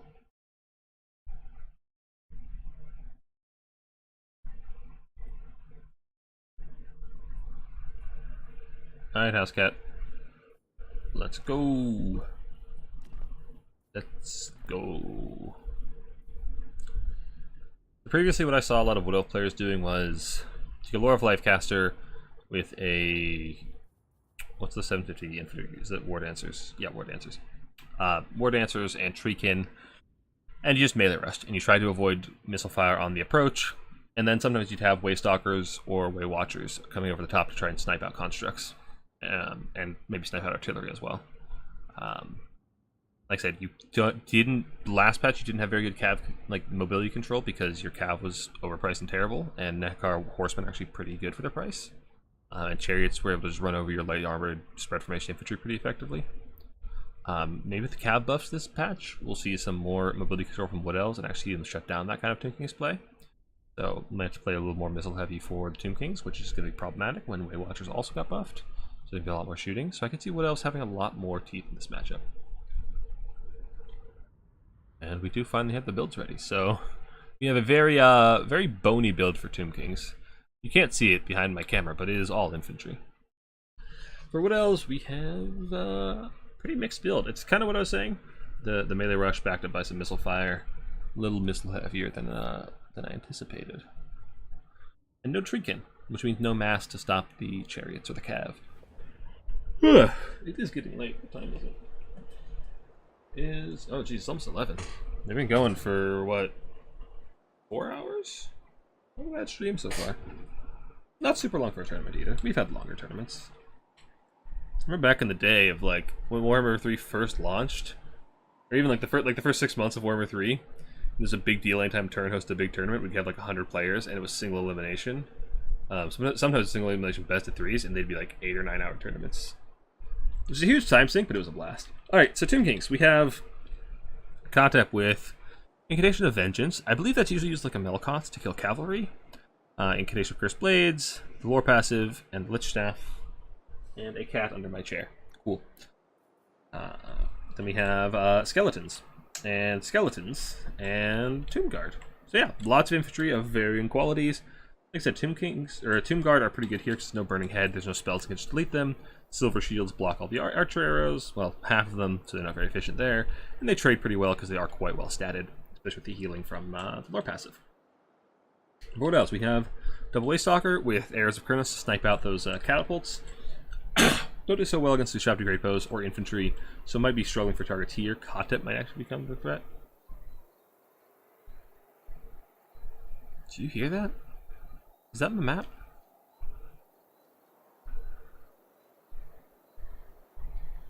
It's like a little high-pitched, like, dinging. Maybe a bird call or something. But I thought that was like an alarm going off somewhere in the house. No, it's definitely in game. Okay, that freaked me out. Anyway, we got the Hawkeyes of Drakira. These guys get buffed. It's along with the regular Way Watchers. Got extra missile strength. You can delete any of those constructs. Although they're going to be, again, lacking for targets. Kotep might need to just sit in the trees the whole game, because these guys are going to be thirsting for him. Got some Dryads. We got those War Dancers in the back. And the Lore of Lifecaster also passive spamming. So yeah, we got a melee grind coming in with some Way Watchers who are going to be thirsting for targets. They can still destroy the Nekar warriors. They are unshielded. To price them going for them, and if Kotep pokes his head out, he needs to be very careful because he is the target for the missile. He's the only like valuable missile target, so he needs to be very, very careful. Alright, did we update the scores? I believe we did. Yeah, with the scores, we have the names, we are good to go. So this is our second finals match. Housecat's up 1-0. If he wins this, he will take the whole thing. Housepun's Wood Elves need to bring out something big, or he will be sent home wanting. More Dryads coming out. Good choice into this kind of build. Just infantry grind, and Dryads do quite well into the lightly armored infantry. We saw them struggle early against Kislev, but against the lightly armored stuff, they will absolutely shred. Sound of approaching gyrocopter, yeah. No more delays? No storms in the way in? Ah, lovely. Turboplate's reversing the warp. Ooh, fun. Alright, so what else are advancing? Curious what the way to get target. I assume it would be the Nekar warriors. It's probably not worthwhile to shoot the Tomb Guard. Even though they're more expensive, the silver shields negate a lot of that fire, and yeah, so coming down, a nice old volley on those Nekar warriors, some good damage, takes out some bony boys. Actually, doesn't take out any bony boys. No model kills, so the healing will come in. We got some chariots come in early for Tomb Kings. A little bit worried that the Way Watchers might just destroy them, as their armor is meaningless in the face of Way Watchers. Very, very nice damage there. I shut them down. They are deceptively squishy, despite having good armor. These guys will get done pretty quickly with that Way Watcher fire, though there is no mass to stop them. The Way Watchers and the Waystalkers are going to pick them apart very quickly. The uphill charge does very little damage. Chariots going uphill are so sad. These guys do devastating damage downhill, but uphill they're doing nothing. Beyond the Way Watchers, there's nothing to stop them now. So they did get some good damage and get actually a lot of value there. There's Smoke Bomb from the RR Way Watcher. We also got Assurance Incantation of Vengeance on them and a Scourge effect. They've already gotten 700 value just running down these Hawkeyes and shutting them down in a big way. The downhill charges for the Wood Elves are going to be a very favorable engagement into these Tomb Guard. Their dances are off. They are just fighting them straight up. Means they will take some damage in return. You got the Jeff's Incantation on a Tomb Guard that's not fighting, unfortunately. We just have engagements across the field. Unfortunately for the Tomb Kings, they are fighting uphill. Houseplant advanced pretty heavily and got onto the hills first. So they are now being forced to fight into the hills, advancing through the valleys as well. And the Chariot Charge comes right through the War Dancers, right through their own units. And just starts lancing down those dancing naked ladies. Waste Stalkers are just plinking away. I assume Katep is, Katep's just hiding in the trees. He knows better than poke his head out, but the Chariots are completely free. Lack of mass. What else? Oh, not lack of mass. There's some Blade Rider Spears up here shutting down these Chariots. And I assume once they're free, they will bounce down here and try to shut down this one. So honestly, I'm going to see that one run to the other side of the battlefield. There are still Way Watchers firing in. They are trying to focus on those Chariots, getting some nice volleys in before they get just barely out of range. They are just running down those War Dancers and doing some pretty good damage. I love this matchup because it's one of the fewer Chariots actually good, and I love Tomb King Chariots. But the Blade Riders are going to try and come shut them down now and do as much as they can over there. We do have some Wild Riders with shields coming in. These guys got recently buffed, cost decrease. Going to try and help provide that mass on the front line that they need. The grinding is going pretty well in the favor of Tomb Kings. They are getting some good damage value down. But this bunch of Tomb Guard really hurts. You'd love to see it push forward and try to zone out that Way Watcher. Maybe even collapse into the back of one of these other units rather than just blob up and not really accomplish a whole lot there. Faction passive going down for Tomb Kings. Realm of Souls is giving them healing. Skeleton Chariots are once again charging uphill and into oncoming cavalry, so they need to be very careful about their pathing. Looks like Wood Elves have both of the side points. Tomb Kings are controlling the valley in the center, but that's not a very strong position. They kind of want to get out there and start controlling the high ground. You know, learn from Obi-Wan, take the high ground. They are clearing out the Wood Elves on the right side. The Wood Elf presence is pretty weak, but on the far side, Wood Elves are resurgent. The Cav coming to try and shut down the Chariots, although now they're fighting into infantry, which is not where they want to be. They are pretty reliant on that charge bonus. They have very heavy charge bonus. They don't want to be sitting in sustained combat. Ushabti Summon coming to run down those Way Watchers. Going to be doing very, very good damage there, as they are quite fast and able to catch them and stick on top of them. With the other Way Watcher is long since gone. The Talons of Kronos coming down, just trying to get some damage down anywhere. These Waste Stalkers are definitely wanting for targets and not feeling like the greatest investment for the Wood Elves here this time. We got the War Spear coming in for Tomb Kings. Contap has come to the far side, start dropping the buffs on this side. We start taking over Objective 3. The Ushabti and the Tomb Guard are now pushing onto these guys. The Incantation of... not the Incantation of Vengeance coming down on these Cavalry. Just keeping them alive. The Skeleton Chariots are a little worse for wear, but Tomb Kings are still at a pretty hefty value lead, and now with their own Cavalry coming in the field, Wood Elves are just struggling to keep up with the mobility game. Every time you knock down one Chariot, another Cav unit pops up, or another Chariot pops up, and Tomb Kings feel like they just have more numbers and more efficient units to come and control the battlefield with. Wood Elves I feel like the Wood Elves don't want this spread out of engagement. They want a much more concentrated engagement. They can shut down the Chariots. When you're spread out this far, your Cav has to bounce back and forth from this hill to that hill to this hill to shut down all the Chariots. Whereas if you just take the fight over here, you have a much more concentrated fight, and your Cav don't have to bounce around as far. I feel like fighting this far apart is really, really hurting Houseplant here, and Housecat's actually looking primed in a pretty good position so far. He's winning out on the infantry engagements, the War Dancers are getting worn down, the Cav trades are not going very well, they're getting stuck up in infantry. The Tomb King, the Bony Boys are doing a lot of work, and just more and more Chariots. The unrelenting tide of Chariots is taking down the Wood Elves.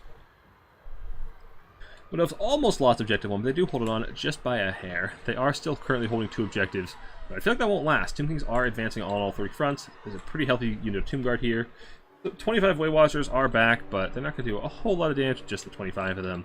Chariots are rushing uphill. Now, the one thing that is still in the Wood Elves' favor is that they do still control the hills. There are some pretty big penalties in Total War for advancing or charging uphill, as we saw with that Chariot charge initially, but now as they do get to more level ground, they will do good damage to these Dryads and hopefully rout them off. But the Wild Riders are right on their heels as more Wild Riders come in. They are intercepted by these Nehakar Warriors. They do some good damage there, but the Cav should win on that, or at least they'll be free to flee.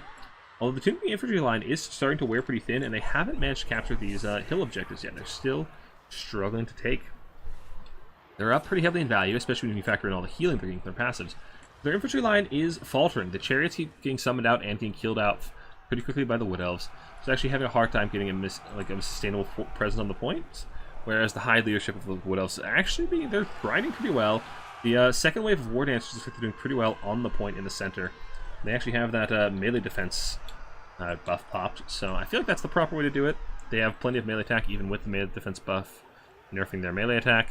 So I feel like it's just fine. And the chariots are getting shut down pretty heavily by these wild riders, who are definitely showing up.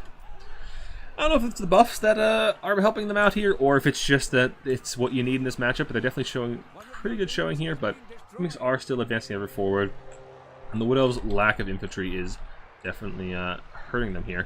The Wood Elves build definitely looked like it was primed to deal with a shooting build, some Shabdi Greatbow, some catapults, and without that being on the field, the Way Watchers and the Way Stalkers lacked for targets, and you had a lot of dead weight as the Wood Elves. And you ended up taking a very, very wide engagement. You fought across all 3 objectives, which I feel like really hurt you when you were down in so much numbers. I feel like the Wood Elves need to take a much more concentrated fight around their more elite force and try to, all up in one place. So that way they don't have to try and protect all fronts across the map from those chariots that are just doing so much work. Now, Wood Elves are still just stubbornly holding on to Objective 1. The Dryads are coming in to take down King Nikesh Scorpion Legion, and I suspect they will just tear them apart very, very quickly, as they are, like I said, quite good into that low armor infantry unit, especially spears that aren't primed for fighting infantry. So I know the Tomb Kings are starting to waver. Is there a second wave of spears coming out? No, there's just so many chariots. I feel like Tomb Kings need more infantry, and there they are. There's a second wave of spears coming in. But spears aren't going to kill off all these War Dancers, but they will do quite good numbers against those cavalry. All the Wood Elf cav coming in. Nekar Warriors just getting picked apart by what remains of the Way Watchers and the Way Stalkers. Spellweaver of Life is just casually hovering around, casting those heals, keeping the Wood Elves in the fighting shape as much as they can. Tomb Kings are still threatening that Tiger objective. Nice Awakening of the Wood comes down. Damage on those Nekar Warriors. But these chariots, I feel like there's so much commitment into chariots. I feel like Tomb Kings have just lost so many chariots. They've already had like 5 or 6 chariots die throughout this game. I feel like just so much commitment when the Wood Elf infantry is already like not a huge threat. I feel like the Cav's a bigger threat, and you keep summoning chariots, and I feel like it's just a massive value sink for the Tomb Kings. I might give the Wood Elves a way back in this game. Like, look all the Cav coming. We got some Greater Rise with Hogbane tips coming in for the poison as well, and the pressure damage. Looks like Objective 2 is going to fall to the Wood Elves here in just a second.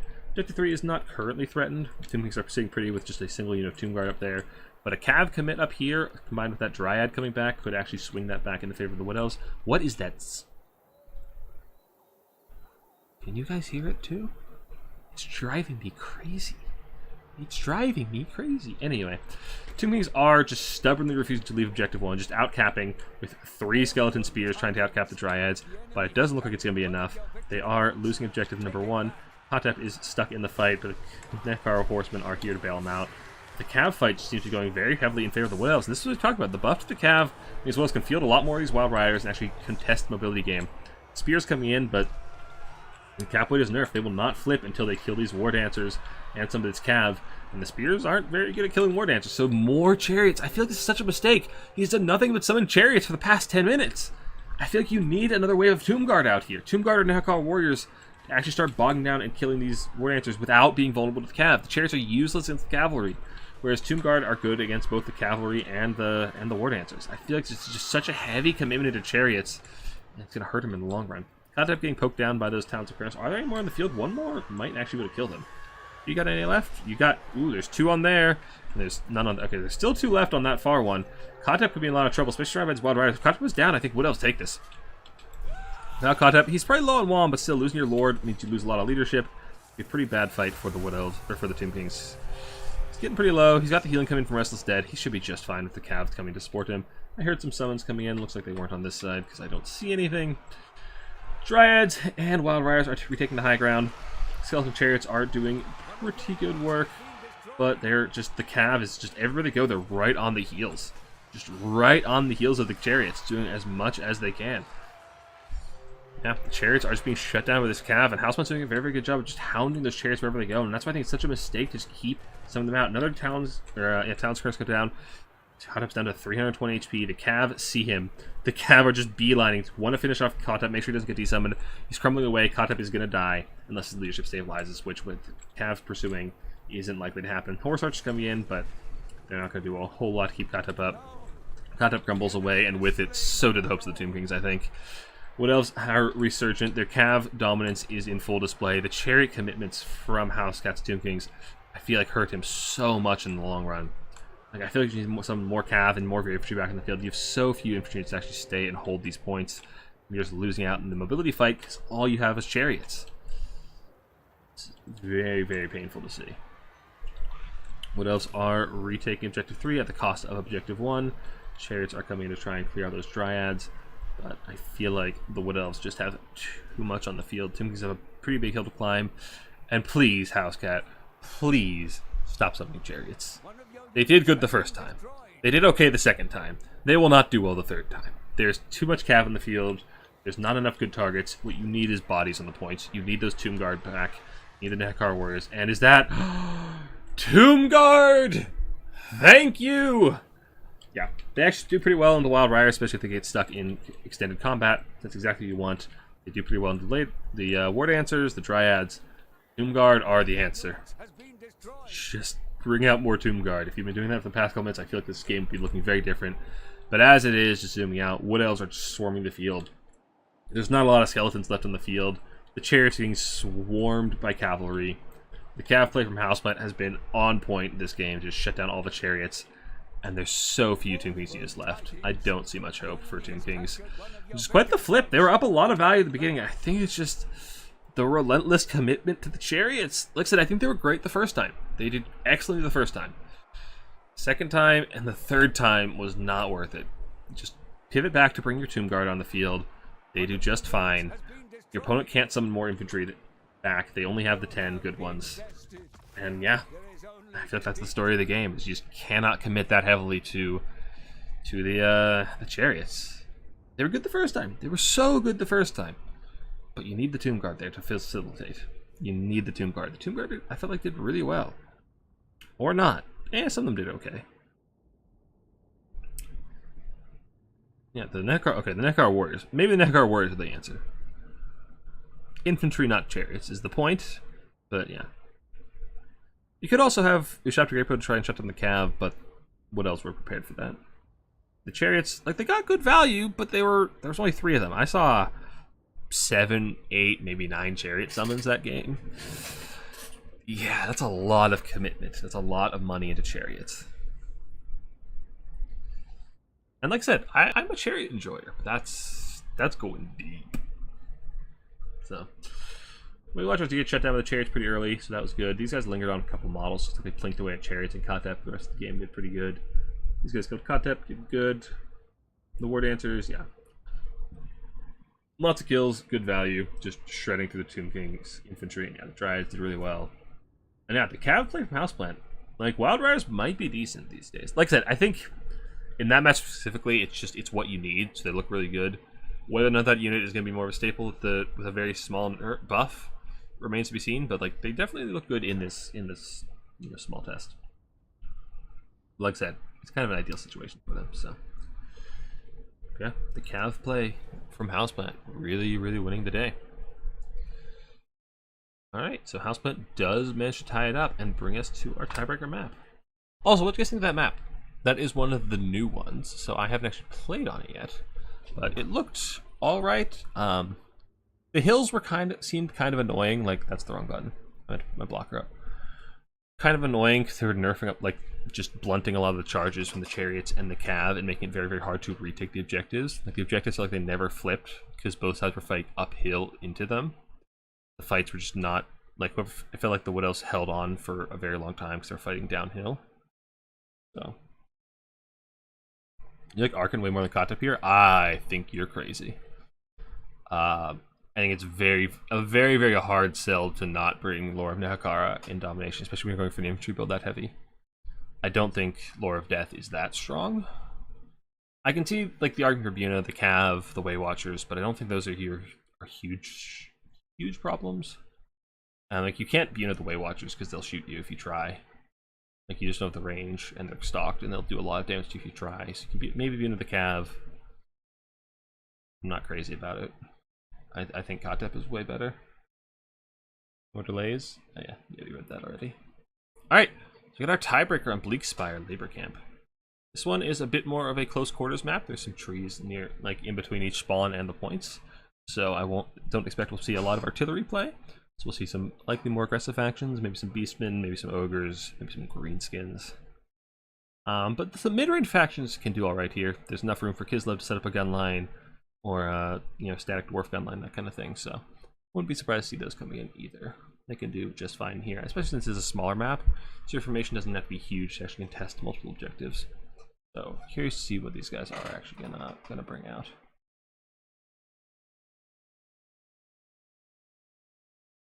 Alright, I need to rest my voice for a moment, get a little hoarse after going for 4 hours.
Mm-hmm. 5 units of Zotes. Yeah, Zotes are typically a liability in that matchup because of chapter great bows. Chapter great bows love that kind of unit. They actually destroy monster infantry. Welcome back, Cat. You really want all the attention today, just because I'm streaming, don't you? Well, it's because Mom's not here. You just want attention. Want somebody to bother. Come here, kitty. Stop sniffing my power cable. Get away from the power cable, kitty. Away from the power cable. Hey! Oh my gosh. Cat. Stop that. Stop it. Hey. Stop rubbing on my power cable. Alright.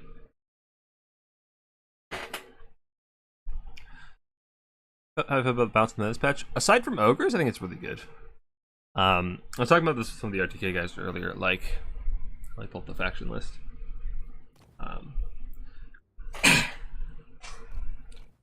So if we're looking here, the factions,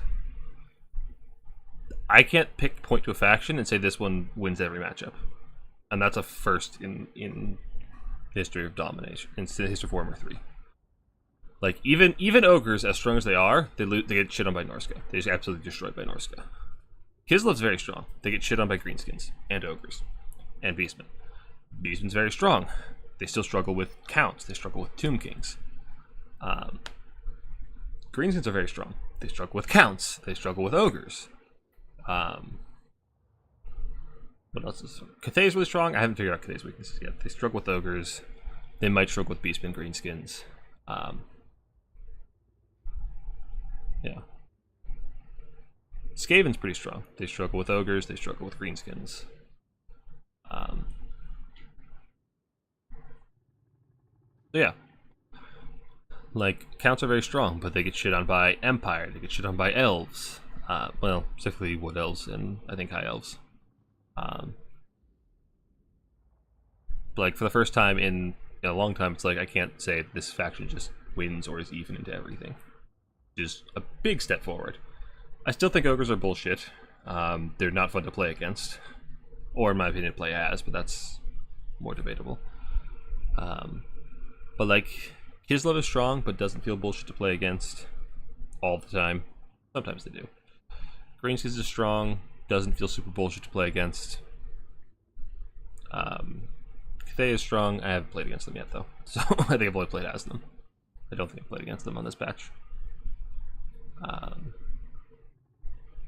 Yeah, so I think this is actually a pretty good balance state. You've had the patch for like 2 days, so it's a bit premature maybe to say that, but so far, like, first impressions are pretty good. Yeah. There's still some factions that are just completely unplayable. Slanesh, Khorne, Demons of Chaos, complete garbage. So, like, on the bottom end, maybe the balance isn't so good, but on the top end, it's like, well, there's nothing that beats everything. Still pissed they took away my Ogre counter in Tomb King, so they nerfed the shit out of it. Still pissed about that nerf. That nerf, there's no reason for that nerf other than Turin didn't like it. Because, like, there's no reason for Tomb King skeletons to be low cap weight, they're not expendable. And, like, it wasn't the standard for undead cap, like, cheap infantry to be expendable aside from counts. Ghost still has full cap weight infantry at 300 gold. So, it's not like a standard, it's just, hey, somebody didn't like this, so let's change it. And that annoys me because I liked it, and it was one of the things keeping Tomb Kings relevant. I think Tomb Kings like are in a much worse spot without that. Because they have a really slim roster. Like, their infantry is good, if unarmored. Missile infantry sucks. Cav and shares are fine, but there's only 3 of them. One of these units is good. This one's good. These are fine. This sucks, but these are fine. But again, 2 units. And then in constructs, like, well, all the melee ones in this list suck except for the Khmer War Sphinx. The missile units are good, and 1 melee unit is good. All the other melee units suck. So, like, it's a very slim roster. So a nerf like that really cripples them. Like a sweeping change to one of their good things really cripples them. Hey, next fix ladder. I have heard rumors that they might be doing some things for ladder. I can't speak to specifics because I don't know, but I've heard some things might be getting better. There is it 1-1? Yeah, it is. Is the score? Oh, I didn't update the score. My bad. The biggest problem for right now for ladder is that Zangors and Croman don't have unit caps. So you can bring an army of just Zangors. Which is a lot of fun to play against. When beastmen come at you with nothing but armored infantry, like armored shielded infantry. It's a lot of fun. Yeah, or Zinch, or Walk, they can all do it. So, they need to fix that. They need to fix the Croman cap as well. Yeah. Yeah, balance is in, again, 2 days in, grain of salt, but I'm pretty optimistic for this patch. So. Aside from Silastra being back, Silastra Cheese being back is bullshit and I hate it. Even if Ghost is bad, I hate it. That doesn't need to be in the game. That change really concerned me. Like, we removed it for a reason. Why the fuck is it back? Hoping you get back for Hyles' Zestier? Please no. Please no. Sure, look, I enjoy High Elves as much as the next guy, but like, if we talk about what's good, it's usually their singlet healing bullshit. Or like, healing aura bullshit. Like, High Elves being good is probably not a great state for the game to be in. Yeah, because it's going to be one or two bullshit units being healed a lot. That's typically how High Elves are good. So, the 3 Lizardman units got aquatic. I mean 1 Lizardman unit in 3 with 3 different nameplates, because it was the Feral Troglodyte, the ROR Feral Troglodyte, and the hero that's always mounted on the Feral Troglodyte.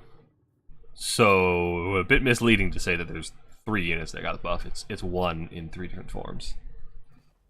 Alright, we got Zinch for House Cat. Oh my god, they're still picking. I guess they're doing the pick 3, which takes longer. Or they're doing the Matrix, which takes longer. So we got Zinch for House Cat. House Cat hasn't changed his build, so I assume it's... I put in the tournament description that you can't repeat picks. I forgot to put the tournament pick format, so I assume they I guess, well, yeah, I didn't put the finals format in the term description because I'm dumb. But I assume these two would know. Okay, Zinch Kislev. Oh, geez, Zinch Kislev. I played this twice. It feels terrible for Zinch. Let me tell you why. One of these factions has armor-piercing melee infantry. The other one is Zinch. Both factions like to spam a lot of armor. One of them can have armor needs with armor-piercing. That's the long and short of it. Yeah, Chaos Warriors get dumpstered by Zargard, and even Armor Cost Zargard opens trade well. Zangors cannot hope to hold up to either of those things. And unlike with Beastmen, you don't have Minotaurs to back you up. So, like, your armor-piercing melee options as Zinch are pretty much non-existent. Your Cav isn't armor-piercing, your Monster Infantry isn't armor-piercing. Your only armor-piercing melee are monsters or halberds. You have a real hard time killing Zargard, killing Armored Kossars.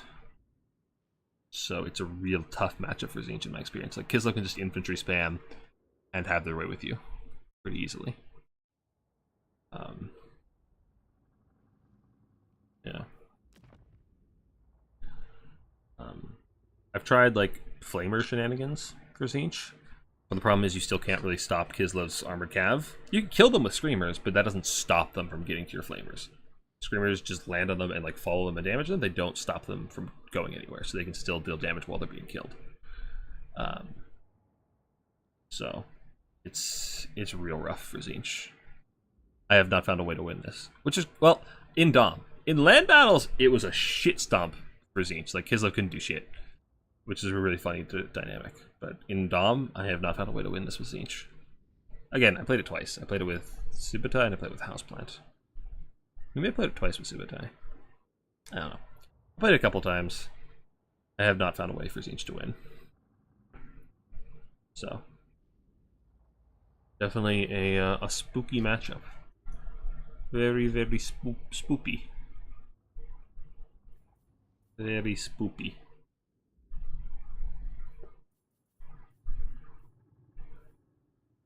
Kislev getting good magic is actually such a boon. Like, it's so huge for them. Like, having access to beasts, death, and like a reasonably priced Shadowcaster, not Ulrika, who costs like 2k minimum, is actually huge because their lores of magic are just really underwhelming.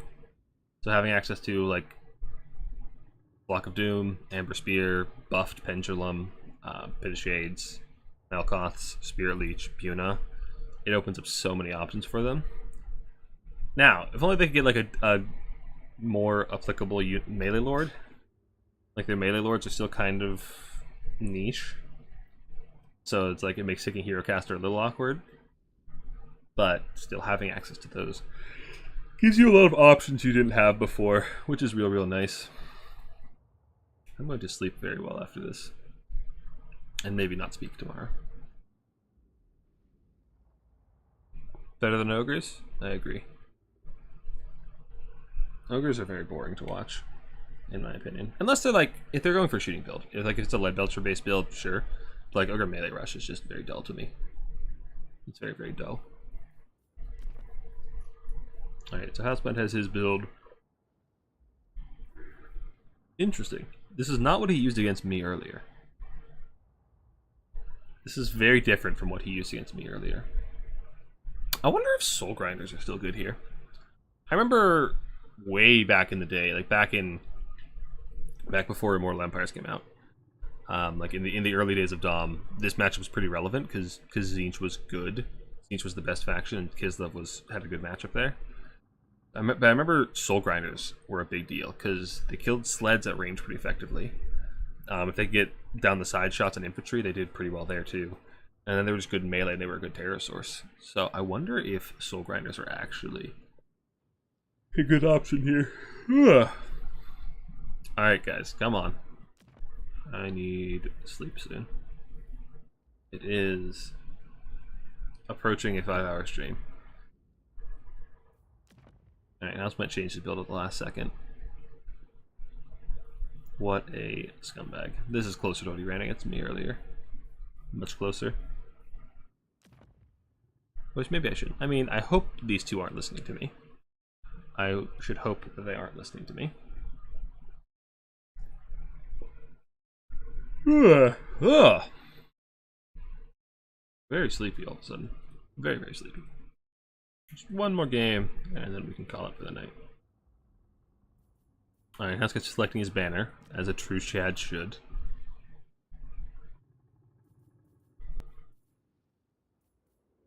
Interesting decision. Not what I would have gone with personally. Houseplant once again has selected a basic bitch banner. Shameful. Shameful display. Everybody shame Houseplant. And we are getting to the game.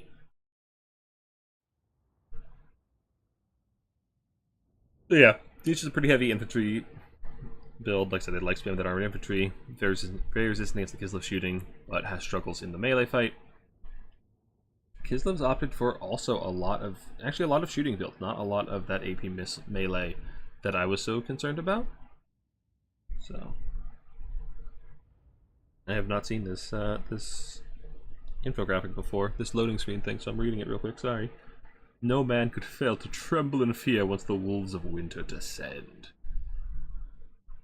That unit's very good. I was actually really disappointed with this unit when I first got early access, because in the trailer I thought they were like skin wolves with crossbows. I didn't realize there were dudes under the bear heads. I didn't realize there were hats.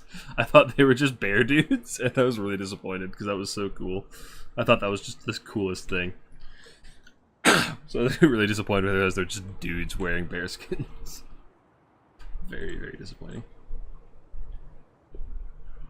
Alright, so we have Kairos Fate Weaver, Gaze of Fate, Oracle of Eternity, Blue Fire, Regrowth. We have, I saw him, Sigvald the Magnificent, Acold Hellbrass, with his healing and his vigor refresh, and nothing else. You just can go grind in melee and get some RPC damage down. I haven't actually used him myself yet, to be honest, so I'm curious to see how he does here. I know Housecat's been trying him out in a good bit of places. We got some Zangors on the front line, some Chaos Warriors in the back to back them up, and the Arawar Chromatic Abominations, the Horrors of Tzeentch, which is a good choice. They have that 360 shield. Yeah, 360 missile block to be a little more durable.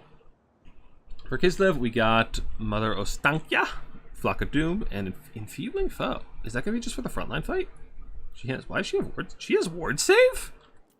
Goodness. We have two of those Akshina Ambushers, one of which is the Arawar. We have 5 Armored Kossar Shields, 1 Armored Kossar Great Weapon, and 1 Zargard Great Weapon.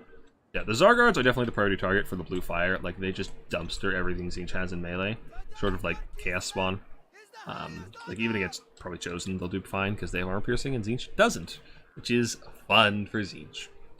So these guys are a huge threat for Tzeentch. They're like priority target number 1. Take them down as fast as you can, and then probably the ambushers.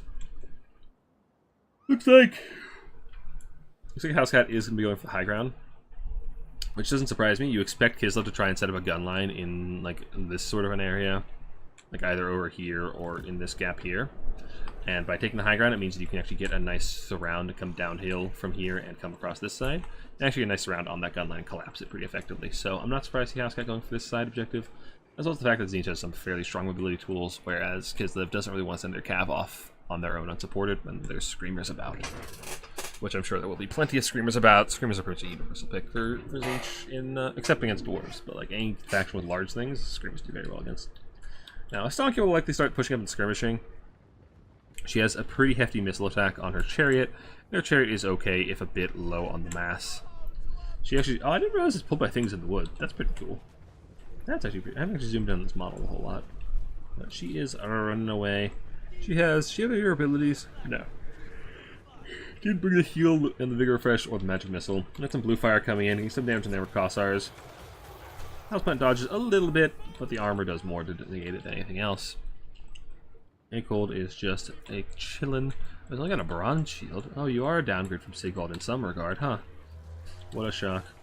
But now he is headed up. Is there back? Does he have any backup, or is he just gonna go up and cap the point on his own? What a Chad. Honestly, not a bad option. You can just plant him like on the far corner of the point.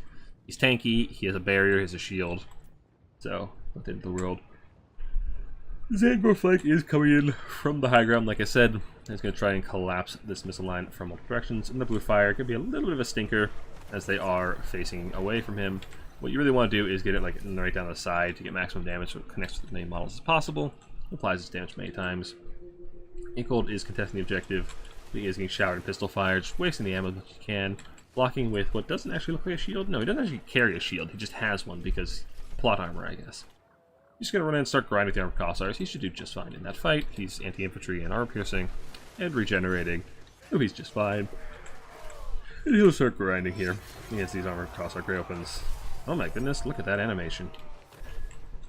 Kairos coming in. Is he going for Mamio Stanky? Big Mamio Stanky does some good damage to her. Actually, pretty good damage. She just has a massive HP pool. 7200 HP for a single chariot character is kind of silly. Her shots come in the Screamers, blocked by the barrier for the moment. Zangors are just primed on that hill, waiting to pounce, but he's waiting for some sort of critical mass of infantry before he goes in. Looks like we got netted by the pack trap, but Oracle of Eternity comes in for the ward save to start wearing that down pretty quickly. Yeah, Kazin's just gonna want to spend a lot of time, like, let this guy grind through as many guys as he can, get off as many blue fires. That's a lot of damage coming in. He does have the regrowth available, but you really don't want to be using that on Kairos. He's not the most valuable target to regrowth, but it does come down. Is it gonna be an overcast or just a basic? It is. I have no idea. We have Daz's Hearthblade coming in to start and just mulching the Zangor flank. They are unshielded, however, so these guys can actually do some pretty good damage to them. They're not armor piercing, but they do just fine, because they have so many models. That'll take them down just fine. Blue fire coming in on... That's not very blue, that looks pretty pink. Screamers and blue fire coming in on Mother of Stankia, who's getting pretty low already. She's down to about half HP. The Akshina's ambushes are trying to peel the Screamers off her and doing pretty good. That is the RMR as well, doing some pretty good work. Get some nice shots in there. The frontline fight is coming in. Kairos is landing to try and stop the Cossars from firing. Getting some good damage off. What do we have here? Flock of Dim going down. Starting to run down the Chromatic Abominations, who are getting a little overextended as they try and chase the Kinshas ambushers. The Zargard Grims are going to catch them, but I think they have bigger prey in mind. I think they want those Zangors. Back here, we have some Wing Lancers coming in who are the perfect target to try and take down those Blue Horrors, as Blue Horrors are notoriously susceptible to Armored Cav charges. Speaking of Armored Cav, we got some Chaos Knights coming in, riding down these hills for Tzeentch. You know, you thought the Winged Stars Rise was about Kislev, but it's actually about the Chaos Knights coming in to start bailing out the Chaos Warrior front line. Getting some nice charges, but honestly, the value trade is just going so poorly for Tzeentch. The front line is just doing nothing. They're not even scratching the Zargard or the Armored Cossars. They're just free to fire, despite all the army abilities from Tzeentch coming down, and the spells, and the hero doing good work. It's just so much value in favor of Kislev. Granted, probably 1,000 of that is damage on Kairos. Actually, probably more like 2,000 of that is damage on Kairos that has been healed up. So maybe the fight's actually a little more even. Kairos has been absorbing a lot of fire with that regrowth and the Oracle of Eternity. But the Zangor flank into the backline has failed. The Kinshas ambushes are completely unobstructed, aside from Akiold himself trying to do what he can. Mother of Stankia is getting fairly low, but she's still perfectly capable of casting spells in her current state, as she does over here. Get some Flock of Doom on the Pack Trap Chaos Knights. Oh my god. This happened to me in this matchup. It's so annoying that Kislev has nets. I swear to god. Like, Chaos Knights seem like a good idea until you get netted in place and just shredded by 2 armor-piercing crossbow units. Oh my god, it's so annoying to play against now. The nets drive me up the wall. Like, this exact thing happened to me with my Chaos Knights. I tried Chaos Knights this match, I'm just like, nope, net, dead. So irritating. Blue Fire gets some good damage on those Kinshas ambushers. I almost wonder if Pink Fire would be more valuable, because they have a pretty small HP pool to just try and kill them off. Chaos Knights trying to kill this infantry, but they're not armor piercing themselves either, because Tzeentch has no armor piercing melee, aside from monsters. So, doing what he can there. We got more and more Screamers coming in to try and rein in the Kislev Cavs. Tzeentch does have 2 objectives for the time being, but they are still down in tickets as they didn't hold it for very long. They are starting to break through the backfield, but Housecat conceded? Already? That was looking rough, but not over by a long shot. That was still very early in the game. That was odd. Oh, I had a beetle in his back pocket too. Interesting. Huh. Like, he was finally breaking into the missile line of Kislev, shutting down those Akinsha ambushers, which were a huge, like, that was a huge win. Astanki was getting very low. He could finish her off.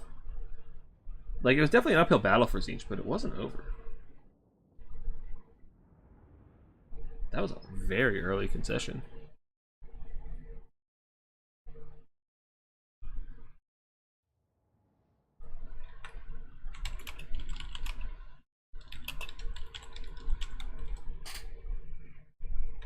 Just gonna double check that players that he intended to concede there.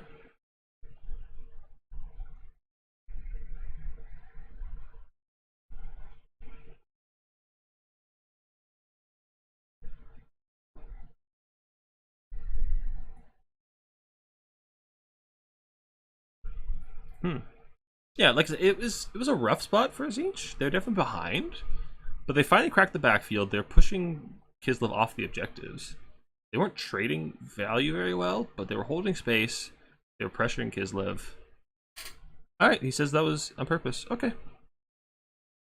All right. If he thinks so, who am I to disagree? I am but... Well, I'm not the disembodied voice anymore. I was going to say disembodied voice, but I have a camera now. You can see me, so I have a body. Shocking, I know. But with the bracket, you can finalize this tournament and call it a night. Once I can put in the score, we can finalize that tournament. The leaderboard. Then we have Houseplant up in number 2, Housecat in number 4 after all those wins. And that concludes our tournament for tonight, folks. Thank you guys so much for watching. I'll probably be back over the course of next week with some tournaments. I'm not sure exactly when we'll be playing, but I plan to be streaming a bunch going forward, so that to look forward to. Thank you guys so much for watching. I will see you guys next